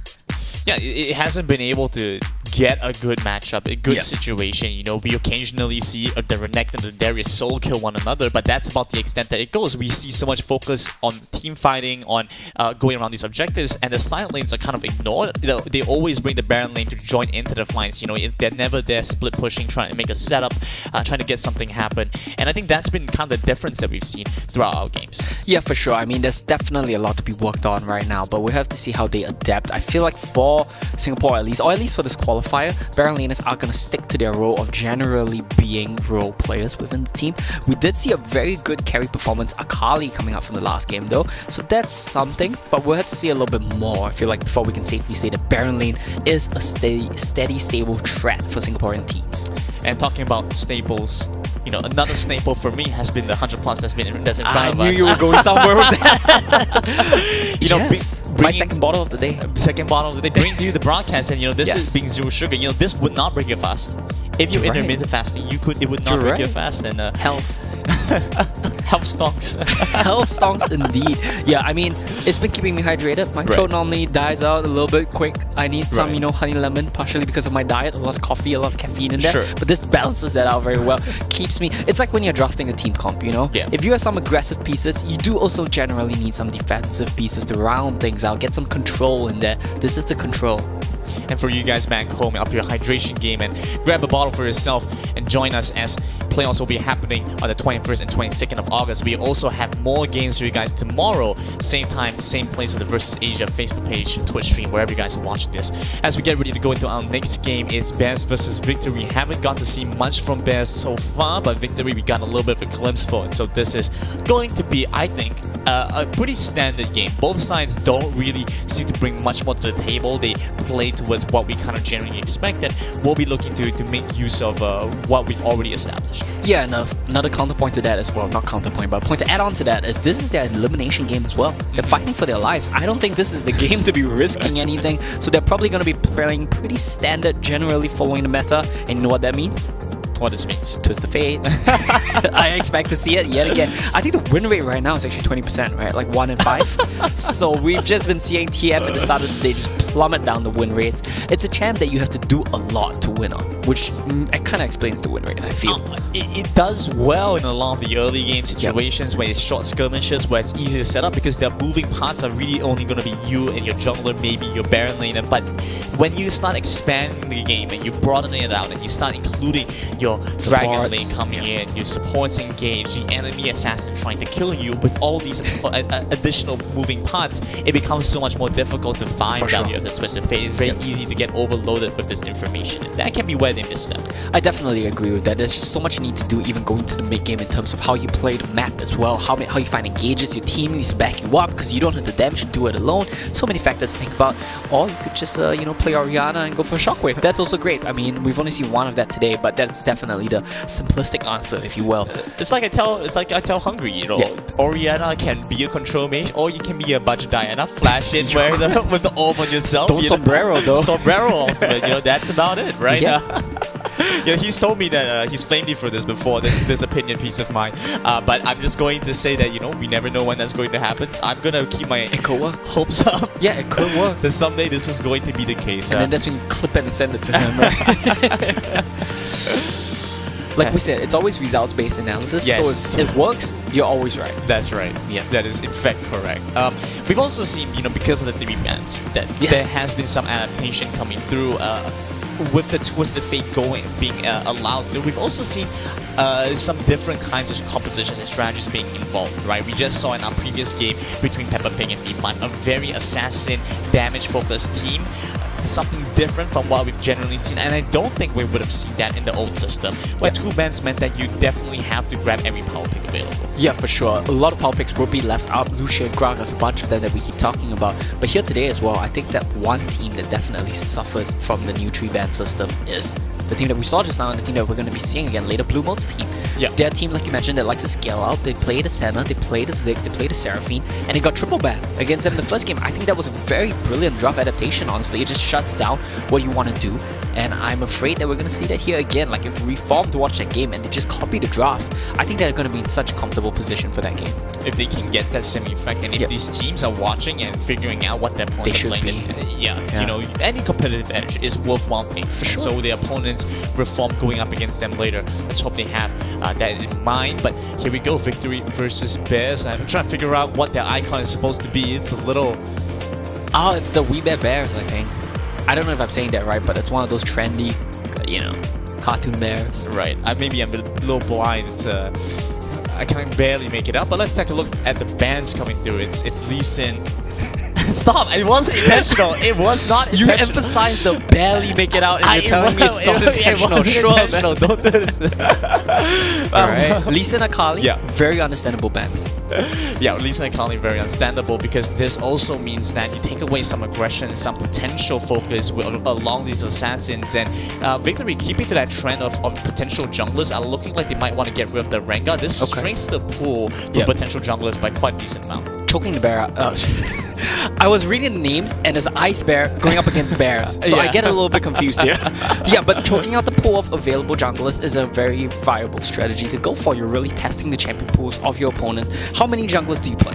Now, how many of those are you practiced on and comfortable playing? And this is exactly what we're going to see here today by Don't Aim Me Please. Many of his junglers are going to be banned away for sure. Ice Bear as well. He'll probably have to think about what his own options are if they are really going to dip down into the pool. Ziggs is always a ban that I like to see. It means that the games are going to be exciting and fast. There we go. We got it mixed up. That's why there's a Bears on that side, because that's the Bear team. Yeah, you have Darius as well as now looking like maybe Diana going to be banned, and a lot of focus around mid lane and assassins for victory, whereas Bears have been putting a lot of the emphasis around the junglers and a little bit towards the there we go. Baron lane. Lucian first pick, and this is something that we saw at the start of the day but haven't seen much of afterwards. I think in that game the Lucian wasn't able to quite find his footing and wasn't able to put out the damage numbers they were looking for. Yeah, now Lucian is also a champion that's very execution reliant, but in a different way. Lucian needs to function as bully, you need to have high APM, you need to play aggressively, get into the fights and fight them aggressively. It's hard to pull off. Honestly, it's harder to pull off than something like Kai'Sa, where you just fly in, press R. Press R, press Q. That's it. Lucian, you need to snipe your Qs, you need to have good positioning, you need to be able to play aggressive. That's the keyword here that we're looking out for. You need to be a bully. And we'll see if these teams can pull it off. Diana going to be banned away. That's a first. We haven't seen any Dianas pick up ban. But with so many junglers banned away, I think this makes sense. Diana, of course, being more than able to play the mid lane as well. As Renekton Orianna, yet again, gonna be taking 1-2. I'm not quite sure I like the Renekton Orianna pick so early on. I would have much rather seen Gragas come through because, you know, it feels like such a must pick up ban, right? Because Gragas offers so much tankiness, so much utility, and you can deny a lot of the damage from whatever marksman or mid laner that you're playing for. So hopefully get to see the Gragas come through for Bears going into this one. Renekton does offer them a stronger Baron lane, but instead Bears are going to prioritize the Lux, and that's an interesting choice. I think it's going to be a Lux mid into Orianna because you outrange her, and then Wukong is flex, right? It's top of jungle available. It could go into the Renekton because Wukong is very high armor, which does well into Renekton. So we have to see how this plays out. Still flex picks. Lucian can go mid AD, Wukong can go top jungle, Lux can go mid sub. So it's still a pretty nice draft from Bears. They have the ability to flex things around, but I think that that's how the lanes are going to shape out. I mean, Stone Skin gives Wukong a little bit more tankiness for a while, but I don't feel like it's going to be able to do all that much. When you see right now, Jarvan paired together with the Renekton, they get so much additional shred, right? The Dragonlance plus just the itemization you see from Renekton generally. The Black Cleaver out early means a lot of shred damage to Wukong, so hopefully it goes into the jungle, which we've seen more Wukong play for. But this does leave us wondering what this Baron lane is going to be. I mean, I suppose it could still be the Gragas at this point, but things are starting to shape up, and it looks like it could be a little bit difficult to pair that together with what they have. It's another one of the games where I don't like the Jarvan pickup because everyone can get out if you're out. Yeah, I was gonna say this also incentivizes Lux to go to the support position, because if Jarvan cataclysms you and you die, doesn't matter, you're support. And then they pick up Ahri, who's more than capable of hopping out of the cataclysm, as well as is a relatively good matchup into Orianna because you can set up the ganks with your jungler as well as match a wave clear. And there we go, Wukong is going to be going to jungle. It's going to be Wukong Ahri as well as a Garen into Renekton, which is a little bit of a better matchup, right? You're a little bit beefier, maybe able to withstand the ganks going up towards the top side. Let's see what the last pick to round things off is going to be. Of course, Garen has seen a little bit of a weaker stance after losing some of his damage numbers that previously made him such an oppressive laner. And so now going to play for a more defensive position, he has to worry a little bit about the Jarvan, I think. You know, with how the early game shapes up and with the damage from the Renekton, he needs to be careful that Jarvan just doesn't dive him like something we saw in our previous set. But Kai'Sa will be the last pick for victory to pair that together with the Nami in this Dragon lane. I'm not a fan of the draft coming in from victory right now. Once again, I think a lot of the teams have an over-reliance on Jarvan, and I think that comes back down to the pick ban as well, right? You get rid of Lee Sin, you get rid of Rengar. What are you going to play? Jarvan's the default answer? Pick at them, because it doesn't seem that strong here, honestly. What are you going to do against a team come of Bears? Who are you going to lock up? Once again, all you're good for is a flag and drag bond. Like, that's it. You go in and you can't do anything else because your Cataclysm is a worthless spell. I get the priority they put on it because, you know, we have the ball on the Jarvan. That's a combo, and then you set up for the Kai'Sa to fly in with the Killer Instinct. That's something you could go for. It just doesn't seem that good against the team comps. It's just not something you can pick every single game, which is my problem with the Jarvans that we're seeing today. I have to wonder whether Camille would have been a better choice if they were looking for that specific instance. Of course, it does mean that they're losing out on a bit of a pseudo tank with the Jarvan. You know, maybe guess, buy this game. right, so he gives some level of tankiness to teams that are looking for a bit of a front line. But like you said, Vi could also offer that same Rengar or opportunity. Vi. Yeah, Rengar or Vi would probably be it. So we'll have to look to... Oh, Rengar was bad. I'm sorry, I'm an idiot. Kha'Zix is fine. Yeah, okay, Yes. so yeah. Yeah. But those options, some difference in tone, and you have to be very specific and very careful with these ideas because they can make a very big difference. Java will lose a bit of priority there. Against, I believe now it is going to be Wukong jungle, the first Wukong jungle. That's right. Wukong's gonna have a very good time dueling Jarvan in the early game. You flag and drag into Wukong, he's gonna beat you up with his Jingu stick there. It's gonna be a bit hard to deal with for sure. And Orianna into Ari plus Wukong, they're gonna have a very good time setting up ganks on you. One charm, one spin, you're probably dead if you don't have flash. It's very easy to execute having this in pick combo to set themselves up, and so when they start going into this mid-game fights, if they can get some significant advantages as we jump into the game. Neither side going to see assistance from the laners to crash in the waves. I mean, I guess it makes sense. You know, you're playing Ori versus Ari. You don't really need anyone else to come assist you to clear out the waves. Yeah, both of these mid laners more than capable to push out the waves themselves. I still feel like most top laners should want to partake in this to just get some EXP because they don't really lose much in top lane in return. And I want to point out some of the spells. Both top laners going for the Ignite.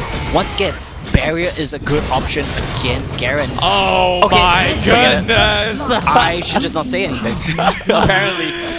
Ignite doesn't matter a lot with the first blood. Solo kill takes down Flash. Victory, take another kill.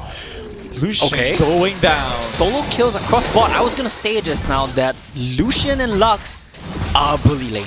They should be bullying you. But somehow Kai'Sa and Nami take them down. I'm pretty sure that the way that happened was with the bubble. Nice balance here. The bind is going to barely miss out. It's not quite there. Victory will continue to apply pressure in every lane that they're at. You start to see the trades looking so favorable for Lon. You have to be careful and aware of this to get so much more intel to where the Wukong is going to be. Nom takes a decent amount of chunk damage back as the Nami provides so much sustain and Poe gets so oppressive. Nom died with Barrier and Flash up. That should not be happening. It's either he ate the bubble and got one-shotted, or he just didn't use his Barrier because he didn't expect to be bursted. So my most likely guess is that bubble landed and they proc the 5-stack passive on Nom to one-shot him. Okay, they're looking to try and collapse here. Iceberg, he already uses Clone, so loses a very important escape tool. So Victory with a double scuttle start. They're very happy with this game. It's a nice way to kick things off. Yep. They're very happy with the pace of the game right now. Solo kills in both side lanes is always going to be very comfortable for you, especially when your mid laner is Orianna. So all she does, stay mid, push wave, stay mid, push wave, skill, done. And then later on, you just team fight. If you have leads in your side waves, it's looking very comfortable for Victory. Absolutely, and the Dragon and Rift Talon spawning up at 3 minutes, you know, with how much control they've been able to get, they can get faster recall timings off, they can reset quicker and come back to contest these objectives, and it's really down to them to decide which one they want to go for. Definitely the case here, and a very early Bramble Vest going to be coming out for Garen. That's going to be basically mandatory against the Renekton, going for the Blade of the Ruin King himself. With a lead with the BOTRK, he's going to be very comfortable taking 1v1s in this matchup. Not a minute till the objectives are up, and so they're going to reset here quickly. You can start to see Orianna being able to go for the scaling item faster is quite critical, whereas Ari has opted to go for a more damage-centric build.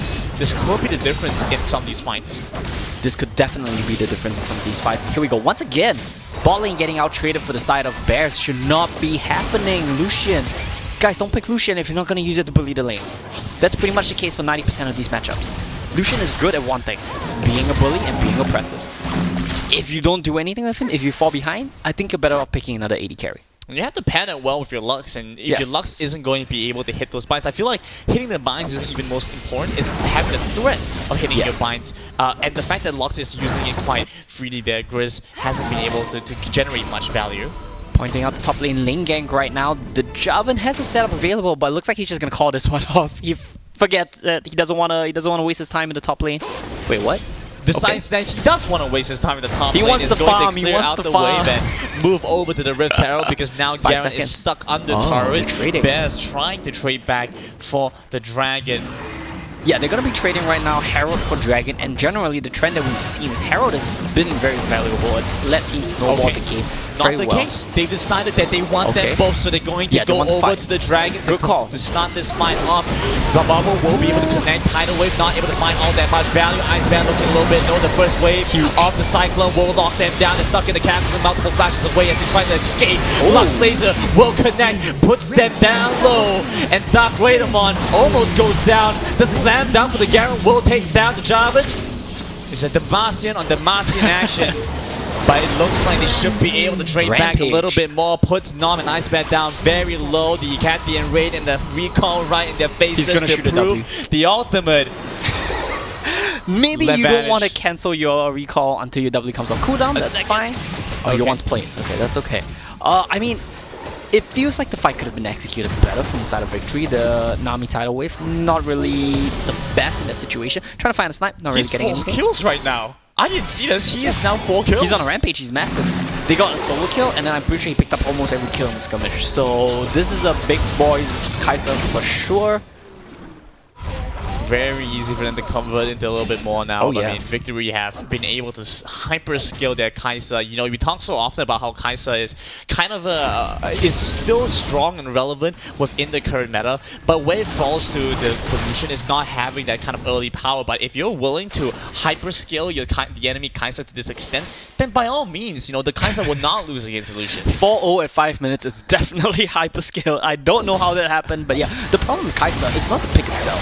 It's not that Kai'Sa doesn't do well. Team fights, oh, hold the thought. Wow, Charm goes wide, isn't able to connect onto the Dark Raidamon, and so he survives. Luck Laser is able to put him down low, and now they jump back onto the Lucian. A couple more auto attacks should find the first kill. What? Barrier going to be expanded. The Kai'Sa running for his life, doesn't have his flash. Ignite ticket came down low, but he managed to survive. It's a double kill for Lord, and over into the back. The Garen still looking to try and get something done, but pumps the ultimate early, cannot get the execute damage off, and will go down. Ultimately, it goes to the Orianna. Wave crashing in, and Nom Nom has Goodbye. to take a nap in the dirt. Will get started. The damage is there, the damage is good. Another kill to Victory. I'll answer your question there, Ari. How do you lose? If you miss every single skill shot. I'm pretty sure everything went wide there. And yeah, Dark Raider move. Not in trouble at all. He's happy. He's chill. Re-engage out from Goodbye. Ice Bears. Teleport going to be expanded. They're trying to join back in. Aggressively dives into the faces of Bears. Puts them in their place. Victory with another 2. Yeah, I was gonna go on a whole point about how Kai'Sa's not meant to be strong in the early game. There are picks that bully it, like Lucian, like Varus. But it's fine, because if you're 7-0 on Kai'Sa, you have more kills than minutes in the game. And you're just gonna run away with it. That's definitely the case here. Here we go, How to Lose coming back down on that. Oh, my Ari, not quite goodness. finding anything. I mean, I do like the draft from Bears. I really do. I think He's it's not still a bad draft. staying. What is happening? How greedy for gold can you He's a possibly hungry be? boy. He's a hungry boy. Oh my goodness. He's taking the rip-off away? This is not Really? happening. This is we are living in an absurd world right now. This is illegal. What world can you make this play happen and not get punished? Apparently this one and the Wukong doesn't even Why? realize it's stolen right under his nose, and what is happening? Hang on a second, I gotta be right back. I gotta call the cops because we just witnessed a robbery here. This is so illegal. That should never happen. No, why did he not just take the rip-off? Many questions I was bringing to mind right now, but Probably it's fine. saving for his team or something as Okay. Renekton finally goes down. That's something. It's a nice shutdown. The Renekton had 3 kills and will lose a little bit of tempo. The Rift House started up by Bears, but Victory, I mean, they have team fighting potential just way above anything Bears have. I can see your inner Italian coming out almost. Missing the charm means that Victory steals away the Rift House. Oh, They the dive. into the face of the opponents. The charm finally finds his mark. No, back will off. take him down. Dark Raider Moon will step a little bit too far forward. He finally gets shut down, but the rest Why of his give the team shutdown? will take the rest. It's painful to see the ADC to going down, but overall Victory come up ahead. Yeah, Dark Raider Moon there. He had the barrier, he just backed off. He walked forward. I like the aggressiveness. I respect it, but I'm not sure if that's the best play. Also had the flash to just back off. And honestly, at this point in the game, Victory, they're in a very comfortable position. All the shutdown goal went to the Garen, and that's not the carry. That's not the carry of the team. He's a tank. Hello, pops Dominus. He jumps in, forces the flash of the Lucian, takes a bit of damage back. Ignite taking down, one auto attack will find it. It's a 1-for-1 exchange, but both summoners burn on the side of Nom Nom. Yeah, What a name to Lotte say. Still, what a name to say. Lotte still has flash though, so that's gonna be nice. Oh, chop hits. Dark Raider Moon, he goes a little bit too Let's kill him. aggressive. Will finally go down a bit too ambitious. You know, that's what happens. You know, with how aggressive he's been playing, with how wild he's been playing, you would expect that to happen more often. Finally gets punished. I have a thought experiment for you, okay? Do you know why Dark Raider Moon is playing so aggressive? Why? Because every single charm has missed so far. He was conditioning him into thinking, Oh my it's goodness, fine. you're right. This is the mind games. This is the 4D chess. He's always one step ahead. How to lose mind gaming Dark Raider Moon into playing overly aggressive and then just nailing the charm and punishing him. The past 2 fights they've been able to kill the Kai'Sa has been both Yes. because the charms have connected now. Definitely. You need to hit the CC on the Kai'Sa. That's the problem with Kai'Sa. She's a short range carry. She jumps into the backline. She needs to play high APM, high mechanics, dodge the charm control. That's a Rift Herald, and that's a flash. They cannot find any value with the Rift Herald at all. Would not coordinate Alright. to get anything done. Renekton on the side lane. They should have started up the Dragon in that time. Instead, are just going to clear out some vision. Victory looking a little bit too sloppy for how far ahead they are. Yeah, it's definitely not nice to see, but I do still believe their lead is big enough. Pull the trigger, Shockwave will mean to get locked up. Victory still in a good spot. See Java jumping back in, intercept the flag and drag. They stop him in his tracks. A nice double man stun, but Kai'Sa coming online onto Nom Nom, takes him down to double for the Kai'Sa. Pops the berry, the flag and drag puts Ari in stasis, and now they flash forward for the last auto attack. It's a triple kill. He finally goes down by a team ace for victory. They're just too huge at this point in the game, and I'm pretty sure Lotte at the top side of the map got a solo kill onto Blue Flash as well. Dark Raider Moon there doing a lot of damage, so big on this Kai'Sa, able to just run them down. I feel like Shockwave timing could have been a little bit better there, but it doesn't matter in the end, because victory, they're just too far ahead. You can start to see Garen becoming tankier. He did optimize for the Black Cleaver as well as the Wukong. You know, He's a this is tanky an boy. interesting swap around, right? Yep. So Wukong, he wants some damage. He wants fight presence and fight potential, but you see what happens. He's not able to get all that much done right now, being punished heavily. 0-4, he's only sitting at just barely under 5,000 compared to the 9,000 the Java has. Yeah, the gold gap across the board is pretty massive right now. I do want to give credit to Grizz though. I think Grizz is doing a lot of work on this Lux, nailing a lot of those kill shots. What? A bit overly ambitious, and credit to Bass for punishing this overextensions coming out from Lotte time after time. Bit of a question mark. Locks in just blindly, no vision, no information. The Living rest of his his best team life. is not pushing anything and living his best life, but will go down. Jungler 1v1 in top later. Here we go again. Yeah, I can't see it. Going for the red buff like this, it feels so greedy. The Culling will put Dark Raider Moon back, and now the Garen trying to chase and fight back. They might be able to find the return kill. Almost managed to take down the Java, and a little bit more damage out from the Wukong will find it. Ice Bear tries to jump back in with a secondary Cyclone Redemption, heals him up, pops him back up a little. I think that's just about it. Why? Why are Victory doing these things? They can just end the game with 5 people in one lane. They just don't need to do anything else. It's very simple. Go to the Baron. Kai'Sa's gonna one-shot it. You don't have to think so much about this game. It's baffling to see, because this is an elimination game. You don't want to risk throwing it, because this is your tournament lives on the line. If it was the best of 3, if it was the first game in the best of 3 and you're having some fun, I get it. But if you lose it, you're out. He flashed. Okay. Things are getting more and more confusing. We're living in an alternate world right now. Yes, we're in the Matrix, for sure, 100%. Oh my. Which pill do you need to take to see this? Maybe both. Just tell me which pill it is and I'll never take it. I don't want to see this again.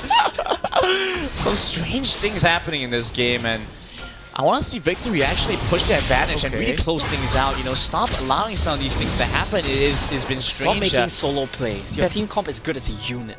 Yeah, and now they're finally grouping up together, but they aren't quite able to press the issue. Instead, I want to see them move towards the Baron, get some control there, because that's all they really have to do. They are quite short range, so it's difficult to siege, and with the Baron buff, it can negate a lot of the issues that they're facing, especially with Kai'Sa. Look at this, 3 items completed. He's very strong at this point. He is, okay, just doing a bit of math right here. He's 4,000 gold ahead of the closest person on Baron. Once again, I stepping cannot forward, explain the this. Oriana is down, I and now can't they're explain looking it. a look towards the Baron perhaps. In fact, they don't have any idea this is happening. Baron looking down low, and Bears have somehow convinced themselves that there's no way the enemy team is on the Baron, so they make their way over to the mid lane instead. Had they walked in Javan there, split pushing. they They could have did simply Baron with exact- their jungler split pushing. This is mind games or what, dude? Like, we can't possibly be doing Baron. Our junglers at bot, guys. Don't come to Baron. My And it worked. goodness. They've convinced them that somehow they walk in. Java will get stopped in this recall. The charm will put an end to all of this, and the cataclysm to try and lock down the Do you know lungs, but what's he the has crazy no thing? damage. If he just hugged the bottom wall, that he would have lived. It's because he walked to the top wall, hugged the top wall, and made it closer for them to cancel his recall. If not, he would have lived with Baron recall 100%. It's just a baffling game. Many things going on, but I can tell you what this game definitely is. It's fun. It's definitely fine. It It's looks not fine. good, Tidal it's Wave fine. already immediately puts him down so low. Wukong's dead. Now they're on to knock off the Kai'Sa. As much as they've been in bad spots, has so much damage. Gets a double kill. Flashes past the blind. Forces the flash away from Grizz as well. Dark Rider Moon, he still wants a little bit more. Exactly. Oriana steps forward, positions himself with the Acadian Ray for the quadra kill. The recall out from the Garen. Waves escorted in by the Renekton. They're onto the mid lane now. Kai'Sa trying to join in. Takes a couple of turret shots. Doesn't sweat it. Doesn't worry about it. But I think he should, because Garen, looking a little bit intimidating, will ultimately go down. It's a kill back to the low. They don't quite have the minions to end things, I don't think so.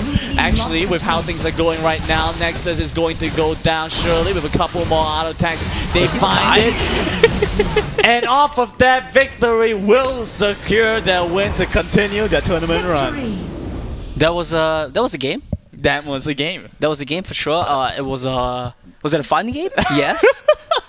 Was it a interesting game? Yes. Was it a good game? Probably not. Was it a fun game though? It definitely, was. I think we definitely enjoyed ourselves watching that one, but I also think the Victory may have enjoyed themselves a bit too much playing that one too. Stacks a quadra kill. Stacks a quadra kill, nearly gets a penta, but he decides to just go for the end instead. Yeah. Face tanks the Garen. Doesn't quite work out in it. And you know what's funny about the last play? Lily was just chilling there. Yeah. She didn't want to heal her teammates on the Nami. She's just chilling. She's just watching them. I guarantee you they were laughing in comms. I have to see this again. Let's take a look at the Yes. highlights back to see how this very fun game panned out. Lock Laser is able to put him down low, and now they jump back onto the Lucian. A couple more auto attacks should find the first kill. Barrier going to be expanded. The Kai'Sa running for his life, doesn't have his flash. Ignite taking him down low, but he managed to survive. It's a double kill for Lot. And over into the back, the Garen still looking to try and get something done, but pumps the ultimate early, cannot get the execute damage off, and will go down. Ultimately, it goes to the Oriana. Will re-engage out from Ice Bears. Teleport going to be expanded. They're trying to join back in. Aggressively dives into the faces of Bears, puts them in their place.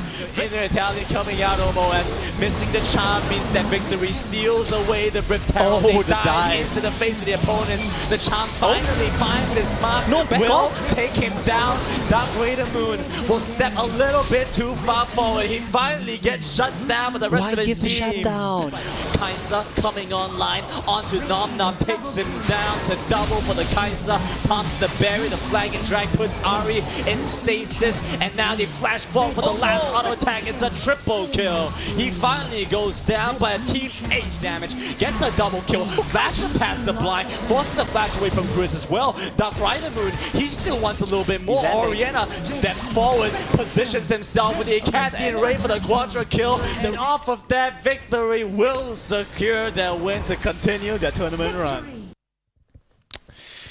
An interesting match, but Victory will continue on their run and will join us tomorrow to see which teams will play in the playoffs at the end of August, as we have our next match, Blue Mode's team versus Reform, coming up soon. I have to say, you know, looking back at how things played out, that was very interesting. And even as the highlights, you know, when we take an idea, looking back into what happened, that was some crazy stuff. It was a fun game for sure. I mean, we saw the highlights. We didn't quite see the lowlights, but that's fine. I mean, we can just stick it to the highlights. Yeah. I feel like both of those teams definitely had a bit of fun in that game. Bears, unfortunately, will be eliminated, and that's a commiseration to them. Victory, though, they will be moving forward, keeping alive, keeping the tournament hopes and dreams going for another day. And we'll have to see Blue Moons versus Reformed. Of course, these are elimination matches. So best of 1, if you lose, you're out. I feel like everyone should be playing this one a little bit more seriously, but we'll have to see how that one pans out. Blue Modes versus Reformed, I think should be a good one. Blue Modes, clearly they have some ideas about how they want to play the game that involve scaling.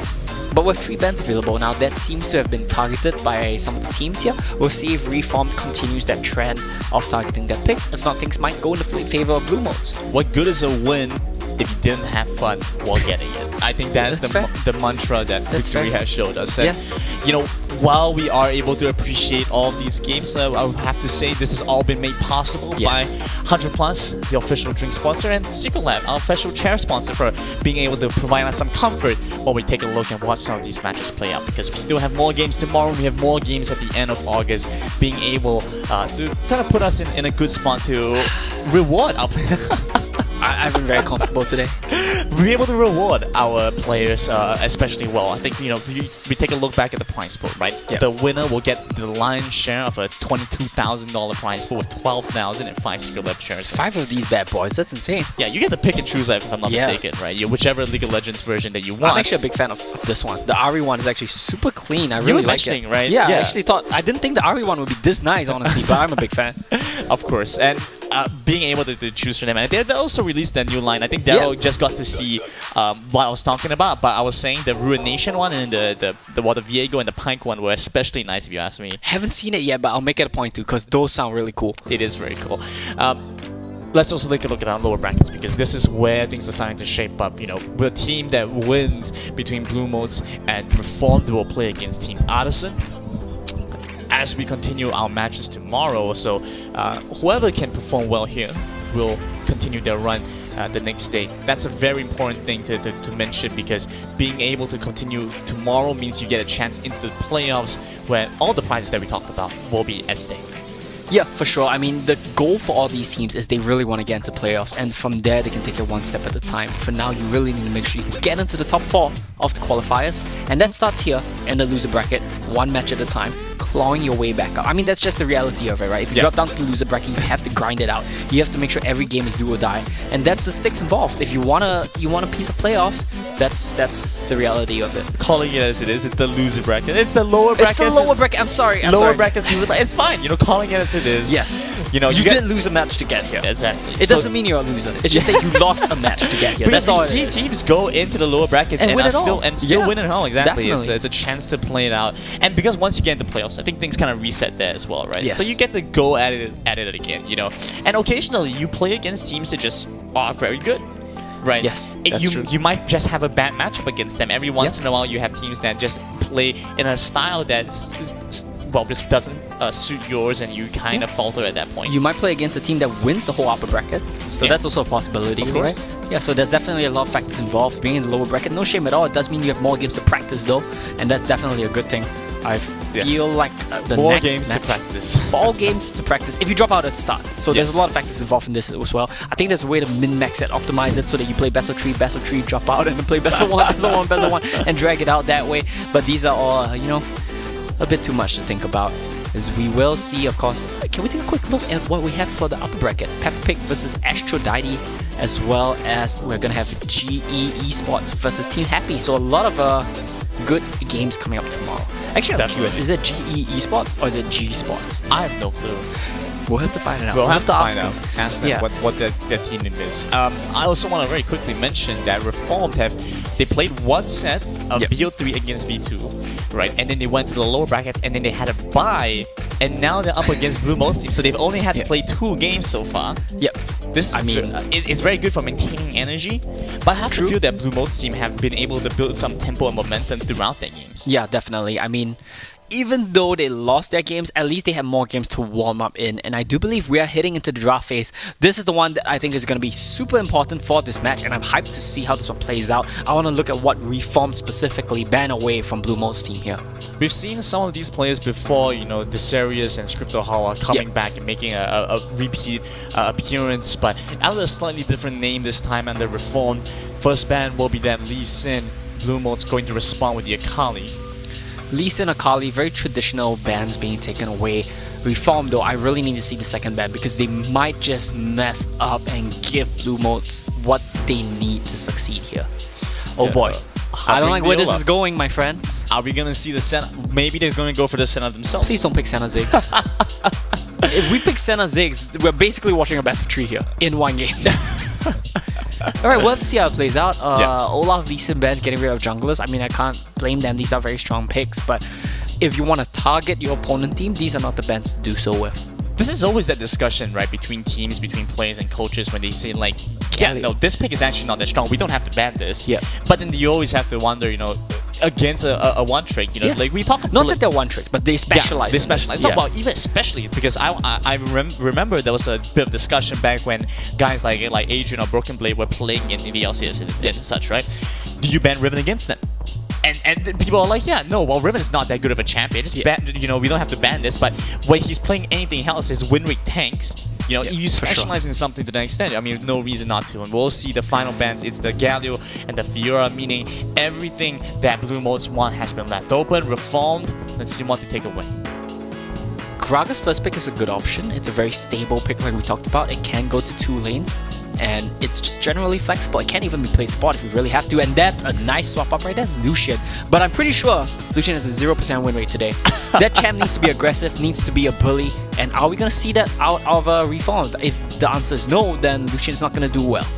They could bring in the Gragas for themselves, or they could go for the Senna early and something to respond with, you know, take away that potential combo. I don't think Lucian Senna have been is the ultimate synergistic combo. You know, it's not like a Xayah Rakan, but it can be nice, and so taking that away may be an option. Well, I have a question for you. If Xayah Rakan are the lovers bot lane, what is Lucian Senna?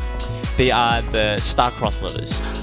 That's actually true. I was expecting like a joke answer or something, but that's actually the right answer. Yes. Oh, damn, I didn't even know that. There we go. If I see a Ziggs right now, okay, Braum. So there are options for Reformed here. They can pick a range support and try to bully out this lane a little bit, but I don't feel like they really have the tools to answer Senna. Braum right now? Yeah, Ziggs will be taken away. You cannot offer both options away, so you my pick question one is, away. why didn't Blue Modes just take Senna Ziggs? That's a very playable option here, right? Like, they can't even flex the Ziggs to 2 lane. They can fast the Senna and farm the Ziggs as well. That's also possible here. Quite interesting choice. Ziggs, Jarvan is really good in Senna though. Yeah. She can't play the game. If you get the Jarvan Cataclysm on her, she can't play the game. So this is actually a good Jarvan spot. So responding very well to the Senna pickup, but maybe Blue Modes want something that can assassinate the mid lane. Maybe they have the Twisted Fate as an option. They're still looking for something along those lines. I mean, when it feels like Ziggs is no longer an option, Twisted Fate has also come up as a response to that. But we've also seen how Blue Modes playing out the rest of the team. You know, Kaiser now on this Braum, he acts more as a disengage, isn't really the one to find opportunities for his team. Very different dynamic compared to what we're seeing from him from now. You know, you have the die potential, you jump in, you look to set things up, and of course this goes back to what we were saying. You know, it's a bit more scaling, building up with the Seraphine. Pantheon. Okay, so a lot of healing, a lot of shielding coming up from Blue Mode, so they want to be keeping alive. They need some frontline bruisers to run in for them though, and their option is Pantheon. So Pantheon offers them some early game power, offers them the global as well, not to forget about that. But the main thing you pick Pantheon for is you want the early game power into the Jarvan, right? So they need him to be the stabilizer for their team comp of sorts. At the same time though, I'm not really a fan of what Blue Modes have this specific game because I feel like Ziggs just does so well into it. Janna, I think as an answer in isolation to the Pantheon is fine, but it's not really the best pick here. You might just want something like, maybe not Leona, but some sort of follow-up engage. That's fine too. Gragas to go in with your Jarvan. You just need the CC to make sure that your Ziggs has the space to land his bombs. I don't know, it feels like Reform just have a composition that's so tanky, has a way to respond to Blue Mode's backline as well. And overall, just Lucian seems like they have a great opportunity to re-engage, dive deeper, reset, you know, whatever, it's there. I'm actually quite curious why we haven't seen Rakan till now. I feel like if you want to get a Lucian, Rakan is one of the good picks to pair with it. Can poke a little bit, has the engage, has the disengage, and that's going to be a Darius. Darius with Seraphine Senna is very nice. He can run in, you buff him, let him keep running in. It's great. But Pantheon is neither here nor there. I feel it's just like an early game jungle pick that he wanted to go for. Overall though, I'm quite a fan of the Reform team comp. Ziggs has a good matchup into Seraphine and Senna in mid and bot, so he can go to both of these lanes. But ultimately, it's going to be a Lucian Rakan lane bot, and I think that that's perfectly fine here as well. I think I'll have to give this one to Reform unless Blue Mode really gets scaling and their team comp can just 5v5 ARAM and run it down. I guess with at least with Blue Modes, Python has been able to perform to a decent level in a lot of our matchups, right? He's aggressive, he wants to go for these fights, and so if Voro isn't able to respond well to it, cannot push back to Darius, we could very likely see Python actually building a lead for himself in the Baron lane. So that's what we are hoping that Blue Modes can get done, because with the rest of the composition, they have to kind of make up for the Pantheon. Pantheon has some decent windows where he just flash jumps in, he stuns you. There's no counterplay to that, right? So you're always going to have to worry about that, watch out for that.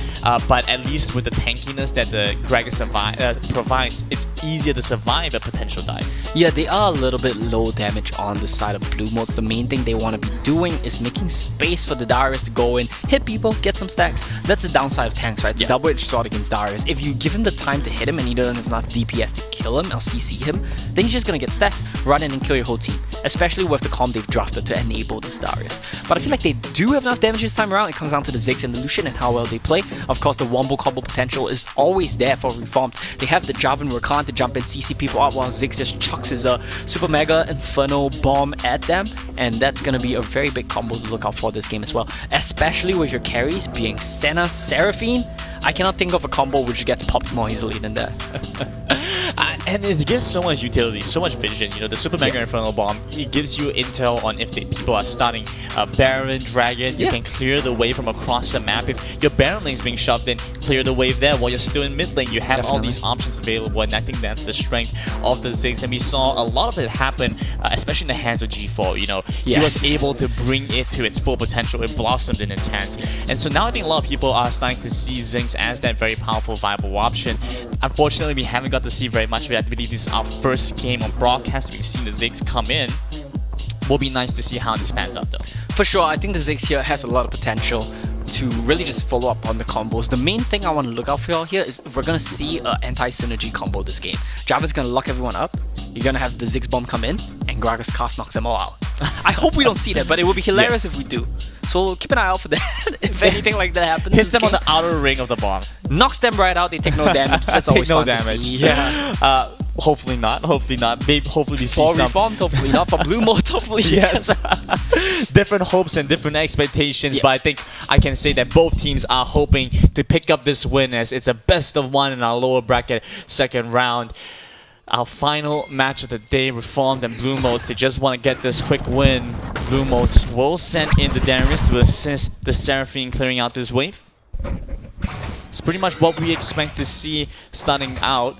Nothing too crazy so far, but both junglers starting towards the bottom side, towards the Dragon Pit, will be a bit different. And it's kind of that's a nice start. Walks into the damage and harass out from the enemy team. Burns the Ignite. Suppose it takes him low, but I don't think that's gonna find anything else. A bit ambitious with the Ignite there. I think they thought they had enough damage, but Lucian had already backed off, stopped autoing him. Maybe they could have forced a flash there if they had committed a little bit more, so not quite on the same page. Nice double slow tag team combo coming up from the bot lane of Blue Modes here. As we're gonna see Gragas just really play it safe against Darius. You don't really want to be hooked in. He's gonna do a ton of damage to you that way. Oh, there we go. Jinxed it. Yeah. But he does have a damage reduction, but I guess with at least the bot side, you know, with the Dragon lane, they do force him to commit the Honey Fruit for the Braum instead of being able to use it for the Senna perhaps. But as we can see right now, lane looking pretty alright for Blue Modes, even though if you suffer a bit of harass, it's you know, but Hungry is very critical about feasting Senna. You know, he feels like fasting Senna is the way to go. It generally is. Feasting Senna just doesn't seem like it provides enough value, so curious to see, because the Braum is actually last hitting here. Wait, no way. I've never in my life seen a farming Braum. Like, just what's the point of that? He is farming right now, you can see. He is the one taking the CS. I just have one question. Yeah? Why? What is a Braum gonna do when you give him farm? Picks up some items a little bit faster. I just don't get it. I guess it becomes tankier, but Braum does that regardless of whether he has farm or not. A Braum with 6 items is not very different from a Braum with 1 item. You might as well have picked something better here, and I feel like there were many other options for this specific scenario. You're right, the Braum is farming, but just I don't think it's a good call. The Sirius shows himself in the bottom side, whereas Altwalk still holds the element of surprise, doesn't quite give away his position, so he could be anywhere on the map for as far as Reformed are concerned. Of course, they do eliminate some possibilities. Meanwhile, they re-engage back onto the Gaming Cow, get some good damage onto the center, but they might be able to trade back. Ignite will be expanded once again, and LYY, he's trigger happy with this Ignite, but it will put the pressure off of Blue Motes. Oh, back at it again, the Surius. Can he maybe go for an EQ flash onto the Gaming Cow here? It's very doable, but will he hit the mechanics? This is all in. Oh my That's goodness, pairs it with the bomb from Ziggs across the map. Converts that into first blood for Reformed. Senna needs to be way more proactive with the flash. At the moment you see the indicator for the bomb, you need to just flash away from it, not give any chance for them to CC you there. And he was hugging the wall which Javan was in as well. So you can't be hugging the river bush wall when you don't have any vision there, because most champions that can hop the wall can just get you. Whether it's Lee Sin with a Q snipe, whether it's Javan with an EQ flash, many options like that to keep in mind. And so that information was lost on Blue Motes just as they lost the Senna's life. He will come back with a scaling item, looking to build into the tier early. Alright, let me go grab my blanket real quick. I see a double tier setup for Blue Motes. We're gonna be in for a while unless Reformed have anything to say about this. Want to grab your blankie, get my tucked in, blankie, get cozy. get a hot coffee real quick. Sorry, what am I talking about? Hot chocolate real quick. As Dragons spawning up soon will be the Inferno. It's a nice little pickup for both sides. Of course, Blue Motes will do very well. He did get the kill, right? Did the Ziggs pick up the kill? Oh, he didn't, just an assist. But still, enough gold for a Ludens already. It's going to be a pretty comfortable spot for him. The series helping himself out to some mid farm. Well, I mean, why not? Get some lane control because you want to go for the dragon, right? Yep, fair enough. That means to get some lane control as Rift Herald started up by Blue Motes instead. They are looking content with this, and I get it. You give them the gold, you give Blue Motes some chance to just keep scaling. That's all they really want. They don't really care about the dragons. And as we continue to see the farming prom, I'm loving it. We're starting to see two clear, distinct. Oh my goodness! Steals away the Rift Herald. I cannot believe that just happened. Walk is happy, unhappy, he's angry. They jump back in. The Ziggs almost kills them both, but he sends them packing and they're running for their lives. XCP puts pedal to the metal. He lands the bomb. It's going to be a solo kill. If he hit the center of the Super Mega Inferno Bomb, Death Rocket, whatever, on Aquawalk, he would have killed him there, 100%. But he only hit the outer edge, so it barely lacked enough damage. Got the last snipe in onto Sugar Mama over there. I'm not a fan of the stuff of flowing water though. Why are you buying it when your team is full AD? That one's a bit curious. We'll have to see why she bought that one. I feel like there has to have been better options. Maybe even the Ardents here would have been acceptable, but we're up for the flowing water instead. I guess that's fine. It's not the best buy, it's also not the worst. Observer's so kind to show us the 22 stacks on the center. I think that's something that Hungry always looks out for. He always wants that to see how many the center is getting at. He'll tell you that at this time they're supposed to have this number. Well, I can't tell you that information. I don't even want to look at the center because I don't want to think about a center Brom lane being played. And it's a farming Brom as well. Yeah, I don't want to think about that. Like, why is Brom farming? I still cannot think of an answer to that question. Set almost 4,000 gold. I'm curious how that stacks up against LYY. It's a very interesting position to be in. Look at this, 4,000 gold stacked against the 2,800 of the Rakan. It's 1,000 gold lead. Gibbonizm, do you know what's as good as a Brom with 4,000 gold? Anything? A Brom with 1,000 gold. It's the same thing! Oh, wow. Beautiful combo to re-engage. Alt 1 will come in with the Pantheon Alt to set things up, but the rest of his team unable to get anything done. Happen forced into the back. They will burst the Ziggs as he steps forward, soaks up the frontline damage. Blue Motes convert back with a kill. If the Ziggs stayed alive for a second longer over there, there was a chance they could have got a follow-up kill, because then the Seraphine ultimate would have been boosted forward, I think, onto Lucian, but didn't quite happen in the end. I feel like at this current state of the game, the Ziggs is not far ahead enough where his ult really does a significant chunk of damage. So we see the center ultimate there just basically negate the entire Ziggs out. Next time though, when Ziggs has maybe one more item, two more items, it's gonna be a completely different story. I mean, the situation still hasn't improved very much for Blue Motes, right? The fact that they've lost the Rift Herald, they lost the Dragon, you know, that has hurt them a lot. The fact that now they might be able to get a catch onto the Dragons, get some good damage back. The Central Charge will lock them down. Barrier Pop keeps the Dragons alive. Blue Motes will take a decent amount away from Reform, but like I was saying, the Rift Herald, until it's being used, doesn't actually amount to very much, but the fact they were able to steal it away is a very nice spot for Reform to be in, and Blue Motes are losing a decent amount because of that. You know what you need with the Blue Mote team comp right now? Look at the Senna and look at the Seraphine just chucking spells in, right? Imagine if you had a frontliner that could just engage for you.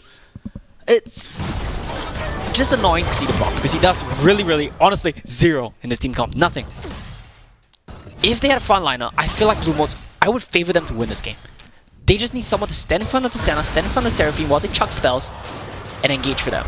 This is the same position that we saw the last time from Blue Motes when we saw them play a scaling comp. They don't play for a frontline, they don't play for an engage, they let the enemy team do it for them and they just scale infinitely, yes. And that's how they get to these super hyper late game moments. If you where they promo run into Senna Seraphine Braum, then you should probably win as the Senna Seraphine Braum. But if you do this and punish her for going to the side lane, forces the flash away from Seraphine, survives a little longer. That's going to be the Senna ultimate used to respond, keeps them healthy as almost takes down so Suga. Close yet again.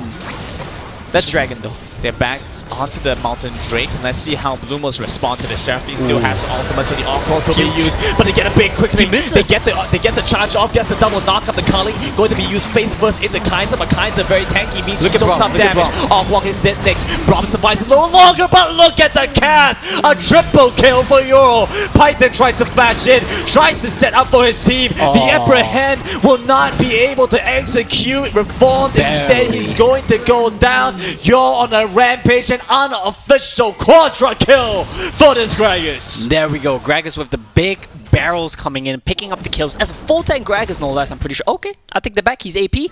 So you do have the Gragas cost as well as the Ziggs bombs to really do a lot of magic damage in this game. I really want to take a look at the replay right there. Like when we are looking at the highlights from this game, pay attention to the Mountain Dragon fight, pay attention to the Braum. He was full HP, 1v1ing a Lucian, then he exhausted and he did 0 damage. Nothing at all. It's just unfortunate to see. It's absolutely unfortunate. They even managed to see Reformed use the Rift Herald to break open. They do some damage as to the outer tier Baron turret, whereas the bot side's been taken by XCP, and so they convert into a little bit more. You can see the tempo really starting to amount to a decent amount. Wow, look at Gragas and Ziggs items right now. They're gonna be doing a lot of damage. You're saying the Ziggs isn't far enough ahead at this point? Now he is. Now he is. Death cap on top of that Ludens. This time around, when he starts landing those out in the Jarvan Cataclysm, now it's gonna really pack a punch. How many souls do we have? Nearly 40. It's alright. It's nothing to write home about. It's a little bit of damage, there's a little bit of stats boost, a little bit of range increase. Not at the point where it's significant yet though. Right, 60 and then 100 are the numbers that we're looking for, so Blue Mote's just barely missing out on that range, as it looks like once again Seraphine within the eyes of Reformed will be the prize. Goodbye. They move in on her, that should be the kill coming through pretty soon. The encore will delay for a little longer.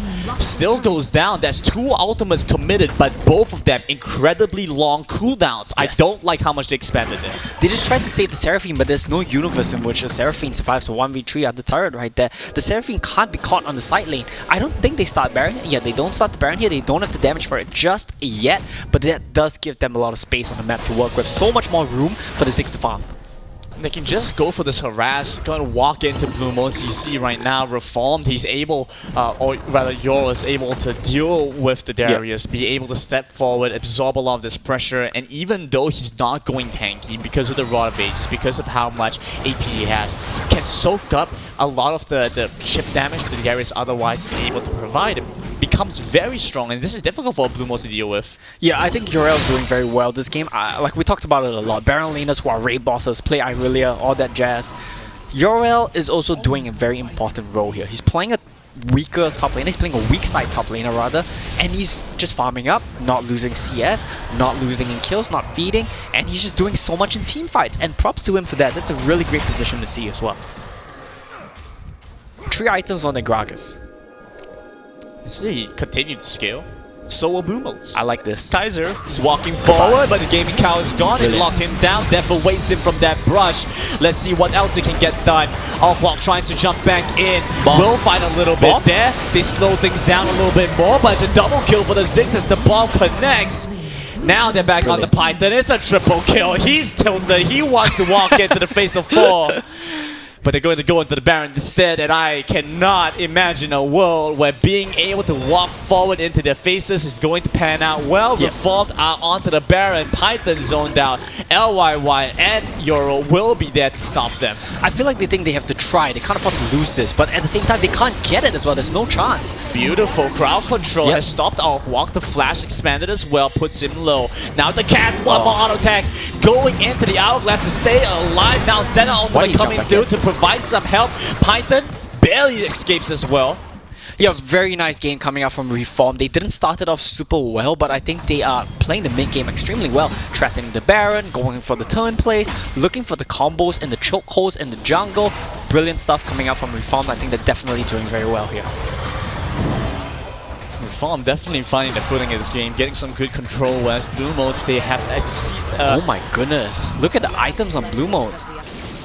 Frostfire Gauntlet, Dead Man's Plate, Staff of Flowing Water. They just don't like damage. They just don't like to do it. They don't like damage. They don't care about that. They want to scale up, and look what happens. You know, Python loses so much just to the double shot from the Lucian, and the Seraphine loses more HP as well to the Ziggs as Pantheon jumps in, looking a little bit over ambitious. They want to perhaps go for a fight here, but they're playing into Reform. I think that's about all they can get done. The Pantheon ultimate just expanded to get some control there. They wanted to go in, they wanted to get a catch, but they had no follow-up. Everyone's out of position, and here we go just with the siege. Okay, I mean, I don't see what they can get done. It's an immediate double kill, but the Ziggs still looking for perhaps more. Gets a big bomb off of the back. Triple looking so far. Might be able to find a little bit more. We're not able to steal that one away. XCP with one more hit might be able to find it. Going godlike as the Javan claims the 4th kill. Blue Mode's just down to the center. The gaming cow cannot prevent this. They look to move in on the Nexus. Reformed in position. 2 kills over to the center to try and close things up, but it's Reformed with the game win. We talked about how Blue Modes wanted this game to go long, but their team comp left a lot to be desired, and honestly, credit to Reform. They played so well to win this game. Starting from level 1, the cheese in the lane bush coming in from Scripter Holly and LY, they did so well to just chunk out Kaiser, play super aggressively with the Lucian, even though they didn't quite get the kills, even though the KD doesn't show it. I think they did their job in the Lucian lane for sure this game, and of course, the Jarvan Ziggs combo, starting from the plays on bot lane, they chucked the rockets down. They're doing so much work, and Yorel as well, quietly doing his job here, getting kills in team fights, coming in when he needs to, and that's a very convincing, I would say, pretty dominant victory from Reformed as well. I never really felt like Blue Modes had a chance in this game, despite some kills being traded back and forth, and yeah, very well played to Reform. They keep their hopes alive, while Blue Mode's team, unfortunately, are going to be knocked out. A beautiful set from Reform to grab that win. Let's take a look back at the highlights on how this game kind of panned out, and Reform picking up the win. For an EQ flash onto the gaming cow here, it's very doable, but where he hit the mechanics... This is all in. Oh my goodness, pairs it with the bomb from Ziggs across the map. Dragons, and as we continue to see the farming from, I'm loving it. We're starting to see 2 clear distinct. Oh my goodness! Steals away the Rip Talent. I cannot believe that just happened. Oh, Wong is happy, unhappy, he's angry. They jump back in. The Ziggs almost kills them both, but he sends them packing and they're running for the ice. XCP puts pedal to the metal. He lands the bomb. It's going to be a solo kill. See how Blue Modes respond to the Seraphine. Still has ultimate, so the encore could be used, but they get a big quickly. They get the charge off, gets the double knock up the Culling, going to be used face first into Kaiser, but Kaiser very tanky, means he took some damage. Walk is dead next. Braum survives a little longer, but look at the cast! A triple kill for Euro. Python tries to flash in, tries to set up for his team. The Emperor Hen will not be able to execute Reformed. Instead, he's going to go down. Euro on a rampage, an unofficial quadra kill for the They slow things down a little bit more, but it's a double kill for the Ziggs as the bomb connects. Now they're back on the Python. It's a triple kill. He's the 4th kill. Blue Mode's just down to the center. The gaming cow cannot prevent this. They look to move in on the Nexus. Reformed in position. 2 kills over to the center to try and close things up, but it's Reformed with the game win. And that wraps things up for day 1 of the Wild Rift C Icon Series Fall second qualifiers, but we still have day 2 moving forward with more games and to determine the top 4 that will be going into the playoffs at the end of August. Before that being said though, you know, we have to give a big shout out to 100 Plus for making all of this happen and keeping us hydrated and making sure that we have the energy to run throughout this entire competition. Even though you're going for the zero sugar option. It's better. It's healthier.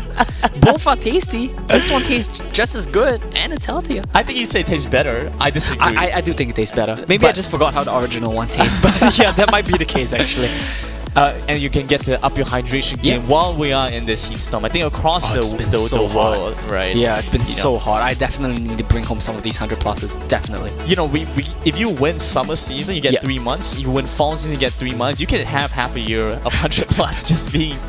You can tide out the entire heat wave, and you would be good to go. We would be back in monsoon season before you know it. And hey, you need to stay hydrated in monsoon season as well. So of course, get another 6 months of 100 plus going. Win another 2 competitions. I don't know where they're going to come from. Win another 2 somewhere. And of course, I have to give a big shout out to Secretlab as well for making all of this possible. You know, our official chair sponsor, and they've had such a global presence. You know, they released a line for everything. We've seen the LCS chairs, the MSI chairs, and now with their new Titan Evo 2022 line, you know, having 3 different sizes for different types of people. I think they were mentioning how the S size is nice for our more cozy compatriots. I think we could fit in our. Maybe. We'll definitely test it out. I would like to definitely give it more swirl. You want to try all this? I want to try it all out. Yeah, I'm not buying one before I try it out, you know? Absolutely. I'm a big fan of the soft weave though. I think those look super cozy. So whatever size it is, I'm definitely eyeing that one. Me too as well. I definitely I like the soft weave. I think it's a pretty nice little add-on coming into this. But this is the Titan as well. It's bigger than the Omega. Right. Which ones are we sitting in? Do you know? I'm actually not. I believe this is this is Titans, right? Yeah. So it's a bit too big for me.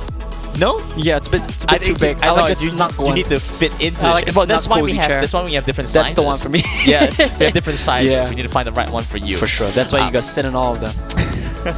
Let's take a look back into the brackets to see how things have wrapped up for day 1 of the fall qualifiers. It's looking pretty good. We've seen Victory as well as Team OK in the lower bracket. So Team OK have managed to keep their run going until the second day, and Reformed and Team Anderson will join them tomorrow as well. Yep. This is an interesting development continuing forward. So tomorrow we'll start off with our BO1s between the lower brackets. So both of them will be continuing to maintain and see if they can keep going through this run. They will be playing up against our upper bracket losers. So taking a look at the upper brackets now, we have GE Esports and Team Happy and Peppa Pig versus Aphrodite Gaming. And so whichever loses will go up against the winners of those matches. Yeah, I'm definitely super hyped to see how these games play out. All of these teams that are remaining, I think, have a very good idea of how they want to play out the game and their approach to draft as well as in-game. So I'm quite hyped to see how this is going to play out. Of course, we are going to be starting the loser bracket. These teams are going to be playing for their lives. They're going to try to claw their way back up into the grand finals here. And we'll have to see how they do against the teams that are still in the upper brackets. Of course, they are going to be playing best of 3s. Yeah, upper brackets plays best of 3s, lower bracket plays best of 1s. That's how we've kind of established the format going forward, and hopefully they are going to be able to keep their run going. It's been a pleasure seeing the growth and the development from some of these guys. You know, some we've seen before, some not so much. Some we've seen as early as summer season, some we just got started to see in the fall season. But either way, growth and improvement. Teams also finding new pairings, new players in new teams also see new growth, and I've really been liking that. Yeah, I mean, that's the good part of having more qualifiers and a longer season as a whole, right? You give more of these teams, more of these players a chance to develop, test things out, and grow and learn. And that's exactly what I think we have been seeing. A lot of these teams do definitely look a lot better, and hopefully in the playoffs we'll see some more exciting matches as well. But for now, we're going to be focusing on this Icon Series 4 qualifier number 2, and honestly, I think with the teams that we have remaining, we are set for some good matches. Absolutely. So that being said, guys, we've come to the end of the first day of the broadcast. We still have more games for you guys tomorrow, starting at the same time tomorrow. It's 1 p.m. on the Versus Asia Facebook, Twitch, whatever you guys are watching on. But we will be coming back tomorrow with more games. I've been Gaming This, and with me has been Omo. We'll see you guys tomorrow.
Time to strike. You think you can outshoot me? Captain Chemo on duty.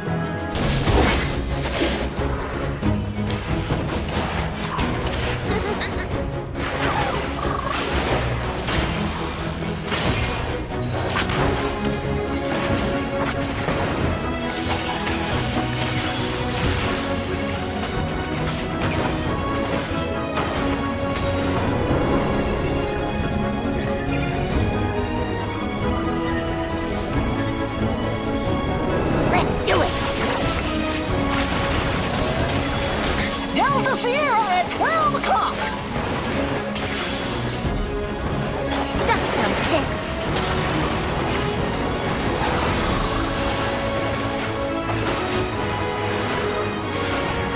Nothing a little gunpowder won't fix.